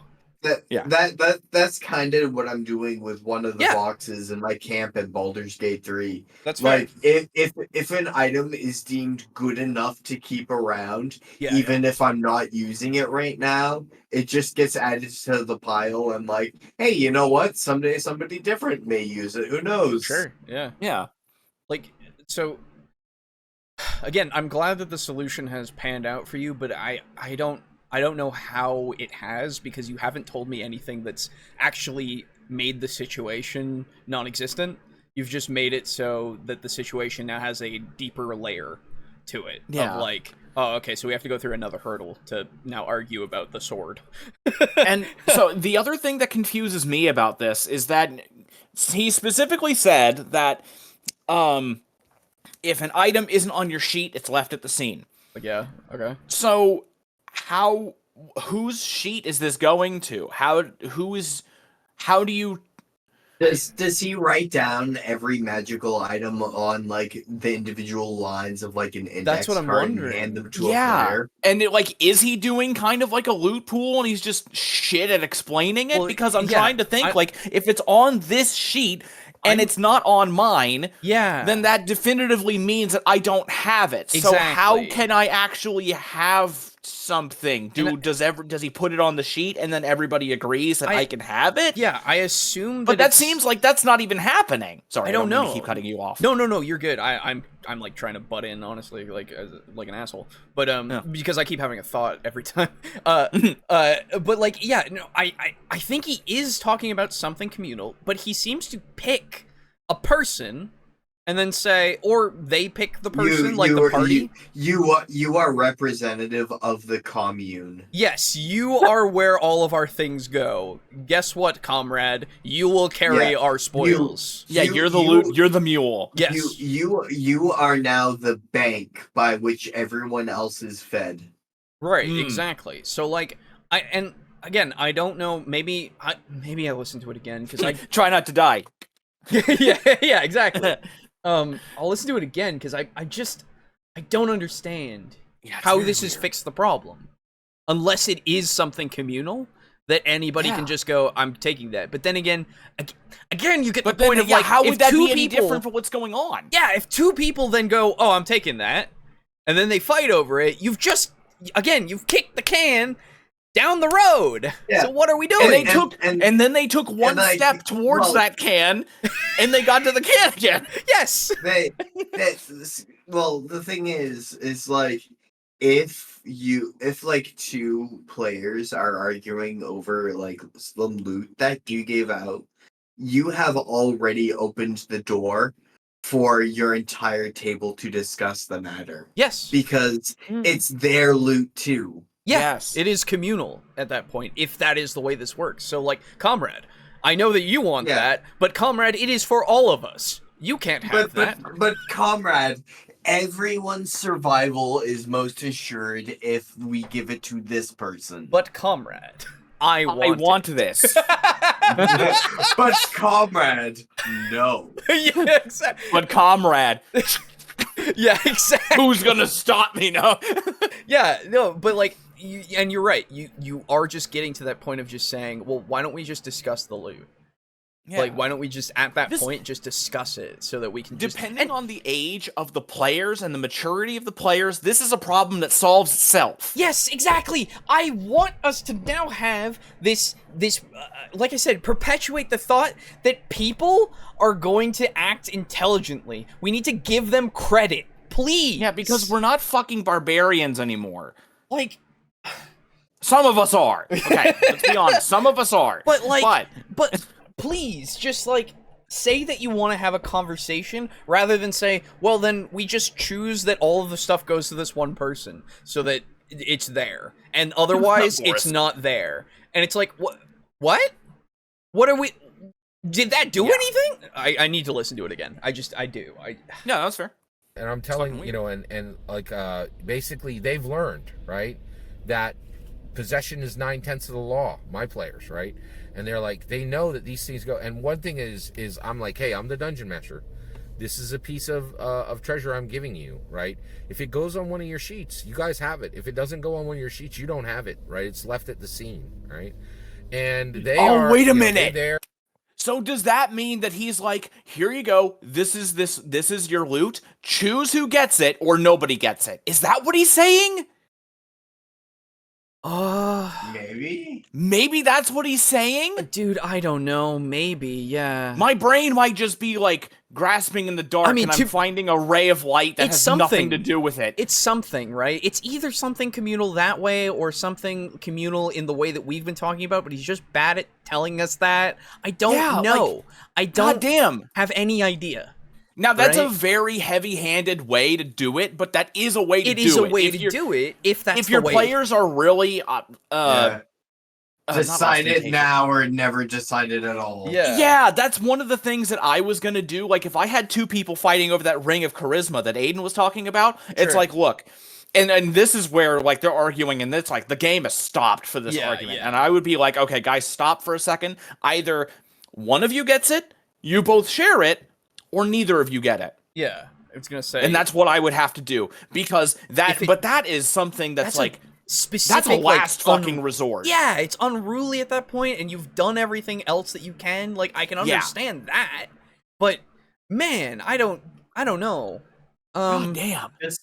Just tell your players, hey, each character gets the item for a day. And then we see, or like 3 days each, and then we see who it's more used it the best or whatever. Yeah. And the other thing that other thing that's being ignored here, and this is getting to me, it's you guys have seen this every time you've played with me. Everybody gets the spotlight in turn. Yeah. Boris had an arc. Yeah. Zeke had an arc. Yep. Mez had an arc. Yep. You had lots of random arcs where you guys could do whatever you wanted. Boris gets items. Probably too many, but he gets items. Mez gets items. Zeke got items, and Sign got items. Yes. Everybody gets their shit in turn. And when you're old enough to understand that it's going to be my turn eventually. Yes, exactly, right? Yes. It's as simple as that. It's so easy to understand that everyone will be okay. I have to hard disagree with you. I know. my arc was this entire campaign. I know. And like, this is the thing. This concept is so simple to learn that you can learn it by standing in a fucking line. Yes, exactly. That's all you gotta do. It's a daily thing that we all deal with. Even if you can't take solace in the fact that it will be my turn eventually. Sure. Say it was your turn first. Yeah. And we are now at the start of the third person's turn. Okay. You can still, even though you are not the main character, go, wow, that, the moment when I was the main character was so much fun for me. And you can take a, particular and unique joy, in your friend getting to experience that. That's true as well. It's community or communitively driven, this story, and everybody has a part to play, and you're able to see everybody have that fun that you are able to have. You're absolutely right. You can sit there and you can just be happy for them. Yes. Unless you're man children who fight over items to exactly. This extent. That's the thing, right? It's like Christ, how did man. like I assume you're that's presumably all adults. Yeah. Presumably. So like I don't understand how this thing how this could like persist. You know? I don't get it. I do not understand because excuse me, unless you're stuck in the AD&D mindset, like stuck there somehow. I don't know playing how. 5e. You're still stuck there, but you're playing 5e. Right. You could stick there, and yeah, I don't know how that could happen, but like, it's a thing that I could see. What the fuck is AC? Sorry. Right. I only know THACO. Yeah. You mean the 2 letters in the middle of THACO, right? Right. Yeah. No, they're not 2 letters in the middle. THACO. The O is a 0, and that's a number 8. Get fucked. No. Yeah, I don't. It's just so weird and again childish to have a problem like that. That then you say, okay, so I'm going to implement the solution that my preschool teacher would implement. It was literally just gonna. Yeah. I was just gonna say something like that. Yeah. Holy shit. Same brain. Yeah, I know, right? But it's because Fist it's so of a bean man. Fist of a bean man. But like legitimately, I see this and I'm like, how do you let that happen? How do you continue to like? I guess at this point you haven't let it happen enough that you have this solution that everybody has grown used to, so it's not a problem anymore. Great, good. You shouldn't have had that be the problem in the first place. This should not have. The solution is weird. The problem is should weird. have never been a problem to begin with. I don't like. If it had been a problem in the beginning when you were young, absolutely, I understand. Yeah, sure. Right? You grow out of it at some point. You learn a better way to deal with it. You know, you have the thing, and if things aren't run in such a way that division of loot is equal, or you know you don't have things that are tailor-made for other characters and all that kind of stuff, like you don't give them those arcs and shit, like I guess then you know you've got a couple of things that might be working against you in getting to this to that concept easier, I suppose. But like, man, can we please act like adults? Can we just... Oh, okay. Yeah, no. Stupid.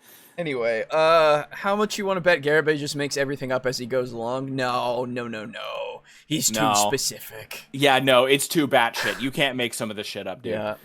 I'm hitting them with our sword. Damn it. Red Army, the whole platoon shares a rifle. True. People would still fight over who gets it. Yes, exactly. I'm a barbarian. I'm not a Roman. Yeah, there you go. That's true. This reminds me of a part of the POTC Dead Man's Chest. Oh, Pirates of the Caribbean. Dead Man's Chest, where they pass one sword between each other in a fight. Oh, is that a thing? I haven't watched it in years. I don't really remember care that for one. Yeah, no. For Pirates. It's been forever. Pirates is a good, like, Pirates 1, 2, and 3 I will consider good movies. They just are not for me. Yeah, that's fair. I have seen Pirates 1, and I think one of the newer ones. I think it was like 5 or 6. Oh, I'm sorry. It was all right. To be fair, I don't know much about. I remember I went to the theater once because I just was like, I'm just gonna go watch a movie, and then I walked into Pirates 4. And I was like, man, this is boring. Yeah, that's when they really started to fall off. Yeah. Dude, I remember there was like a couple plot holes that like left me like confused as to what the whole point of the movie was. But I was just like, fuck it, dude. Like, yeah, I have no great. It's death magic and pirates. Like, yeah, I have no great desire to pick through Pirates of the Caribbean. Like, it's just not my scene, you know? Looking inside any public restroom will dispel any notion that you don't live in a barbarian society. Truth. That's fair. Truth. Ugh. Oh, God. And they want to, and so basically, they also realize that, in my game, there are stop points Scott, where again with the you go to Neverwinter. That's a major, that is a major place, right? So if you have a magic item, you can very commonly trade it for a magic item of another type at the same rarity level. That's cool. I almost always allow that, right? So that, even though you get a powerful magic item that might have nothing to do with your character, right? That you, that basically you can trade that for something that will be very valuable to your character once you get into I like that. That's cool. That's a very common thing that I feel like is not it's not a very common thing. Sorry, it is a very practical thing that I think should be more common. Yes. Okay. I was gonna say I've never heard that before. Yes. Sorry, I got my words mixed up. I was gonna say Scott, a very practical thing that's common. Scott, you have actually given me a really fucking good idea. He's done it a couple of times, I think, but it's very few and far between. I want to thank you for this idea. Yeah, no, it's good. Thank you, comrade. It is our idea now. I'm sure I'll implement it better than you ever could have. Ooh. But thank you. Nice. Wow. Fuck me, that was harsh. Yeah. I was surprised you went for it. You were like, oh, is that your jugular there, dude? Oh, yeah. I went back and forth on saying it a few times, and I was like, no, it's a funnier bit. It's pretty funny. It's pretty funny. Mr. Garibay, I don't actually believe that. Like, I'm sure you've implemented it in plenty of creative ways. Yeah, I'm sure it's fine. It's the bit. The bit. Okay. Right, and it gives a reason for people to go into the big cities, right? Just sick burn, Aiden. Damn. It was pretty much a damn. Yeah. So and Waterdeep as well, right? It gives and when they're in Waterdeep, they can do things they can't do. They can switch out magic items that they've gotten, right? So one of the other things is, and actually I actually did a video about this before, but I'll actually mention. We are spending so much time on irrelevant. Like, yes, okay, you've already given us the way that you've arbitrated items. You can give us a couple of sentences on maybe the exchange. Great. Can we move on, please? You're not talking about arbitration anymore. Now you're just going to be talking about Waterdeep and Neverwinter, and please, just, Real quick here, there was a brutal confrontation that happened in one of my friends' games where he was playing a paladin, and a Holy Avenger came into the game, and there was a massive, and the dungeon master put it into a treasure trove, right? And the paladin was like, oh, thank goodness, it's been so long, I finally have a Holy Avenger. And one of the other player characters was like, slow your roll there, man, I'm going to take that and I'm going to trade it. I know it fits your character, but once we get into a major city, I can switch this for another item, right? I can switch this for another Holy magic. Okay, so was there a player in the party that was in an even worse position? Yeah, that's the question. Immediately. I need more context. Yeah. Like, were they justified in this? Well, I mean, I guess let's continue listening to the story, because the Holy Avenger will return. I'm sure. No, I'm not. I'm not sure they weren't justified. Immediately. Immediately, I'm sure. As soon as like the words left my tongue, I was like, I don't like that. I can't be sure. Like I could trade it for something that I need, right? Like an Ioun stone or anything like that, right? And my friend, who's the paladin, was furious. He was really angry, and really considered dropping out of the game, and asked me. He was like, "I'm so mad that the DM allowed this," And I talked to the DM afterwards, and he said that he never would have guessed that one of the other player characters would take it, right? That he assumed everybody in the party would be like, oh yeah, of course the paladin should get the Holy Avenger, right? And so like, and now I've taken some notes right there, and one of the things is if I want a specific player character to have a specific magic item. Okay, so the DM was shocked. Yeah. The paladin was outraged. Yes. Though that doesn't really give us much because the people that he seems to play with get outraged about some things, and then he has to implement the baby rule. Yeah. So the player that took the item was of course being contentious over it. Mm-hmm. What was the rest of the party doing? Yeah, sounds like nothing. Because but... if the rest of the party is saying, it's fine, dude, no, what are you doing? The paladin gets the item. Are you wizard? Are you crazy? Right. Yeah.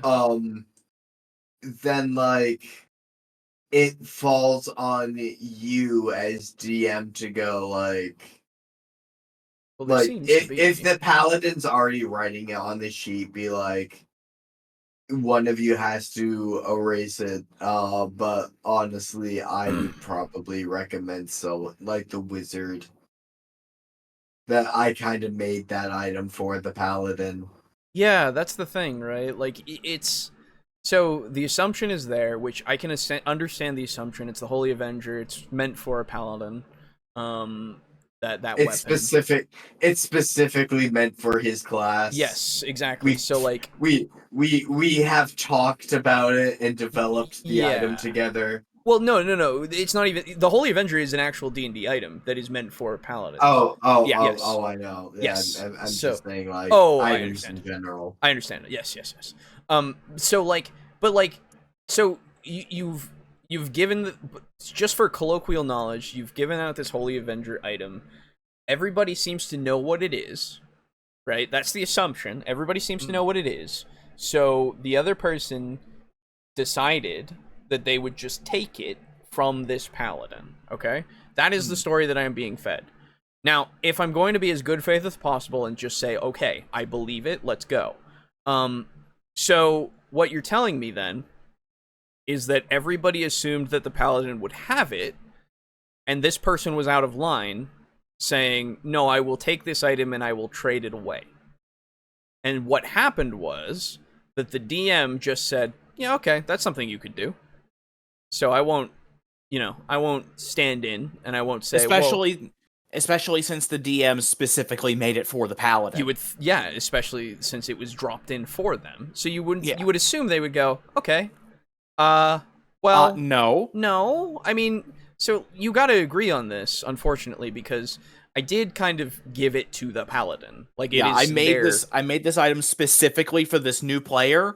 So, you guys are gonna need to actually agree on what's gonna happen here. And if you can't agree, it's going to him because it was my intention to give it to him. Yes, and it's important that he has it. So, wizard, if you think you should get it, make a case right now. Exactly. Yeah. So, like, your communal system that was implemented, or your friend's communal system, I suppose, doesn't seem to do much in the way of stopping the problem that you have said that you have used this communal system to stop. Yeah. Jesus. I don't see how this is a good case for the thing that you have said is your solution. Now, granted, this wasn't Garibay. It wasn't true. It wasn't, but it is a similar communal system. Okay. So, anyone who is Garibay Jason equals Garibay for me. I don't know. It's one of those Garibay things. Jason. God damn it. Garibay Jason. I thought you said that. No. Did you say Garibay adjacent? He just said he put a space. I did, but you did it. What did this. Garibay Jason. Okay. Oh God. Okay. This has been just a bunch of fucking. This podcast has been fucking full of winners. Yeah. I'm a little lost on what's happening, but I want to be outraged too. I know, Lux. There's not enough context. That's the thing. Dude, like, just do the communal system that I do, like, for, like, everyone has a shared loot pool. Yeah. So the communal system requires your players to be meta. Yes. It requires that, I think. Because you need to understand what is the best thing, quote unquote, for everybody, or what's the thing that everybody wants to have, and all that kind of stuff, right? You need to understand that. In fairness, I am playing Baldur's Gate 3 super meta. No, I understand. What I'm just saying, if you're going to use a communal system in your D&D campaign. Well, see, I'm not even sure you would, because, like, say you get like a suit of plate armor, the wizard probably isn't going to take that, because I'm not even strong enough to wear that shit. I understand. I guess it's a both conscious and subconscious meta, right? Yeah. Because with some things you can have a debate on whether or not, like, you get a knife, right? Like a wizard might want that because they need something to be melee just in case, right? Or you get the rogue. Then the rogue yes could also have that. So like you need to have the conversation of the meta so that you can avoid these stops that happen because of arguments not in, or both meta and in game, right? Because you can have an argument in game and it can be fine. Like that's something that can be character building and shit, right? It's actually something that's pretty good for character building. But if it lasts too long, like we've said, you know, it takes forever and it starts to hold up everything. Well, then it turns into like more of a meta, you know, argument, or it could be a meta argument from the beginning, that's doing that. And you need to, like, I know people are like, don't ever do meta shit, right? Like we've encountered that shit, but it's always the whole, you can compartmentalize like pretty easily, like what you know versus what the characters know, as well as if this is a thing that, like, you can think of the argument out of meta being made when you're talking about something in meta, right? Yes. So like, oh yeah, I would like this because it's a +5 dagger and I have a +4 and all that stuff, is like the rogue saying, I'm very proficient in what I do with these knives, and that one's like keener. It's made with a better blend of steel, and I feel like it will assist me a lot more than it will you, wizard, right? Like you can understand what's going on in that kind of way, and if you want to roleplay it out afterwards, more power to you, right? But like there is that implication that you can have, that you can justify at least this thing so that you don't have it hold up everything else. So if you're gonna do communal systems, you gotta be willing to have those kinds of conversations, I feel. So fucking please don't just then have, we're gonna have a communal system and then have what just was talked about happen. Oh, I'm just gonna take that because it's communal, so fuck it. Comrade. That sounds like, you know what? That sounds an awful lot like communism. That's what I'm saying, comrade. Yeah. So like, you know, you gotta have a little structure. Like the result of that system. I understand. Yeah. Because we need more info, Garibay, please. I know. Garibay is a hive mind. Hive minds creep me out. That's fair, they should. Yeah. I usually end up keeping one as a pet in Stellaris. Nice. An entire hive mind? Holy shit. Yeah, you can have races that are hive minds in Stellaris. Oh. Yep. They'll tend to get destroyed if you don't vassalize them. Okay. I have a scene where, you know, some non-player character literally puts it in their hands and says, "This is bequested to you, so that no other schmuck in your party can get it." Like, you're like, okay, that's another way to do it. Like, sure. So, but people can very much fight over treasure, right? And that's an extension of the real world. Like, I have a friend who's become an executor of a will, and it's absolute nightmare. Okay, all right. To be fair, I'll give him this. Dude. I'll give him this. Yo, dude, shame about your father, but I hear his drops were fantastic. Yeah. I'll give him this, that yes, something like that. Like, money does make things more. It can make conflicts arise easily in real life. Sure. I can understand that now, knowing like how that process is. It's also just like so stressful and everything. There's so much that goes into this, going through wills and shit. Like, it's not a fun time, and the tension can be driven even higher when money is involved to such a degree. So like it can be something like that. Thankfully, I haven't experienced that myself, but I can understand that that is something that is very possible. But I understand it's possible, but I think that when we're playing D&D, I think we're able to be above that because again, it's a game that we all understand that we want to play together and have fun, and like there are certain things that benefit other people as well as certain things that you can do as an action yourself that could be a dick move in case of your story, Garibay. So right, like splitting up wealth in virtually or physically is nightmarish, right? Where else can you get fights, right? Here's the 1 in 100 day situation.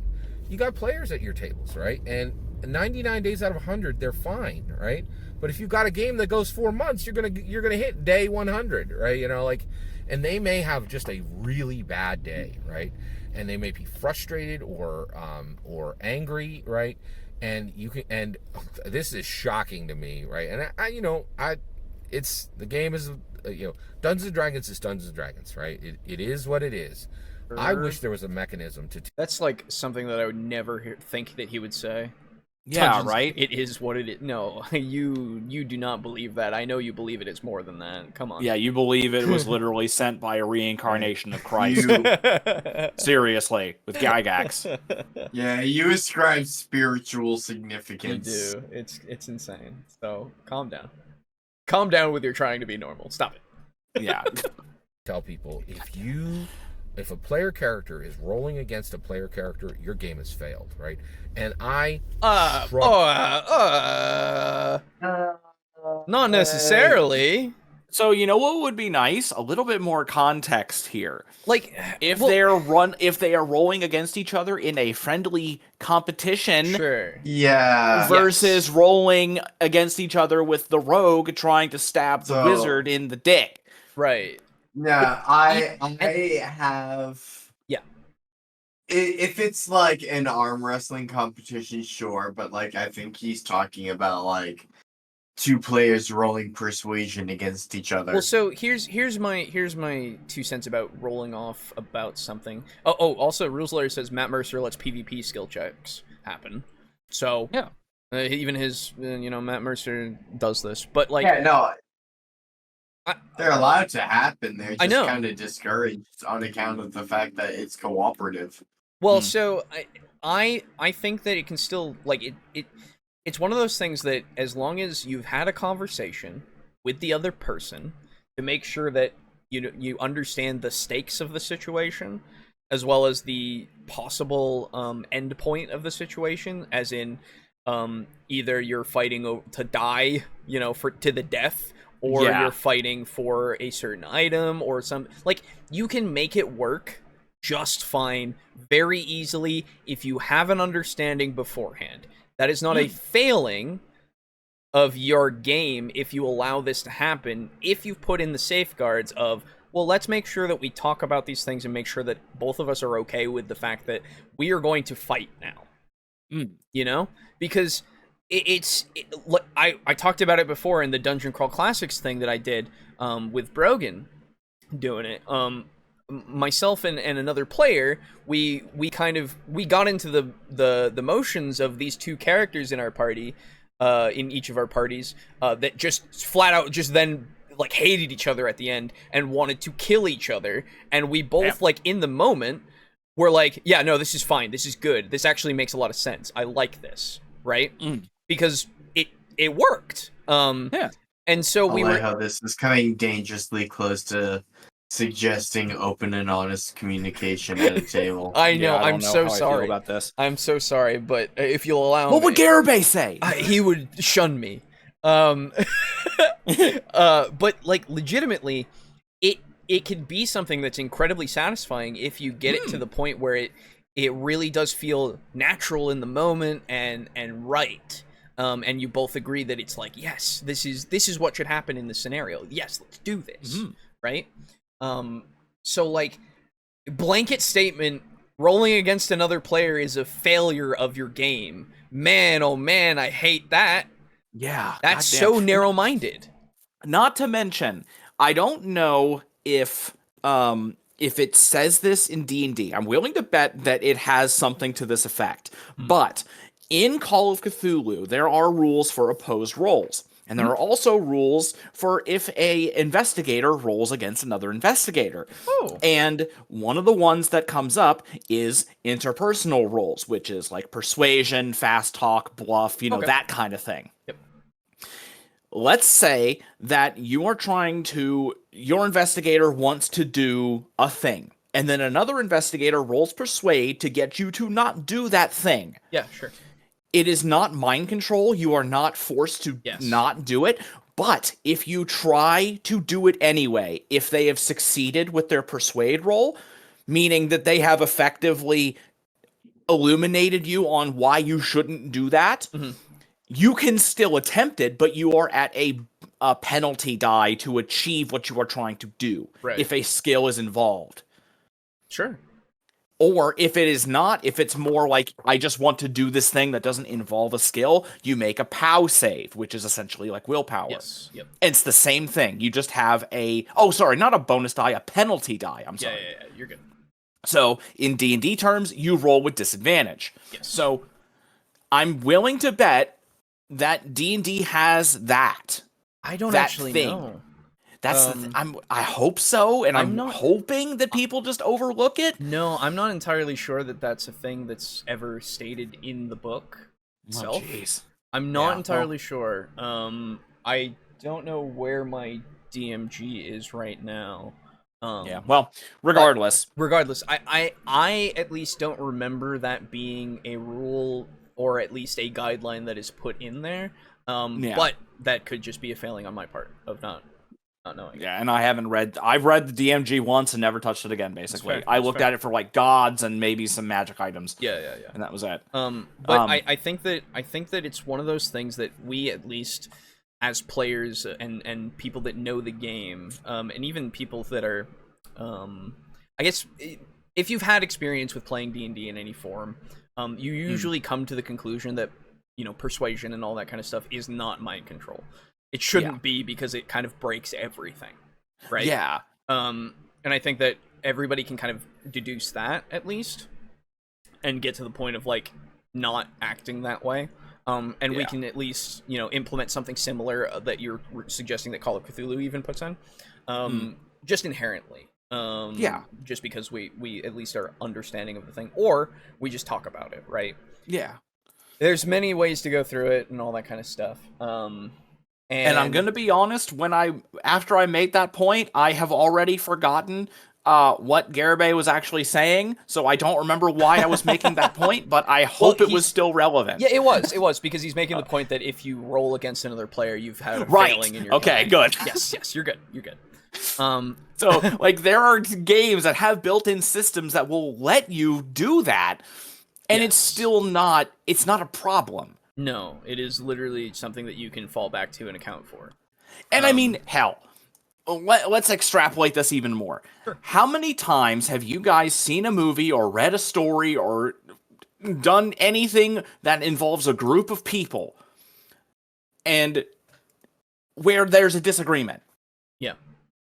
Lord of the Rings had disagreements. Yes. At some points, I think. Yes. It's been a long time since I've seen the movies. Yeah, no, they disagree a lot of the time. There's the whole, like, Boromir and the Ring. Yeah. They disagree a lot to, first off, even, like, get to the point of having the fellowship, but while they're doing it, they disagree about, the ways that they need to go and all that kind of stuff. Like, yeah. And like, disagreements and discussions and discourse between people are the way you find the correct solution. It's how you find the right path. Right, the middle ground. I mean, hell, it's how our entire... I mean, it doesn't really work all that well, but it's how our government works. Where you've got multiple competing interests. Right. Having people disagree is a good thing. Yes. It's because when one person thinks something is right, you have another person there to tell them that it's not completely right. This is more right. And then you have that conflict, and conflict not in a bad sense. Yes. Once it evolves into a bad sense, That's when it becomes a problem. Not when it's Boo! I don't think you need to explain the concept of like I know. I'm sorry. verbal teamwork and like so this is the thing. the meeting of minds. I agree, Yeah, but I sorry. also disagree that it's not necessary because it seems like some people don't seem to understand that. Yeah, that's fair. I don't know, but you're right, Boo. That's the thing. You're right because that's fundamentally how it works, right? Yeah, and so like it's just a hard patent disagreement with if you're rolling against each other, it's a failing of the game. It's ridiculous. Failing of your game, failing of everything. Like it just puts so much I don't know, blame on somebody else that isn't Garibay for some reason. I don't get it. Garibay's point is clearly that if discussion breaks down at your table to the point where the only resolution that's apparent to your players is roll math rock, then that is indicative of your teamwork and your party's sense of identity as a group has fallen apart. I don't even agree. but and that's fine. I don't even think it's that clear, but and not to mention the fact that this is placing all the blame on the DM when it's the players arguing. Well, remember the DM's the arbiter, so they're the one who's above everything. That's fair. They have to, but like even in that kind of respect, Aiden, like I agree that there's something that we need to do about that situation if something is happening that much. But we've even talked about if it gets to the point where you can't even like agree, after discussion. We've talked about rolling off or doing rock paper scissors. Like that was a thing that we talked about. Like, and it's not a failing. And all of those are, I think Garibay would say, the arbiter doing his job of saying, "Hey, let's make the call. Let's make the call. Let's do a roll off here, right now." No, I don't think so because he's saying that if it results, as you said, if it results in needing to roll off, then it's a failing. Yeah. So no, that is not what he's saying. That's true. You're giving him too much credit. I was thinking. So what initially I interpreted his point as a contested roll, as in like strength check versus strength check. Right. And that's I was fine. Like, clearly the barbarian's gonna win over the wizard. Right. For this item that for some reason they both want. However, like literally, a contested roll is just, hey, each roll a d20 and see who rolls higher. Yeah, exactly. Like no modifiers, just straight. Yeah.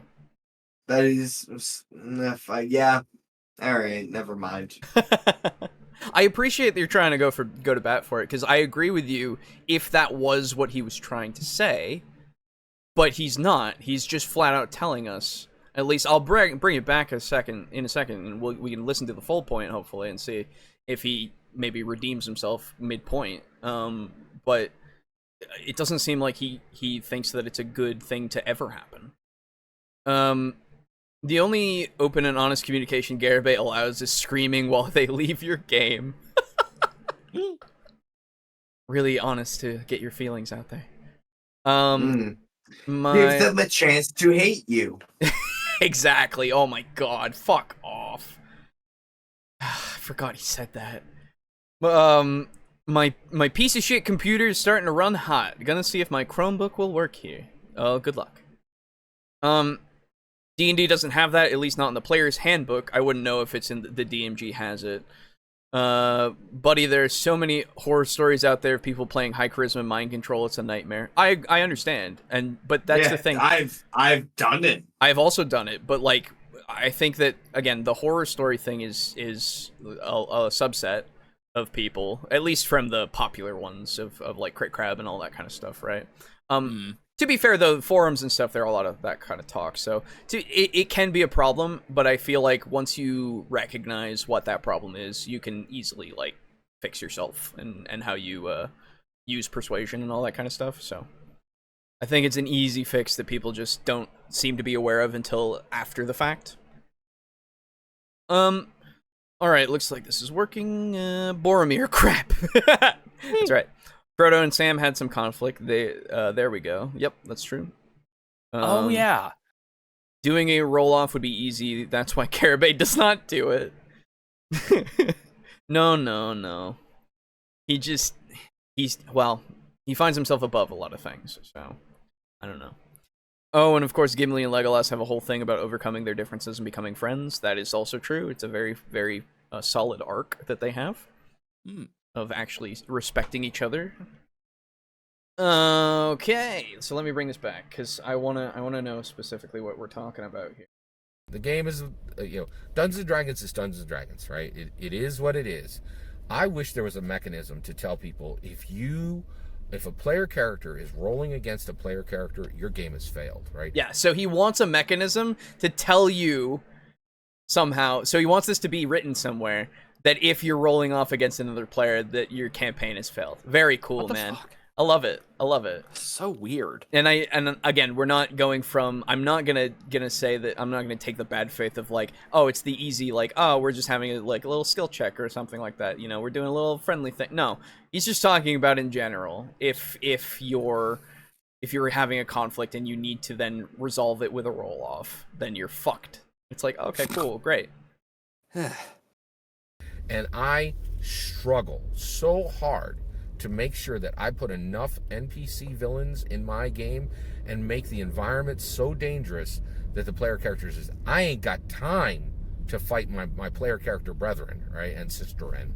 I just ain't got time for it because I got to deal with the very dangerous villains that Scott Garibay has put into this game to slay me, right? Like I don't have time for infighting, right? That's fine. Oh my god. So here's the thing. There's nothing inherently wrong with that, right?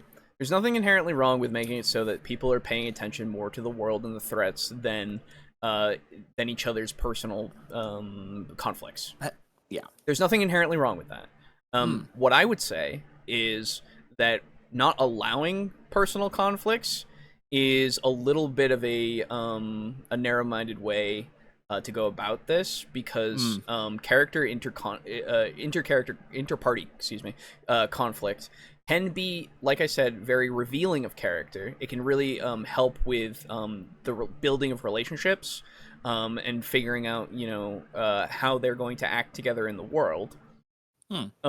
Because, having those opposing views that they either come to blows at or do discuss at some point, or find out the point of view that they have and why they have it and all that kind of stuff, that can be very, very powerful character work that you can be doing.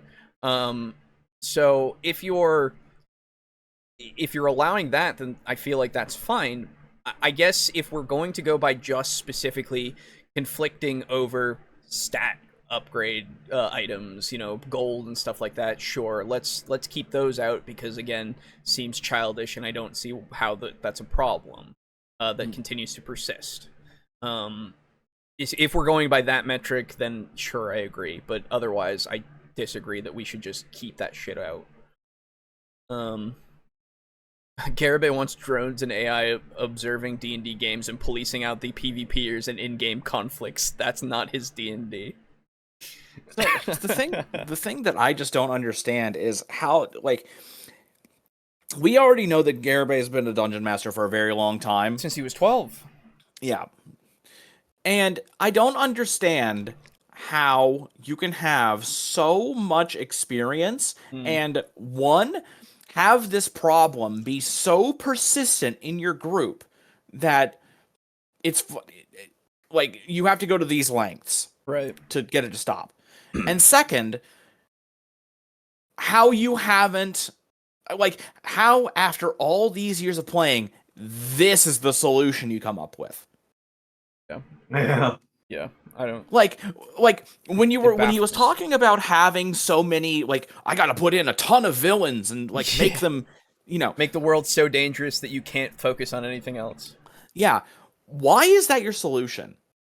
That is Again, like you said, there's nothing inherently wrong with having a lot of villains and dangerous things in your world. Hell, that's part of what makes Warhammer so fucking interesting and cool. Yeah. But it's such a weird solution to a simple problem, at least in my mind, because this is something that you can solve by talking. I was gonna say, I think it's simple to all of us because we would all talk it out. Yeah, you just talk. It's like, hey, look, you guys have been stealing. How can we fix the whole items thing? How can we fix this? And I don't understand. I just don't understand. No, I'm with you. Absolutely. It's just flat out. I don't get it. Yeah.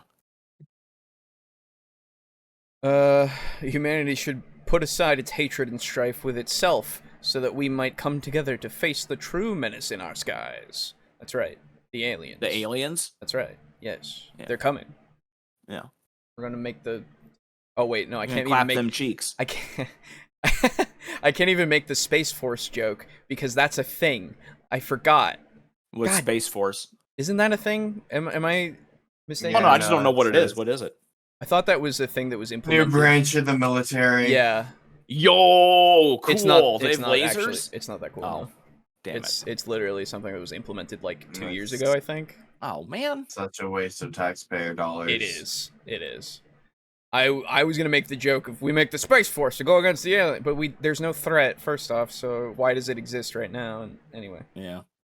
All that kind of stuff. I can't make the joke when they make the joke for real. Fuck. No, you can still make jokes about the shitty joke. I can make the joke about the joke, but I'm not making the joke about the joke. I'm making a joke with the joke's premise that's already existing, so I can't do it. It sucks. Okay, fair. Space Force is a thing.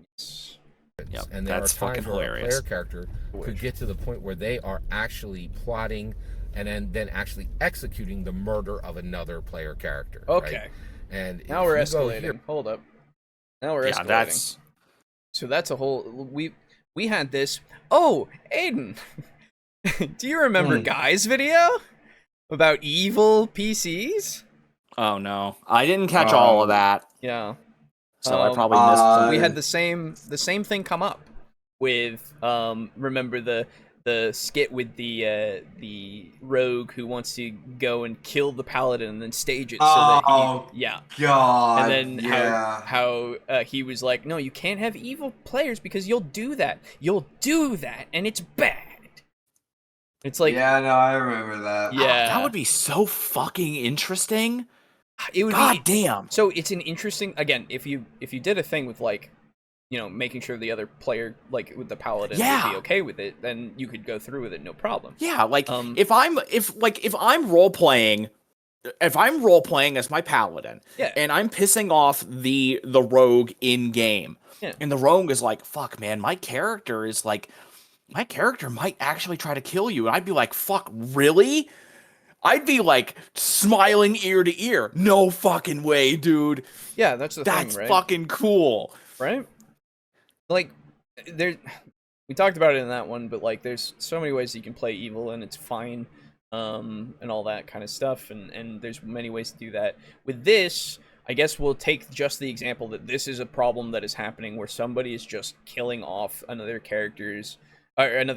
player's character because they are getting so upset, which is like far beyond what the fuck. Like, again, we've gone through a lot of problems without ever talking about this, I guess. Or if we're talking about it, we're not talking about it in a controlled way. We seem to be maybe just escalating every time we talk about it. Which in that case, if that's a thing, we might need to look into potentially like removing the two people from each other's company so that we don't have this happen, you know, either that being you can play with me, you know, on a different day or something. Like, we just can't, this just seems to be something that's more this is beyond the game at this point. Yes, it's indicative of a problem that you guys need to figure out. I don't want to deal with this.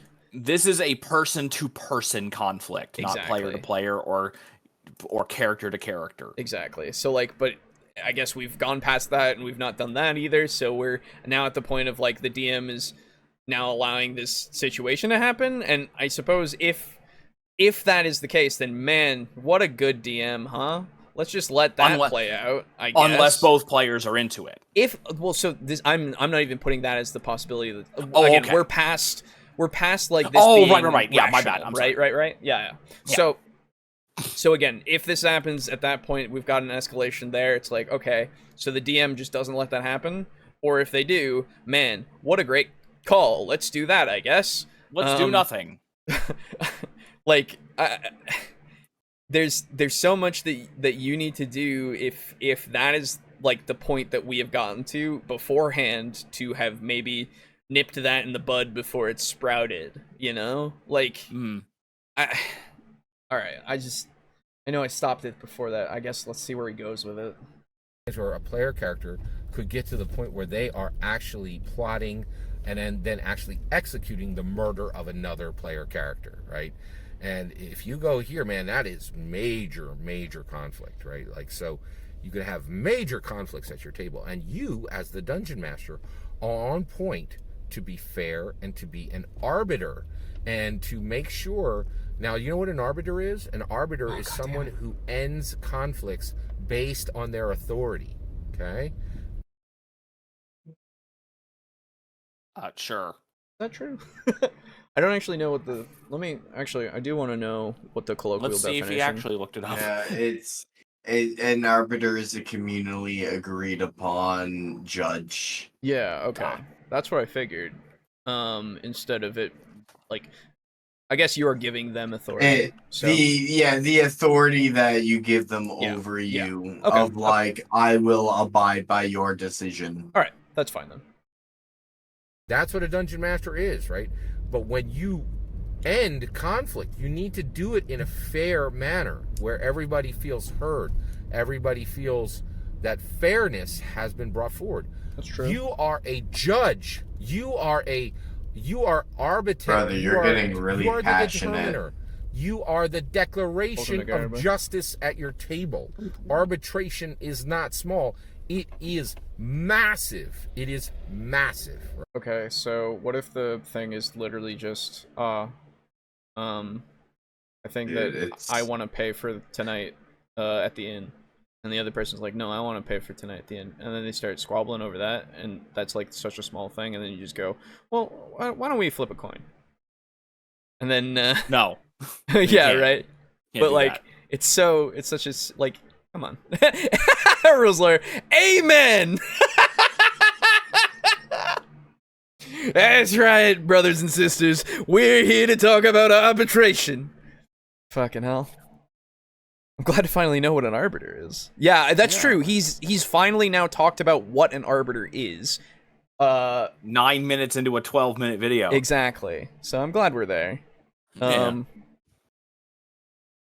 don't understand should be a hashtag for Garibay videos. Yeah, true. If it's evil you seek, look no further. I stand before you. Nice. Right? The other issue is you might have arbitration.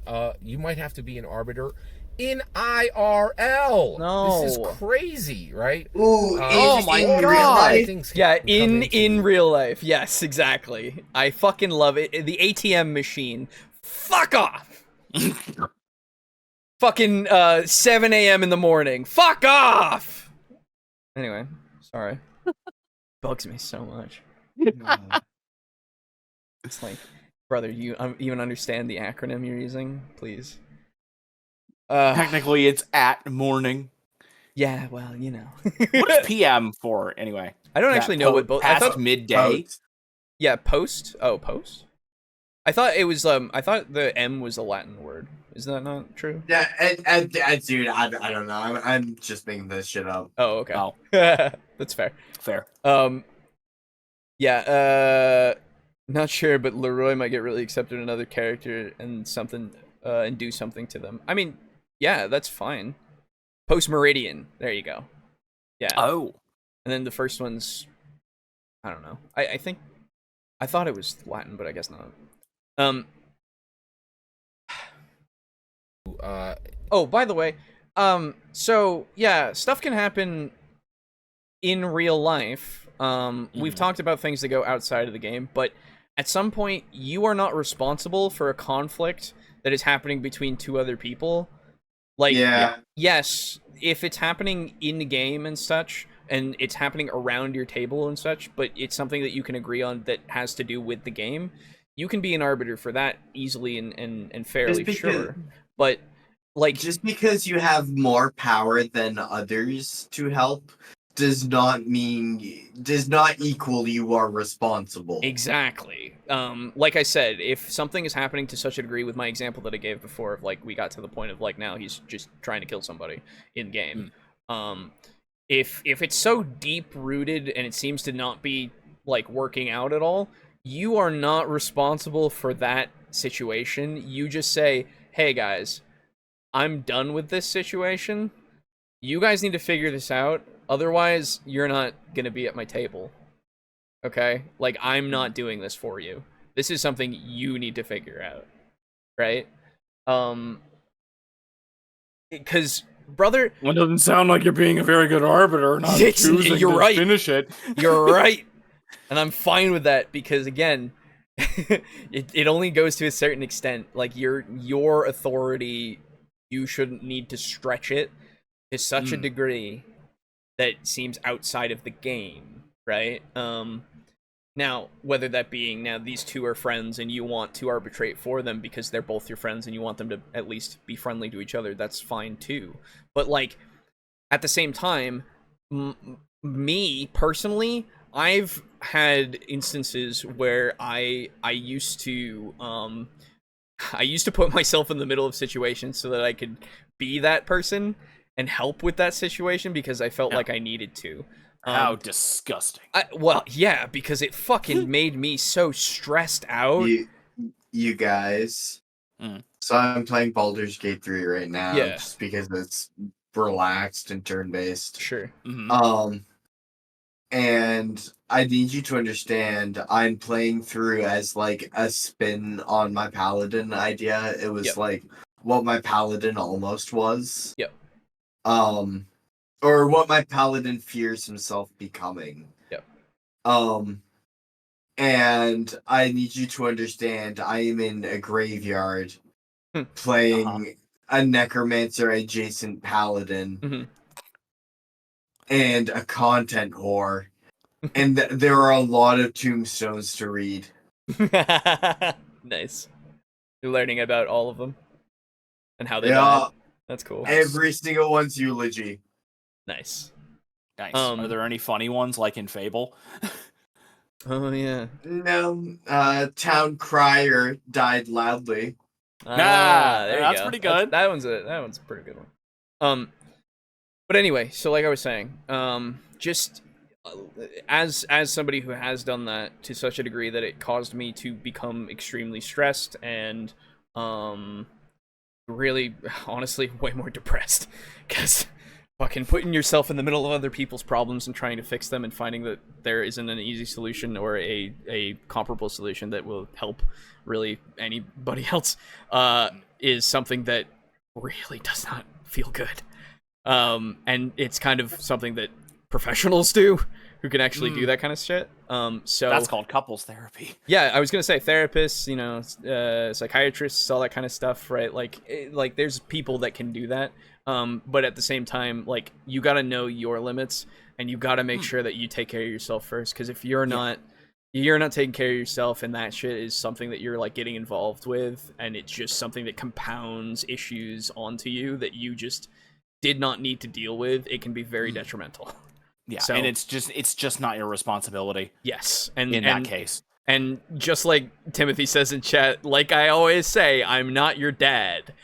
It's true, he isn't. I'm not your dad. As much as everybody wishes he was. Seeming, for whatever reason. I don't know. Look how sweaty he is. Why? Don't.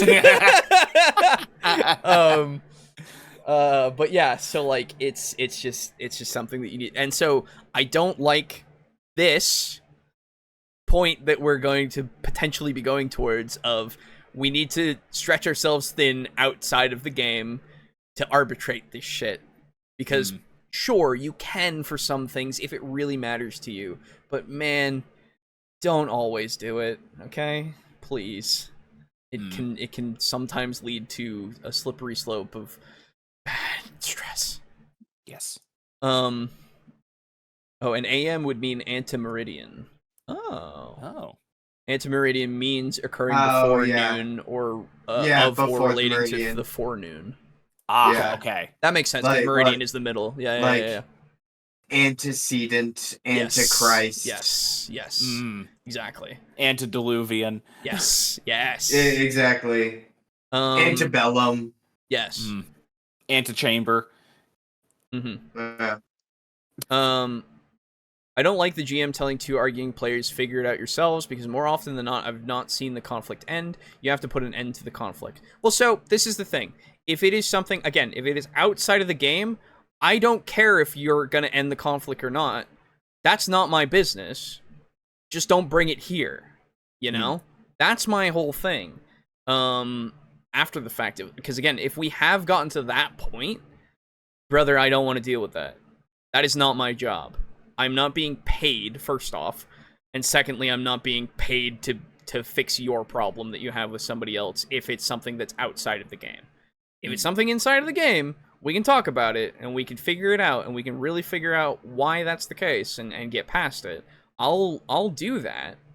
But man, if it spans out to something that is completely like, oh, I just don't like you, right? Like, if it gets to that point, it's like, oh, okay, so then go. Well, I can't do anything about this. Yeah, that's not my issue.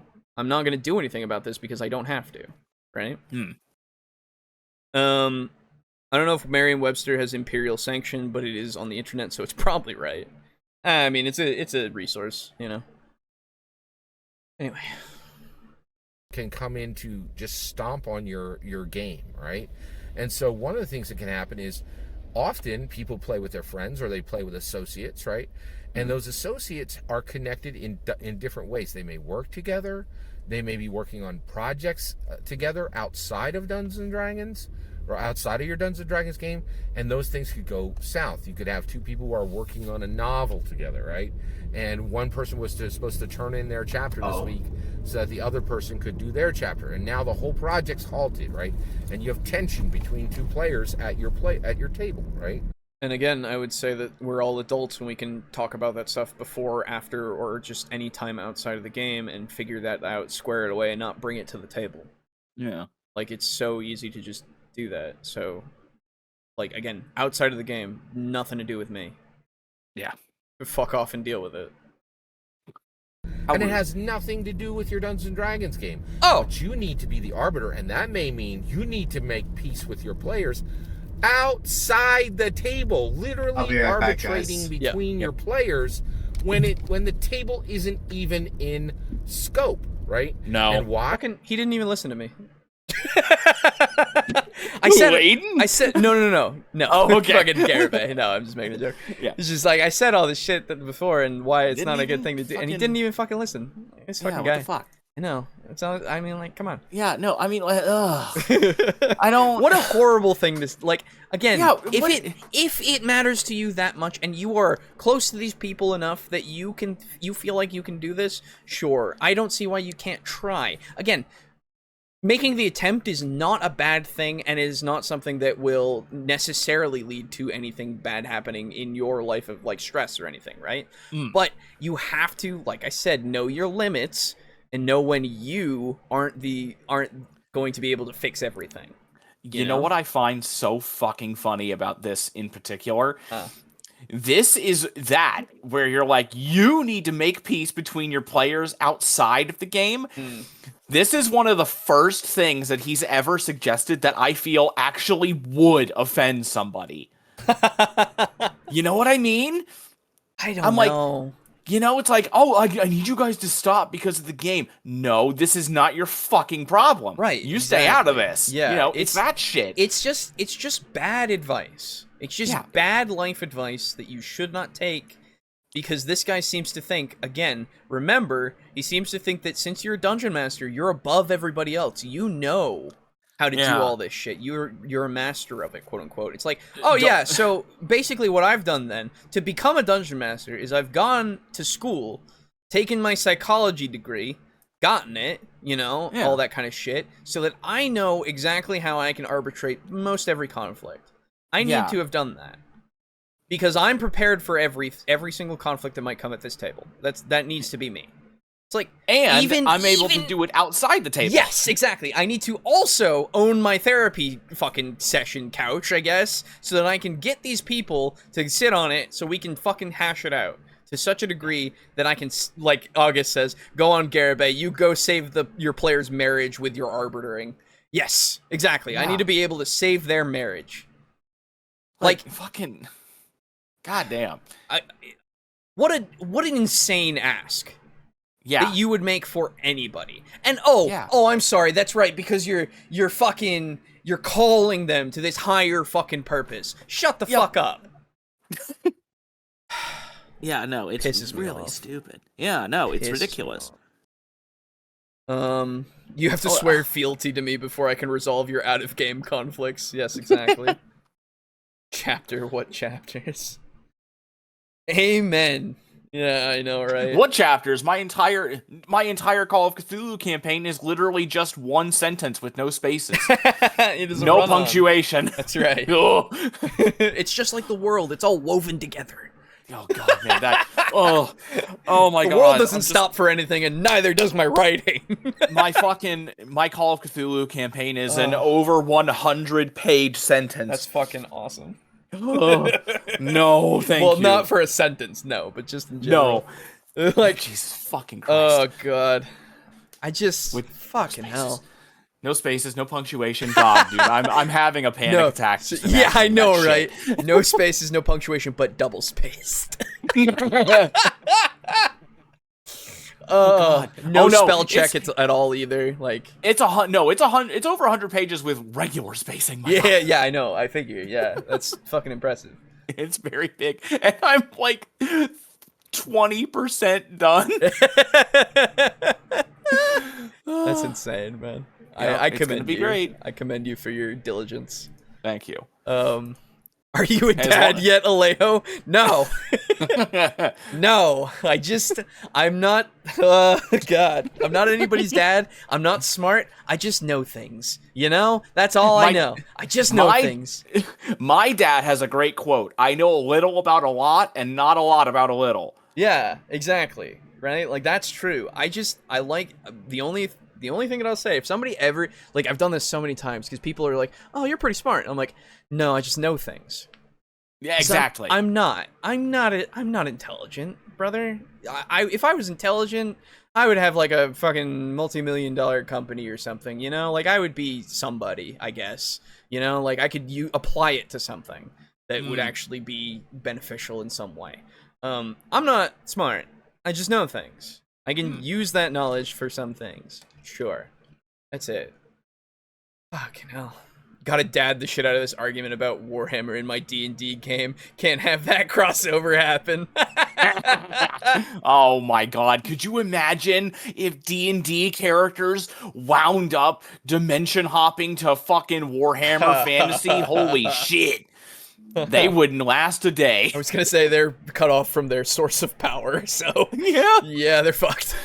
Yeah, no, they done fucked up. Because, like, oh man, we're 5 scrappy adventurers. We can, or adventurers, we can take it. Then they just run into like 10, 15,000 Skaven and just I was gonna say, overrun. Like, they just encounter one, really, because I feel like it would be super easy for the Well, Skaven. it depends on the Skaven. If that's it's a Skaven slave, they can handle it. But if it's a plague priest, they're dead. True. Very true. Hey, Pizza Funk, how's it going? Hello. I don't know, it's pretty hard to get rich if you're not born rich. That's also true, yes. Yeah. But, you know what I mean, though. Like, I'm not making any kind of, I don't know. To be fair, to be honestly and entirely fair, I'm not smart enough or know enough to even make the thing that I said make sense. So, like, you can take it with a grain of salt, because I don't know, even if I was intelligent, quote unquote, would I be able to do that? I have no idea. So, fucking, there you go. It's more proof that I'm not. I just know things, but not everything. Yeah. And for the rest of it, that's what we have the internet for. That's right. It's super easy. Barely an inconvenience. Yeah. Unless it is. Well, Hopefully it's not. right. Right? Because this is something that has become important to you, and you have invested a year and a half of your life, and you're moving toward, and you're. The only reason why you are going and doing this to arbitrate for your friends outside of your game that you were talking about right now, Garibay, is because you've invested so much time into your D&D fucking game? Yeah. Are you insane? I think the answer to that is obvious. I don't even know why you're asking that I know, question. Please, you don't understand what you're saying sometimes, Garibay. I don't think that's what you mean. We can certainly hope. What are you talking about? You're a DM, and that's all that matters. That's true. Oh, man. Beerus, save me from Garibay. 4 sessions away from the end of the campaign, right? Fuck me. And you need those players to have peace, and you need them at the table so that 2 other people who aren't fighting, right, that they didn't waste a year and a half of their life getting to the. Not a fucking waste, okay? Regardless, it's not you had memories and shit. Like, sure, even if you don't end it technically, I guess you could say, oh, it's a way. But like, or you could look at it as look at all of what we accomplished, okay?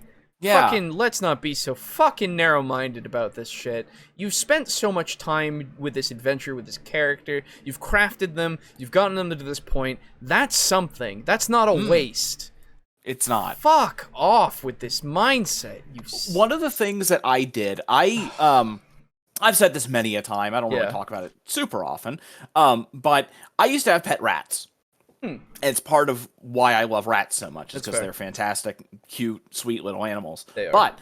But the thing that I did was when my rats passed, I just kind of consoled myself by saying that, you know, they may be gone, but they're just off training on King Kai's planet. You know? It's so easy to just make a stupid little headcanon. Sure, why to not? just make yourself feel better about something. If you don't finish the campaign, just come up with something that you like.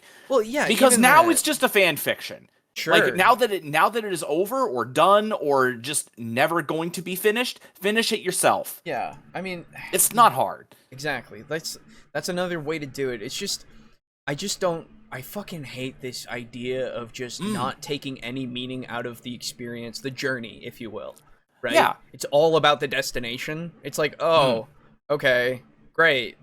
Like, and I understand having unfinished business left behind, and that does suck. It's annoying, and yeah, you can find it to be unappealing and stuff. Sure, it can be a regret even, but like at the same time, there are good aspects to it. Like, again, what did you do with all that time? Was it nothing? Oh, well then you wasted your time, I suppose. But it wasn't that. You know that. Of course not. Right? Like, you were spending time with your friends. You were laughing. You were fucking getting pissed at fucking people suplexing your lich, or shooting M. Tarkander under Skunderson, the naked nipple cowboy, and just killing him in one turn, even though I wanted him to say his name and then just die. Right. But, yeah. So like, that's a fucking story. That's right. So like, I just getting mad. Yeah, no, it's fair. Genuinely mad. End of a campaign that never happens, which is constantly happening in Dungeons & Dragons. The average campaign ends after 6 sessions. Could you imagine? Okay. Where are you getting that figure from? I don't know. I have no idea. I assume the same place that the things don't go past level 10 figures came from, which is somewhere like D&D Beyond or something. I don't know. But then what's their survey size, you know? Like, you have so many questions. No idea. Yeah. No idea. I would've... I said all this before, but all or nothing mindsets drive me crazy. Yes, exactly. Yeah. Being too binary. I hate it. It's fucking, like I said, narrow-minded. I would've... made 2 years in a campaign if my laptop hadn't broken. Not sure what we're going to do with it now. Deciding a headcanon ending might be the way to go. Or maybe an official ending that just didn't get acted out.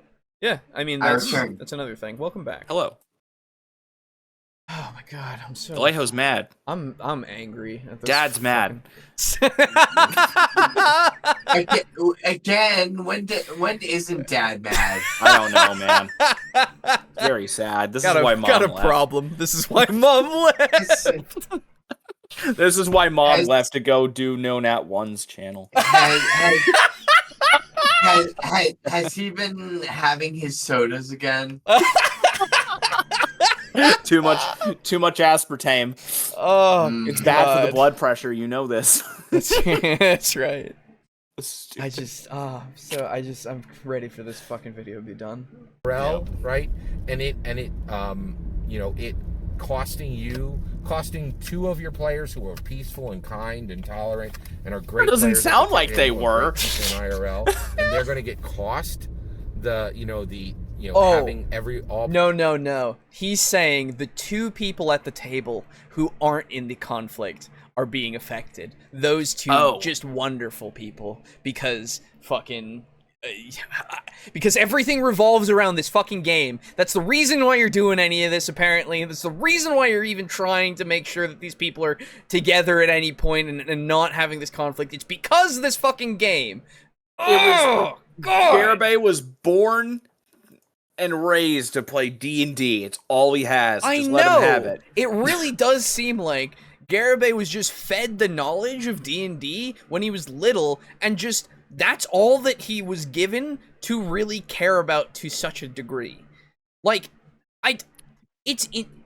please, man, understand. Like, I would give you if you had said, oh, you really just care about these two people, and you really just want to make sure that and you feel like you're able to help with their issue, that you can arbitrate with their issue that they're having outside of the game. And, like, that's good for them and for you. That way you can make sure that everything's okay between them. Like, that's all you had to say. But no, you had to fucking say, no, because otherwise you're wasting your goddamn year because you're at your end of your fucking campaign and everyone's gonna be affected because they don't want to get along. Because your campaign is more important.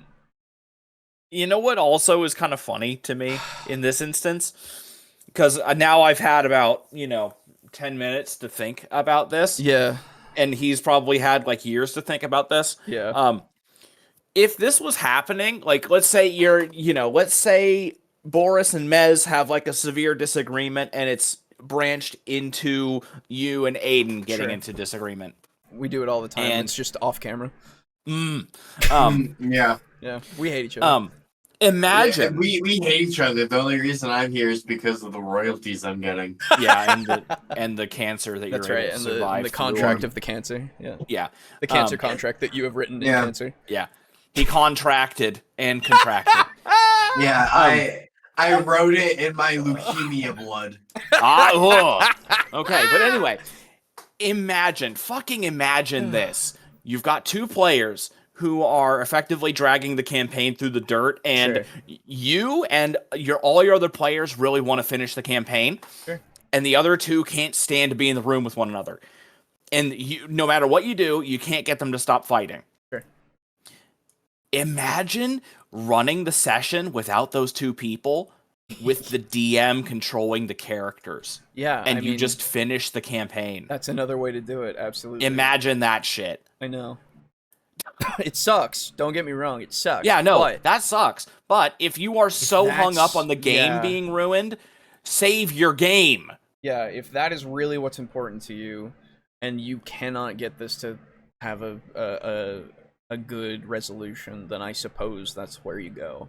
Yeah, but that's kind of. It seems like that's the only option if you want to save the game, and nothing else is working. Right, and nothing else matters. Yeah.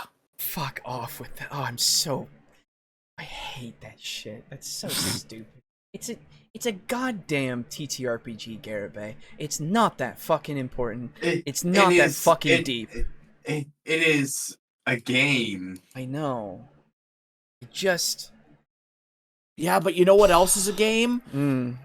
Apex and Destiny 2 and FIFA and shit. Right. And you ever seen streamers rage and break their setup? Games are important. That's right. Yeah. I've been watching a guy on YouTube just called 47, and he just has compilations of streamer rage. It's been very therapeutic and fun to I can watch imagine. people. I hate watching that shit because it makes me cringe. Oh yeah, no, that's fair. Yeah, some yeah. of them are extremely cringe, but it is also really funny sometimes. That's fair. No, it can be funny, absolutely. Yeah. What were you gonna say, Aiden?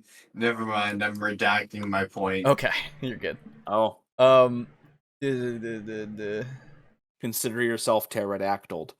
Hey. Mom went for the milk this time. Mama Aiden, get Papa Alejo a good video to make him feel better. Oh, that's right. I remember that was being thrown around a couple of times. Save your game. I feel like save I'm just your the soul. neighbor. You're the crazy uncle, is what you are, man. Well, I don't know if I'm even related. I feel like Oh, I'm the true. neighbor. Yeah, you're just the friend, the family friend. Yeah. Yeah. You're the cast equivalent of Kramer. I am. You're the Godfather friend. That you're part of the okay, family. you know what? That's fair. Yeah, you're part of the family, but you're not blood Not bound. related. Yeah. Yeah. Bloodbound. Not related by blood, so Aiden, get ready, Mom.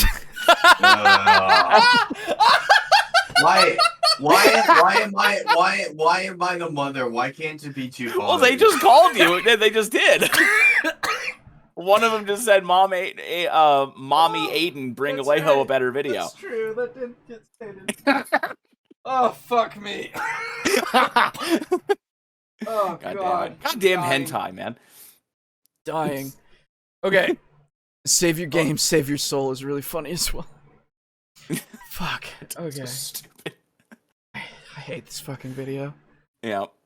Players there and having a very cool and very gratifying completion of a 1.5-year campaign. Very, very real, right? So arbitration is major. You can have fights over treasure. You can have the 1 in 100 problem. You have a great player, but they roll in one day and they are an absolute nightmarish terror, right? And they are beset to put some. I have never had a player ever be a terror. Yeah, that's a weird way to put it. Yeah, I don't really. Even No. Sorry, I take that back. I have had a player be a terror, but you know what? It was every single time he showed up to every single session. Oh, I know you're the druid. Yeah. Yeah. I figured. Yep. Was he now? Let me ask: was he an actual problem player, or was he just a degen? Little column A, little column B. I knew he was gonna say that. 95% of it was him being a degen. Okay. I've known him for a good while. Yeah, out that's of what I game figured. too. Like the boy's just a degen. Yeah, because that was like the only reason why I ask is because whenever you talked about him in the past, it always seemed to be kind of him just being out there, with like turning into a sheep so he can fuck another sheep, Right? and then just being a fucking weirdo. It didn't really seem like he was actually a problem player. It wasn't born out of a sense of maliciousness. Right. It was what fucked up and depraved shit can I do today? I got you. I want to be a Slanesh. Man would willingly give himself over. Yeah, I think a lot of people would probably. Surprise. Oh my goodness. Okay.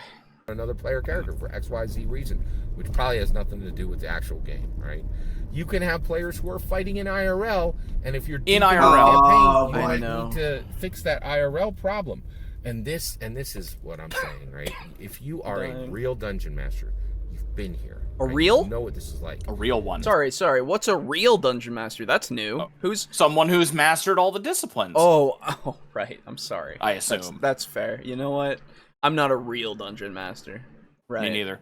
Even though before it was just being a dungeon master, but and now you can be a fake one or a real one.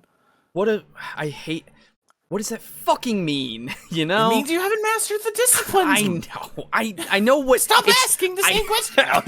No, I know what the fuck he thinks it means, I suppose. Yeah. But it doesn't mean anything if you just really put doesn't. real. Like it's like this. It's like any fucking fandom of anything, and they go, "Oh, you're not a real fan." It's like, fuck you, man. You elitist piece of shit. Like, Oh, you know what? I actually had one of those once. So Tales games. Oh yeah, big fan. I hated one of them to fucking death. I think I remember you talking about this. It was Tales of Grace's F. That game fucking sucked. And I'm assuming probably Tales of Grace's as well, because the story essentially was the same up to that point. It's just they have more shit in F. Like, up, you know. And I fucking hated it.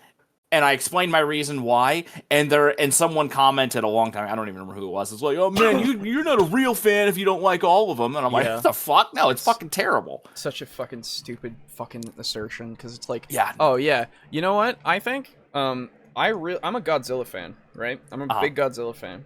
Nice. None of the fucking movies are good necessarily. Like, no, they're all shit. They're all really bad, but I enjoy them. I'm a big fan same. of the big Godzilla doing the big things and all that kind of shit, right? Mm-hmm. But somebody could come up to me and go, I like mech movies. Yeah.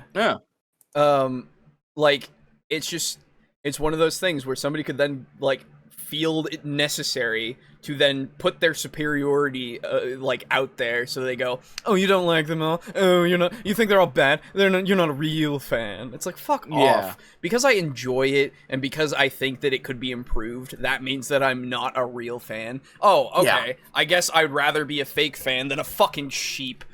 Yeah, you wouldn't be a fanboy. In fairness, okay, Alejo, has anyone actually said that to you? It's been said about other things. I'm saying it's possible for the Godzilla comparison. What I'm saying, it's been done for other fandoms though. Absolutely. Yeah. It's not specifically about Godzilla. I'm just using Godzilla as an example. I know it's not about Godzilla. I'm saying no one's actually saying that argument unironically. No, there are people that say that. That is something. Dude, have you seen Star Wars? Are you aware of Star Wars? No. Alright, so here's my experience with that. It's the same thing as the War on Christmas. I have never seen a single person ever once get legitimately upset over, like, oh, it's Happy Holidays. I agree with that. But oh, you're not actually a fan of X. I gotta show you a video. Because you're not a fan of Y. All I have seen is people like Mahler who complain about these people who they insist exist. I'm sorry. But he has examples and literal people that do. What are you talking about? I literally have watched. Have you watched EFAP? I've never seen EFAP episode where someone says because you don't enjoy The Last Jedi, you're not. Please send it to me. I have a video for you about Andor specifically. Like the one good one. Oh, the one good Star Wars content. But like, so okay. So the implication that's usually put forth a lot of the time is because you don't like this one thing, you aren't a fan of the thing in general because you do not enjoy all of it. That is what the argument always is. I know what the assertion is. I've never seen anyone actually say the assertion. Brother, really? You've been very blessed. Yeah, I was gonna say. I am dead ass serious. That is astonishing to me because I see it a lot. We've even talked about it on the show previously, and I like joined in and I was like, oh yeah, fuck those people. But like at the back of my mind, I'm like, if they exist. No, they do. They absolutely do. Oh my god. Hold on. He was fucking faking the whole time. How does that make you feel that your wife was faking the whole time? Oh my god. Oh god. Hate that one. Yeah, that's fair. I do too. Well, not that much. Hold on. I gotta find it now because I know exactly where to go to look for it.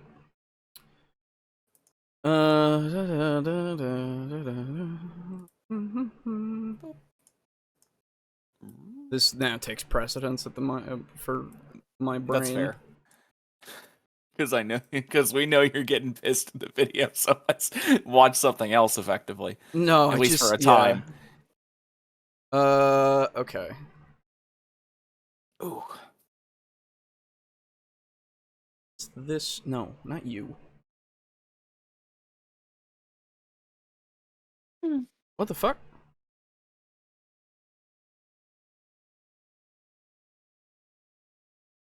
Wait, where is it? I put in the exact title and it's not even showing up. Sounds Did like they- a fake video to me. No. To be fair, people take down their fucking videos all the time. Yeah, they do.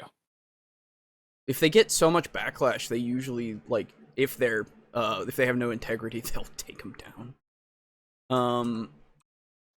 But the other thing is like with video evidence that has been recorded, how can you say that that's not a thing?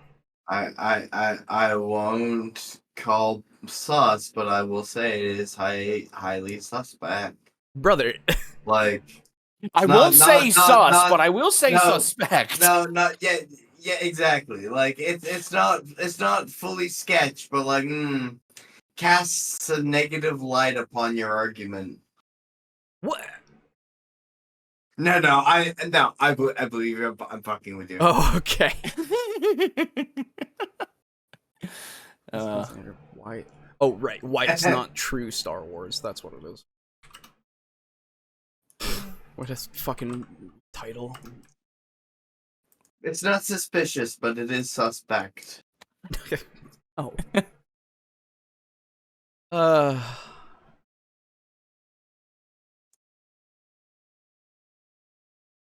What the fuck is the name of this fucking guy's channel? Oh, you can't even find the channel. I can't find any of that video. Oh, there it is. Okay, so that's the name of the channel. Okay, hold on. I'm sorry, everybody. Yeah. Where the fuck is the channel? Can you not find the channel? The channel is gone? Holy shit. The channel was called The Nerd Way. Or at least maybe try searching for it on Google. Yeah, that's a good shout. Interesting. The plot thickens. The War on Christmas. Oh, I found their channel. Okay, we're good. Oh, okay. It just doesn't show up in the search when you look on YouTube for The Nerd Way. That's fucking weird. Well, at least you found it. Yeah. Okay, so then I search that. The Nerd Way, a casualty of the War on Christmas. His video isn't there anymore. Oh. He actually took it down? They got him. What? Oh my god, that's so much fucking... It's the same channel, the same guy and everything, and I've watched the video through the EFAP. Like, it was here. But it's not on the channel. I swear, brother, don't just keep saying okay like that. What do you mean? Okay. No, I believe you. I don't believe that you believe me. I'm going insane now. What a strange... Why would you take it down? I mean, I know why, but... I mean... Alejo, are you sure the video, like, ever existed? Like, you've been doing this more and more lately. Don't do this to me. And I've been getting... I don't need to be gaslit like this. I don't need this. My gas bill is already through the roof. This household can't afford anymore. My electric bill was actually really fucking high last fucking month. It was really bad. Air conditioning. Yeah, I had it on too much. I had it on the whole month, and now I just have it not on at all. To see what the difference is. I'm dying. Yeah. I bet. I assume that's why you're a sweat boy. Yes, that's true. Not liking all of them is a result of not caring about them. Yeah, exactly. Right. I love Godzilla, but would never say you were a fake fan, bro. I know, right? Yeah, and I mean, like, hell. Well, I guess it doesn't really apply, but I was gonna say that I love Anguirus. I know that he's shit. Yeah. And he just he never wins, and he's fucking worthless. He's basically just a lizard who's with spikes on his back, but I fucking love him. Yeah, he's there in, like, 2 movies. Yeah. That's he why talks in one of them. that's why I don't like the 1993 Mario movie, because I'm a fan of Mario. Yeah, exactly. Right. Yeah. That movie's not great. Yeah. I don't think anyone would claim that you're not a Metroid fan if you don't like Other M. Also true. Yeah. Yeah. I think that's a universal one because everybody understands that game sucks. Man, that makes me sad because I actually liked the gameplay of Other M. Mm. But God, the story was the baby, I understand. the baby. Yeah. And what about the guy? Will he let me use my shit? Yeah, I need to have him make it so that I can actually survive in this field. I have to literally cross the thing that is going to kill me, unless I have to go through the thing that will kill me. But in order to get the thing that won't kill me, that's the only thing that I can do. Yeah, I need the approval to use the suit that won't let me fucking melt in the lava area. He's actively watching me die so that he can approve my fucking suit. Great. Yeah. Love it. And it's just a fucking suit. Yeah. Maybe someone would, but nobody would pay attention to. Yeah. EFAP covered one guy recently where the guy they covered a guy saying Star Wars Andor wasn't real Star Wars and was made by and for people who hate Star Wars. Yes, thank you. Yes, that's the one that I'm talking about. That video is gone. Both of those, actually, they had two videos. The one was really vacuous and it had no point really, and then the second one was also the same, but it tried to be a point. 2 points, in fact. And they're gone. They're not on his channel anymore. You can go to his channel and they're not there. I love it. Honestly, I wouldn't be surprised if it's less him taking it down and more so Disney making him take it down. No, I don't think so. They don't care about Andor. Okay. They do not care about it. Andor did not succeed. Shame. Because it was released in a weird time, as well as it is not lightsabers and the Force and everything. It is actually a contemplative character drama. I see. With actual You mean characters. like The Mandalorian? No, that has the Force and lightsabers and bullshit too. Yeah. Oh, then you mean like Obi-Wan? I'll just kick the can some more too. Yeah. Yeah. I just poked the tiger. Shadow. Yeah, no, I got you. Shadow Band. Maybe he mentioned the wrong Austrian at some point. Mentioned. Yes, this is how English works. Yeah. This is the best podcast. Thanks.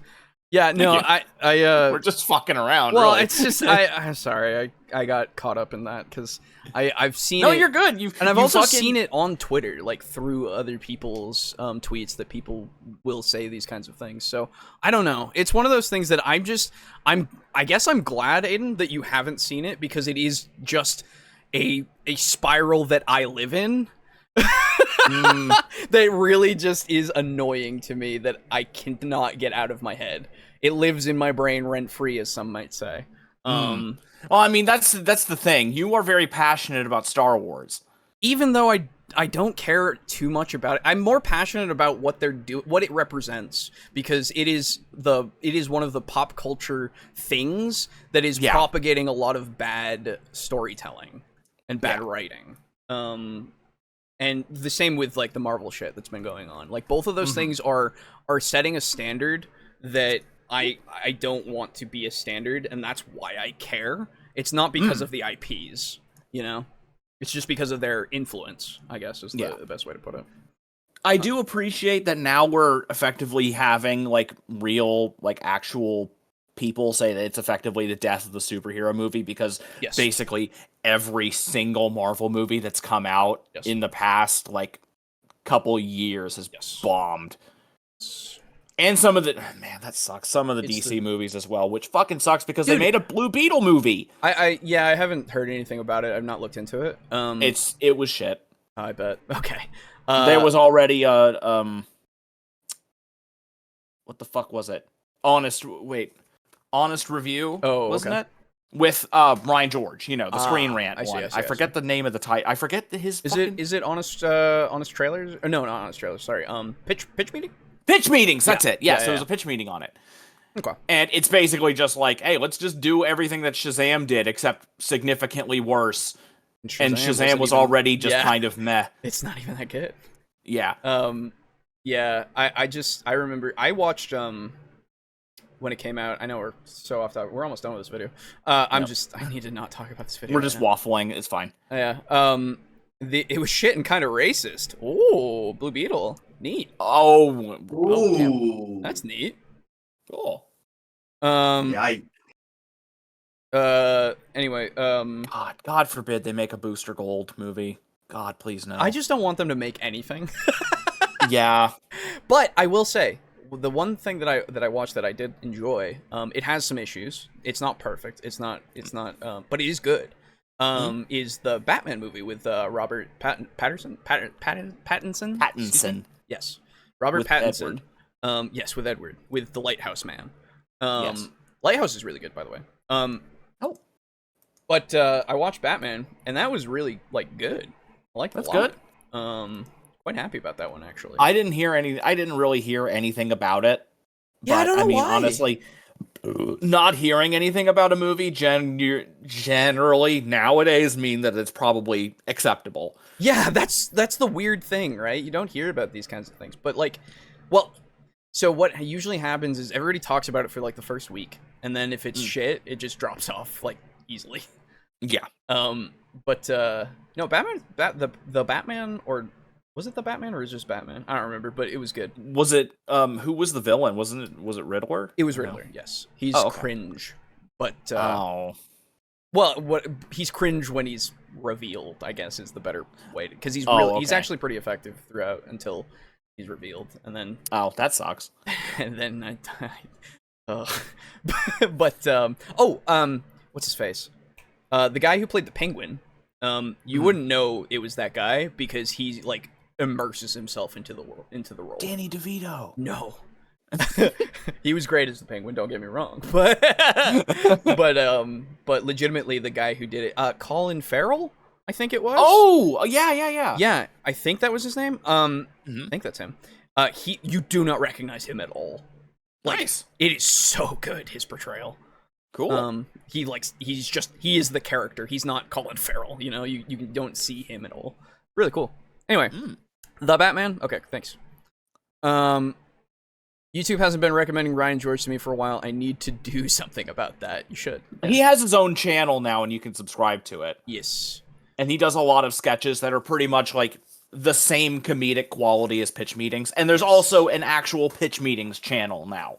So you don't have to subscribe to Screen Rant. That's how I'm watching them. Yeah. I want more Ghost Rider.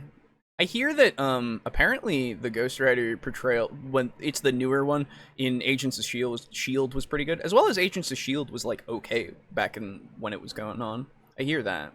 I watched it for a little bit. I didn't get to the Ghost Rider part, which is sad, but I like the idea of new Ghost Rider. The what's his face? What is his name? I don't remember, but he's got a fucking Dodge Charger basically. He fucking just rams people with it. It's great. That's neat. Yeah. He calls his Spirit of Vengeance Sparky. Oh.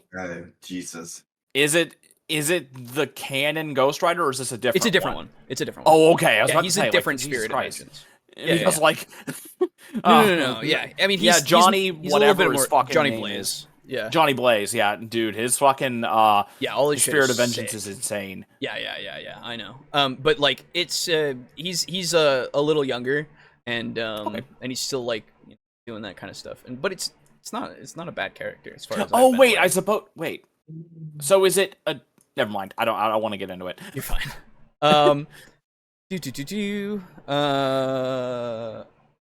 The comics will always be there, movies or not. True, and all the good movies will be there, bad movies or not. So, yeah, that's fair. Unless you act like Activision Blizzard and you delete, and you remove Warcraft 3 and you force the downgrade into Warcraft 3 Reforged. Yes, that's true. But I don't think even Disney has the power to remove all copies of. Well, what they do is they release things in a weird way of this is this version and it'll go in the Disney Vault and it'll be the platinum version and all that kind of stuff, right? That's what they've been doing for years. Oh yeah. Colin Farrell is great as the Penguin. Yes. Maybe I should call in Farrell to work tomorrow. God damn it. I apologize profusely. No, you're good. That's good. Agents Please. of Shield post Ghost Rider sucked. Okay, Robbie Reyes, thank you. Yes, yes, thank you. Robbie Reyes is the canon Ghost Rider now. Yes. Oh, it's not Johnny Blaze anymore. Johnny's not been around for a while, I think. I thought, is he in I think Hell he's now? he might be doing stuff in Hell. I don't know. I think he is, because I if I didn't- remember right, there was a time when he and Zarathos essentially combined and they beat the shit out of Mephisto and he took over Hell. Probably something like that. I don't know. I don't know the canon anymore. I don't care about the comics canon really most of the time. That's fair. Because there's too much. There's too much. I just happen to know little factoids about it. Yeah, that's fair. It's like how I learned about the Immortal Hulk, like and him punching the smoke. Yes, the devil. Yes, that's right. I have specific. The only one that I have some stuff on is some Punisher stuff because I like Punisher a lot, and I have a big book of a bunch of the comics, and I think I might have told you or Aiden, I don't remember, but it was I told you about the Franken Punisher. Yes, it was. I do remember that. That was fucking hilarious. It's fucking hilarious. It's so dumb. I love it so much. Yes. It's part of that book, and it's one of my favorite things ever because it's so fucking dumb. Yeah, it's really dumb. It's pretty good. Disney got the good version of Buzz Lightyear to disappear. Yeah, the old show, Buzz Lightyear of Star Command. Is that what you mean? Oh god, I remember that show. Yeah. The way that was an actual TV show? Yes. Yeah, it was a Saturday morning cartoon. Yep. Oh my god. It was really good. Shame. Yeah. Or at least from what I remember as a kid. Johnny Blaze is Ghost Rider in the comics. I think the two operate separately. There you go. Yeah, I think there's multiple Ghost Riders, which is fine. Oh yeah, there are lots of Ghost Riders. Yeah. So like, what I mean is in the same continuity right now. Yes. Which is why Robbie and Johnny are doing their things. Did Boo you is know right. He that took over Hell. Yeah. Did you know that the spirits of vengeance in all the Ghost Riders can only be killed by the one true God? Yeah. Which is fucking sick as hell. I love insane power levels. That's probably why I like Dragon Ball. That's fair. It's one of those things where I have to be into it if I can do it or not. Yeah. There's a guy that I've watched. He uploads very, very sporadically. His name is Imaginary Axis, and he does a lot of shit about comics. Yeah. And he's gone over how strong certain characters are, and it's how I learned how fast the Flash was. Yeah. He's a problem. He is a fucking problem. He's a problem. Dude. He's insane. It's so stupid. Nothing should ever be a problem in the world because the Flash exists. Yeah, well, honestly, really, yes. It's amazing how much of a problem he is. Yeah. You think about it for 2 seconds. I don't know. The CW's Flash. Oh, taught me dude, that. it's so Oh god, yeah, go on. Sorry. No. I was just like, the Flash has a rough or some shit. Like, dude, I don't know. I just wanted to bring up the CW's Flash. The CW Flash is so fucking funny bad. It's not even all the time though. It's really bad a lot of the time. It is so funny though to like look at that and say like, "Oh, you approved this?" Yeah. What an interesting thing. Yeah. Why did you say yes? You remember? You know what that reminds me of, Alejo? A quote that we had. You remember how it went? Why did you say Chaosium yes? said yes. Oh yeah. Why did they say yes? Yeah, that's right. Is he in Hell right now in the way the Punisher is dead, quote unquote? Is the Punisher not being produced now? It doesn't surprise me actually that Marvel wouldn't be putting out Punisher stuff anytime soon, as far as I can imagine. I'm with you, Boo. Overpowered stuff rocks. Yes. All right. Like, the Flash is just so stupid. I love Brainiac. I love Superman. Yeah, Superman's I love all cool. the bullshit they can do. Let's do the last 30 seconds.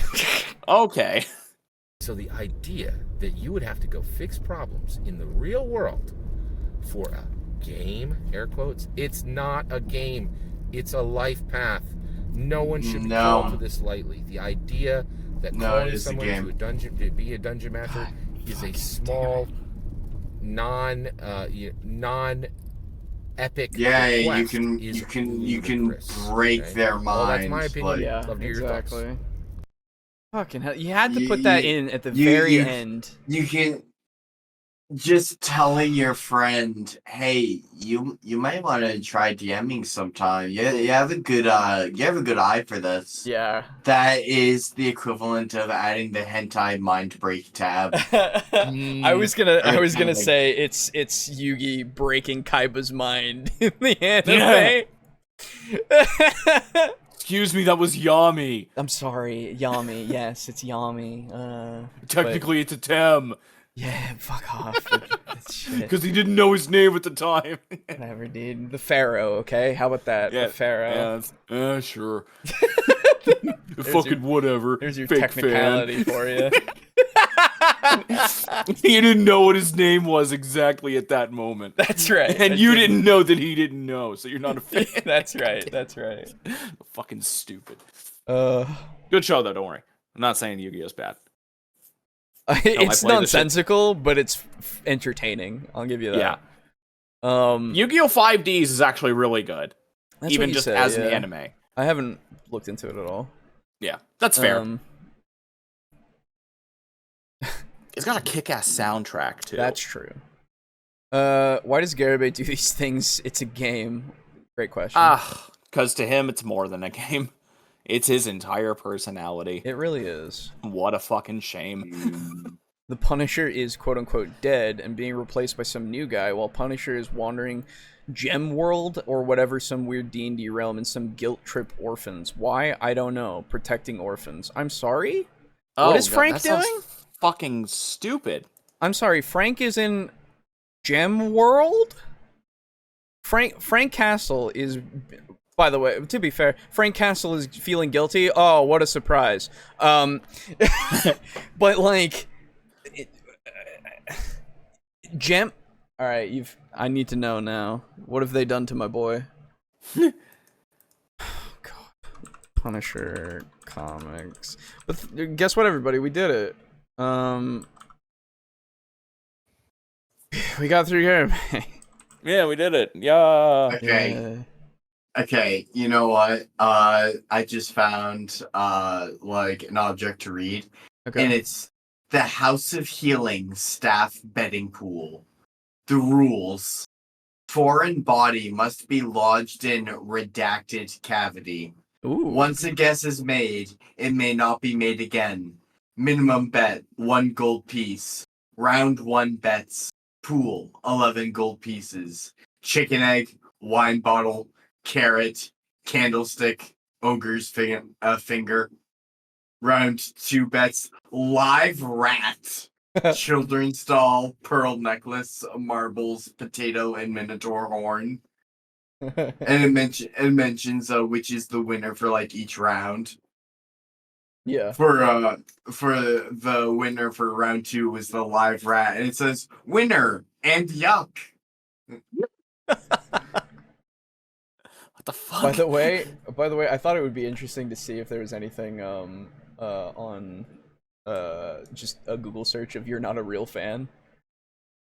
There's a couple of things of like Reddit posts and stuff, but like, oh, BuzzFeed, you're not a real Disney fan until you can pass this quiz. What a weird thing to do. Thanks, BuzzFeed. You're not a real... Wait, what the fuck is this? Games Radar? You're not a real fan? Oh. Oh, okay. This is saying if you don't have a big games library, and it's like 5 reasons why you're not a real fan. Okay, fuck off. It's fine. Interesting.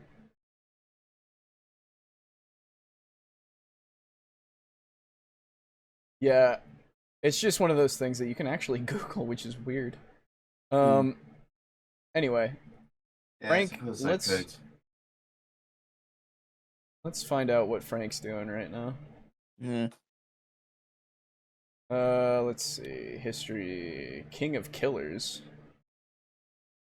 Oh, that's... What?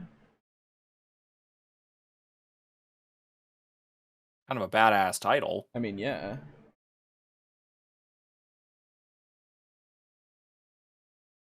What is this? I don't know what this is. Okay, this doesn't help me. This is... The fandom Marvel database. That doesn't tell me. I don't know. I googled not a real fan, and even the You're not a real comment, fan, but yeah. Even in the first page Google results, I see like Reddit, like r/gatekeeping. That's the in satire brackets, one, yeah.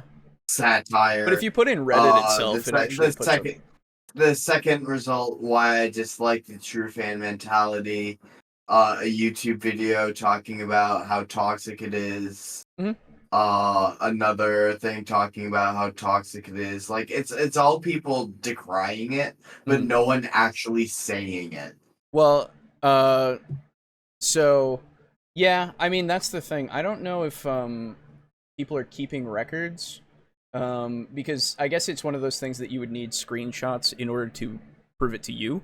But like it feels like, you know how one game developer said that Baldur's Gate 3 was bad and that it promoted like a bad standard. Sure. And everyone threw the zeitgeist out of scale, so it sounded like game developers as a whole were saying that. I get that. I get that it feels like it was said by 2 or 3 shitty people, and then everyone is reacting and acting like everyone is saying it, and they're a special little snowflake for speaking against the crowd and saying no, that's a toxic mentality. Well, so I don't know if I would agree to that because again I've personally seen this being platformed even like with that video,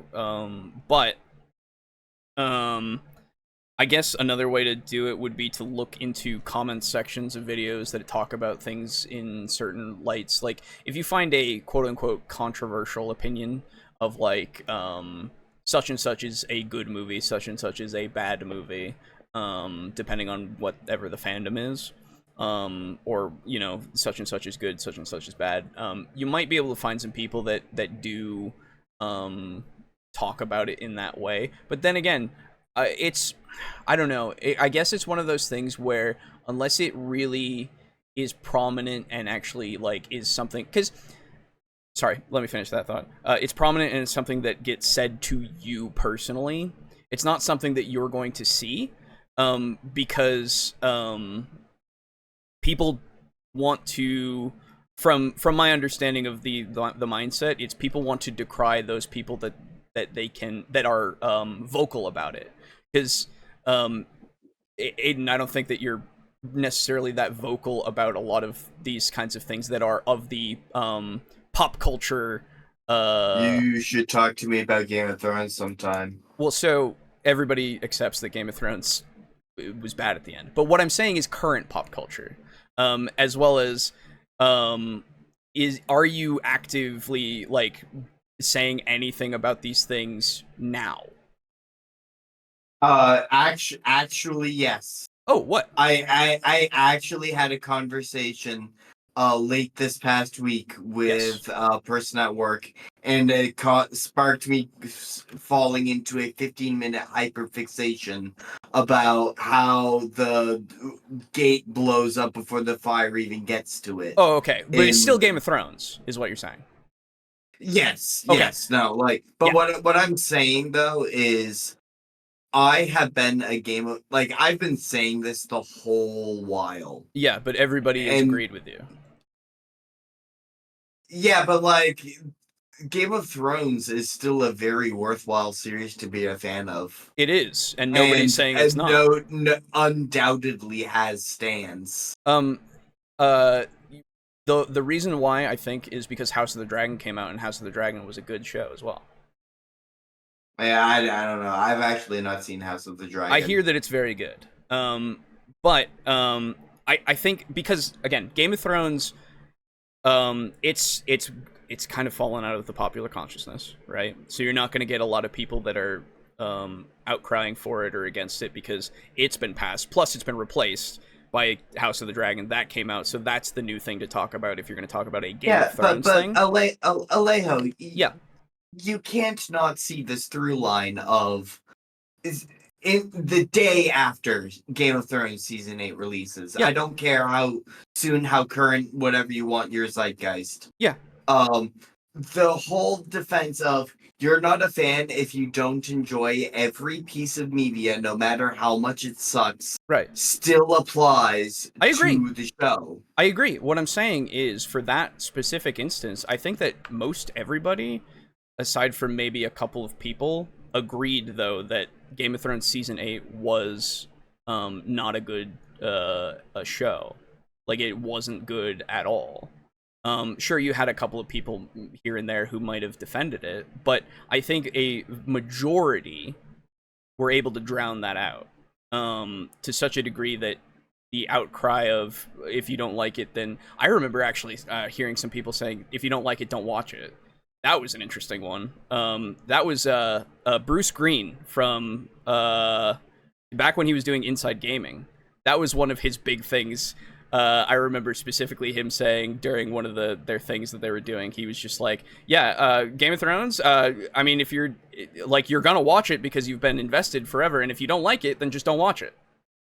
And it's like, oh, what an interesting opinion to have on that, because if you're invested with it, you want to at least finish it, and if you don't like it, well, you still want to at least finish it to see if it gets, like, good at the end. But most of the people weren't having the opinion of, oh no, it's really good.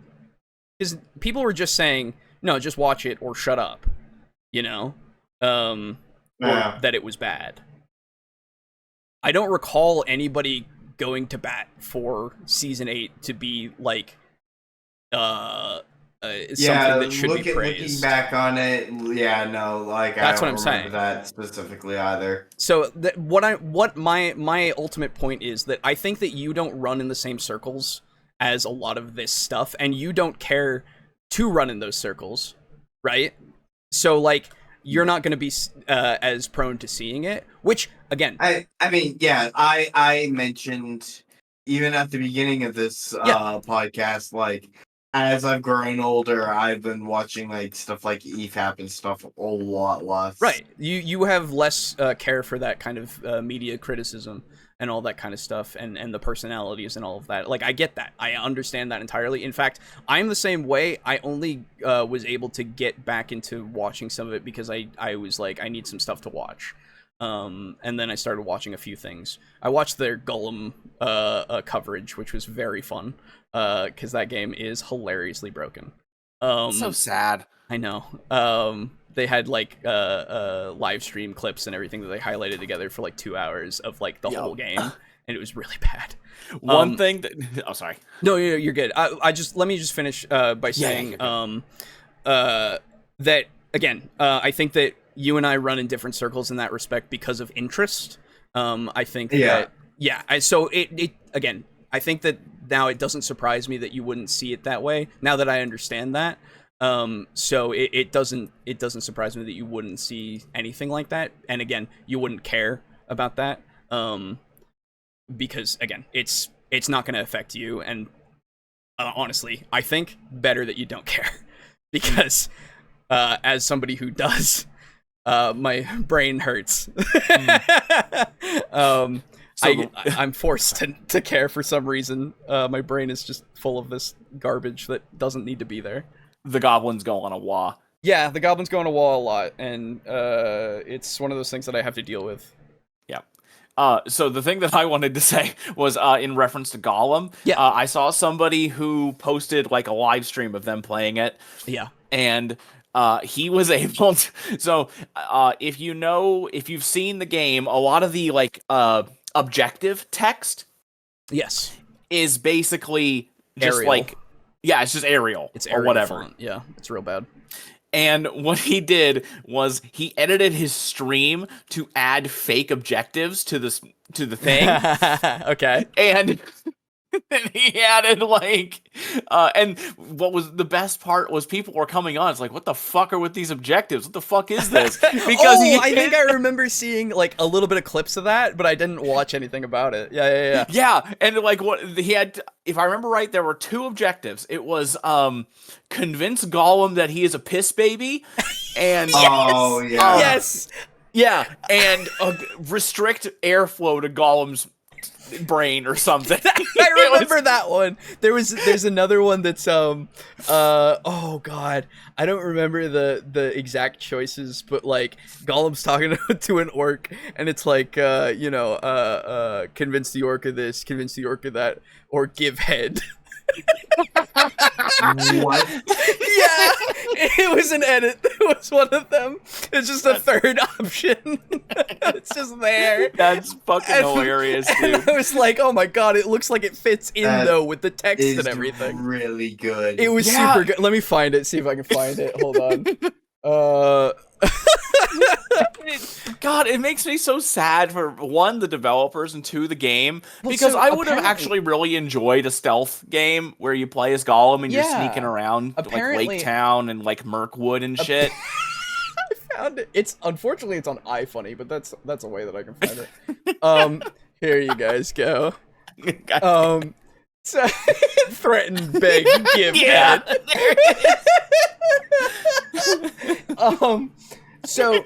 So apparently I know of the developers company that worked on this, and apparently it was Daedalic Entertainment, and Yes. yeah, and you know Daedalic, I know Daedalic because of Goodbye Deponia and all of that kind of stuff, as well as I think they did Night of the Rabbit or whatever. I think that's the point and click, and which is really good. It was very good. Like all of those point and clicks that I had gotten through them, I was like, oh, these are really good. And then when I found out it was them that did this, I was like, that can't be right. And it isn't, because it's not the same team anymore. It's the same studio, but it's not. It's like a B team of that studio.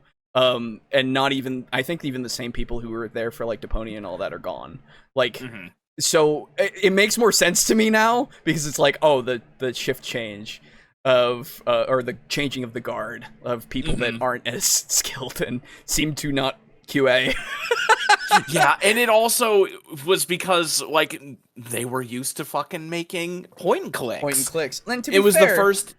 Yeah. Like, I applaud them for attempting it, but man, they should have let it cook a little bit more. I know contracts and shit, but man, they should have said something to somebody and been like, brother, this is not going to go I'm lagging well. very hard.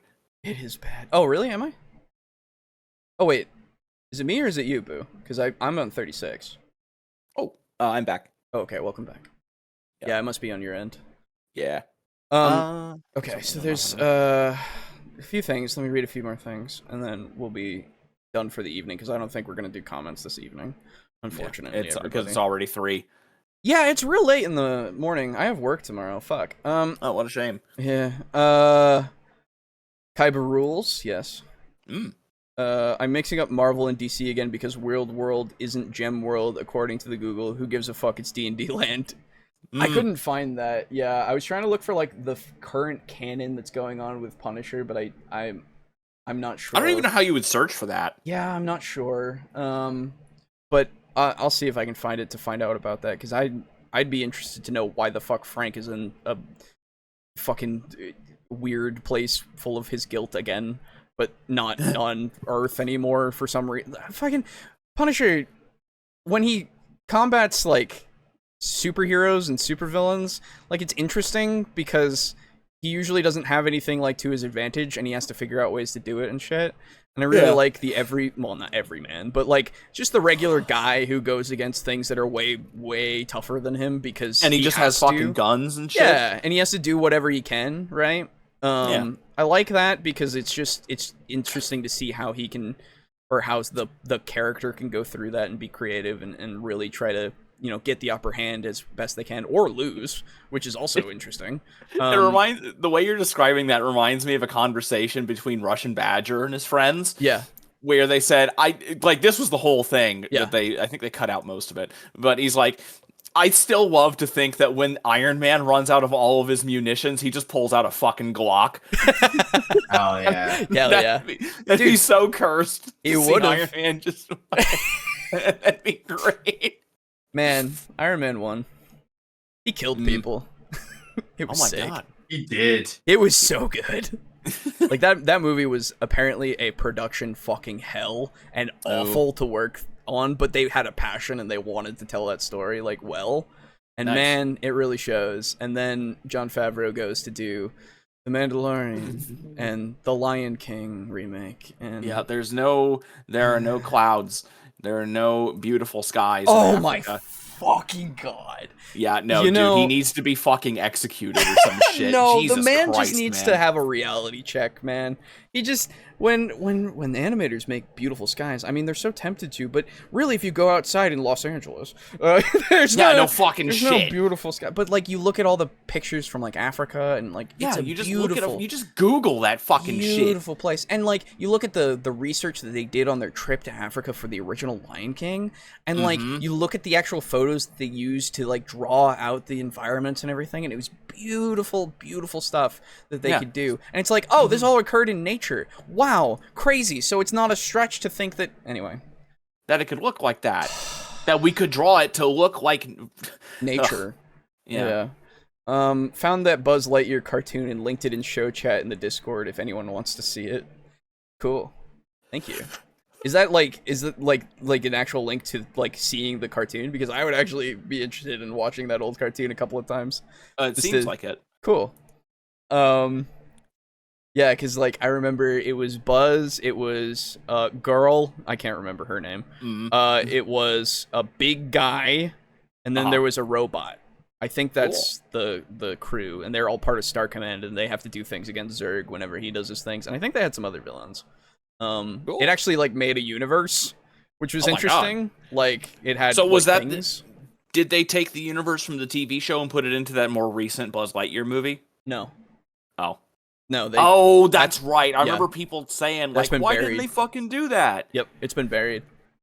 So stupid. Yep. It's that thing that Disney does where they have a bunch of ideas that they have access to, but they either don't understand what made those ideas work and what was good about the execution of them, or and they go for all the very surface level aesthetics, or they go and cannibalize a lot of the older stuff that they have decanonized to try to make their good stuff. I prefer to think of it as Disney owns the licenses to so many things that it forgets, like, details about what it is that it owns, and then it winds up reinventing the wheel. Yeah. And it does exactly what the Imperium of Man does in 40K. Honestly, because, like, they lose track of documents all the fucking time. Yeah. And, like, you would think that some of the people behind the projects would then go, wait, wasn't there like a thing? But they usually pull people like off the street who are brand new to this stuff, who haven't worked on anything. Like, it's anyway. There's a lot of weird things. Anyway, it sucks.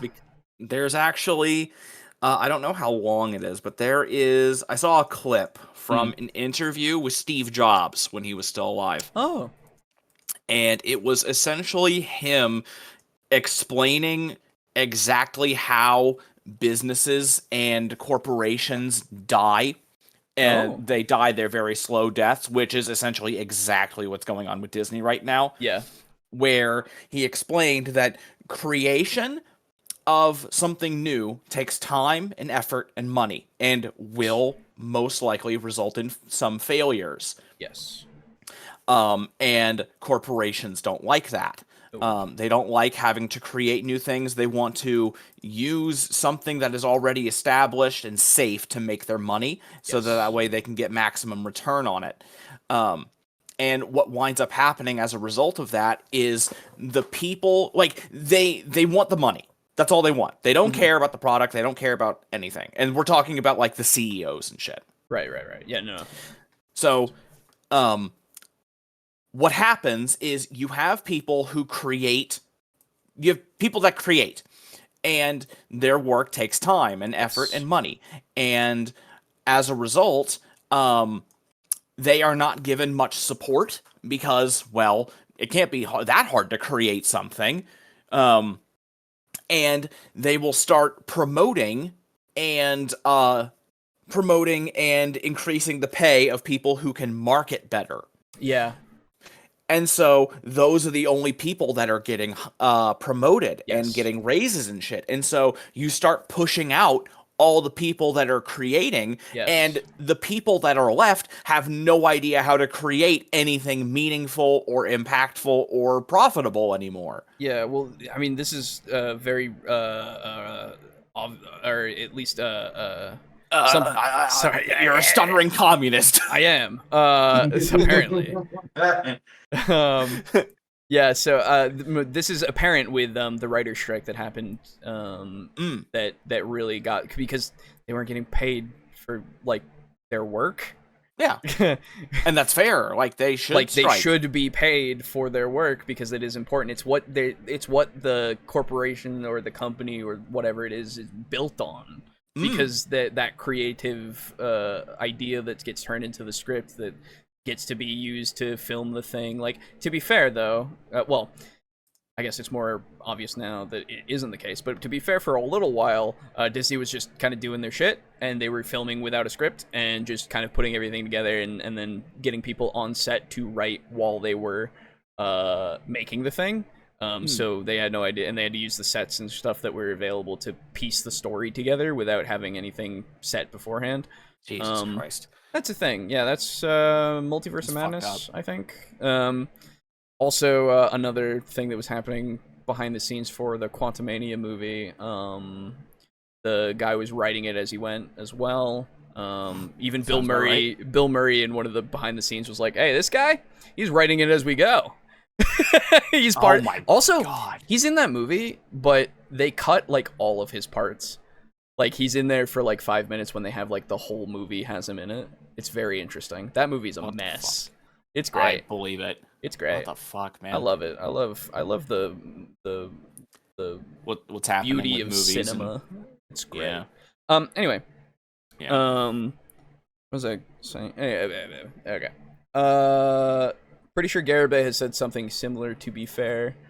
What with I don't know what that's in reference to at the moment. We've talked a lot about a lot of things at the moment. Oh, maybe it's the not a real fan thing.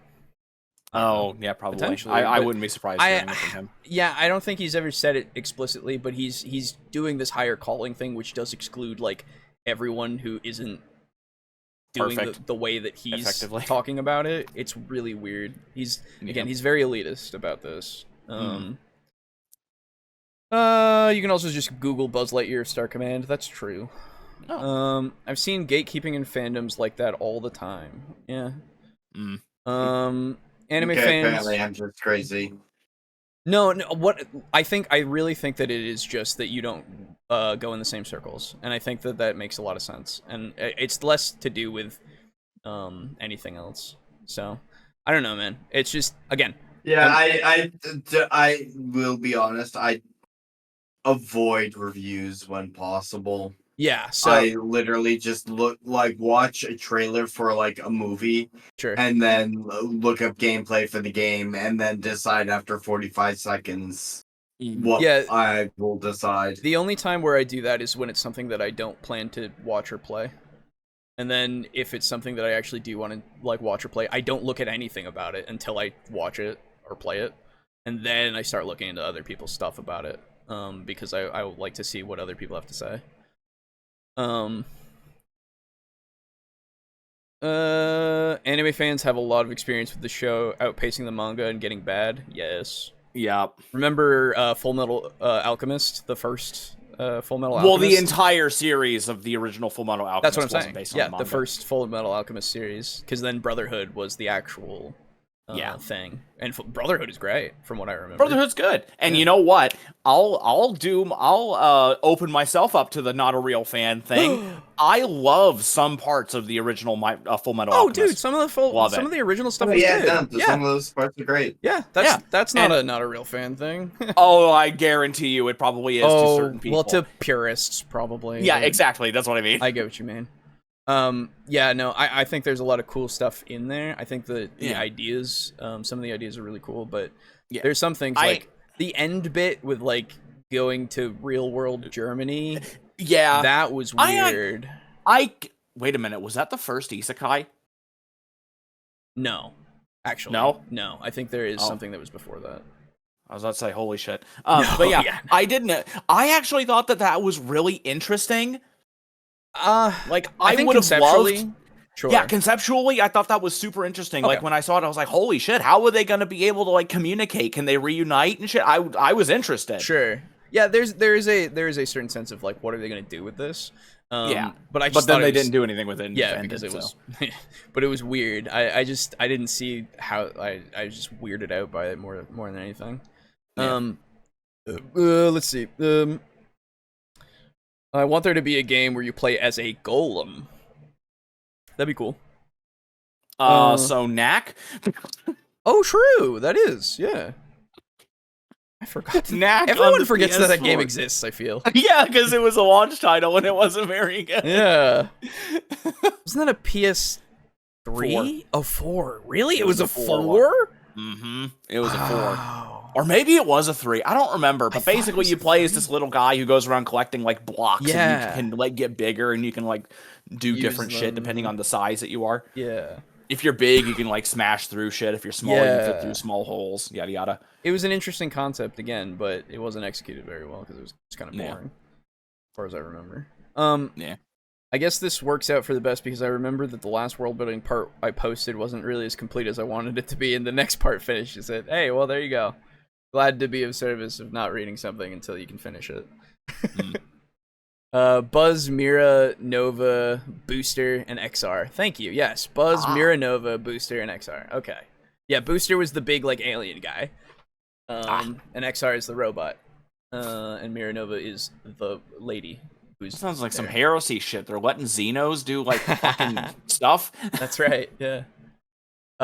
Dude, speaking of Xenos, I'm so happy that Tyranids are good right now, and they're actually fucking up Space Marines. Oh, are they actually? That's good. Yes. Good. Yes, they are. The Norn Emissary is tearing shit up, my guy. I could imagine, yeah. It's the newest thing that's big. Yeah. So, like, there was a tabletop tactics game where they had new Nids versus Imperial Guard, and the fucking Norn Emissary took everything from a Baneblade and survived. Nice. Wow. And then he fucking slashed it in half. It was great. That's crazy. Yeah. Baneblades do like 20 wounds. They do a lot of wounds, and he fucking lived. Wow. He's got 16 wounds, and he survived with 2. Wow. Yep. Lucky. Yeah. Shit. It was great. The YMS video on the Lion King remake was awesome. Yes, I can't wait for the next part. Oh my god. I rewatched The Lion King rather recently. I forgot how fast that movie is, but it doesn't feel too fast. Which one? The old one or the new one? The old one. The good one. The Lion King. Yeah, The Lion King, not the Lion Duke. The Lion King 2019. No, I rewatched that not too long ago, and it's really fast. Like, way faster than I remember, at least. I mean, it's like an hour and a half, right? I think so, something like that. I just didn't realize the pacing was super fast, and I was like, oh man, yeah, this is way quicker than I thought. We get to things, like, we do not waste time. This is nice. And then I watched Jurassic Park again. Man. Nice. Oh, good shit. Great movie. Love that movie. Fucking. And then it's just, in my head now again, is just... And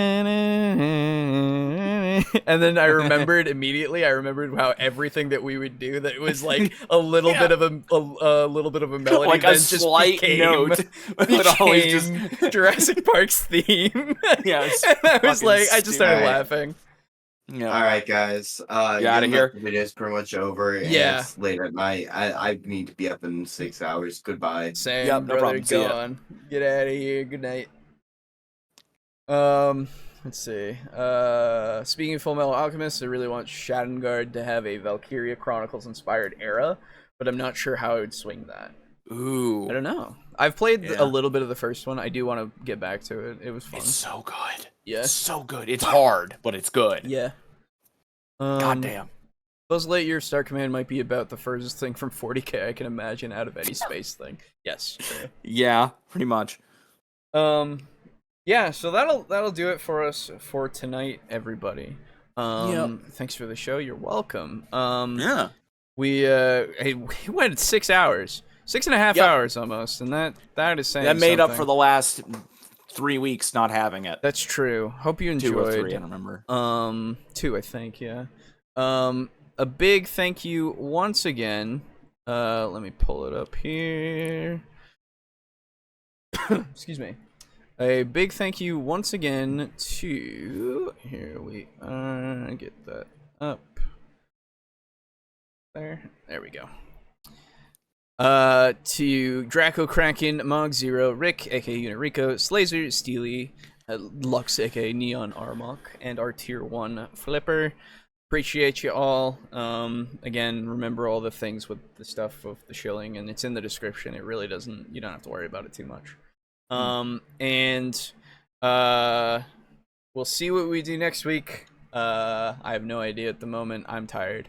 I didn't sleep until I took that nap before doing the show last night, so I'm gonna be going just straight to bed and not thinking about anything for a little while. Hopefully. Well, we'll see how that goes. But yeah, thanks again for hanging out, everybody, and we'll see you next week. Goodbye. Goodbye. Get out of here.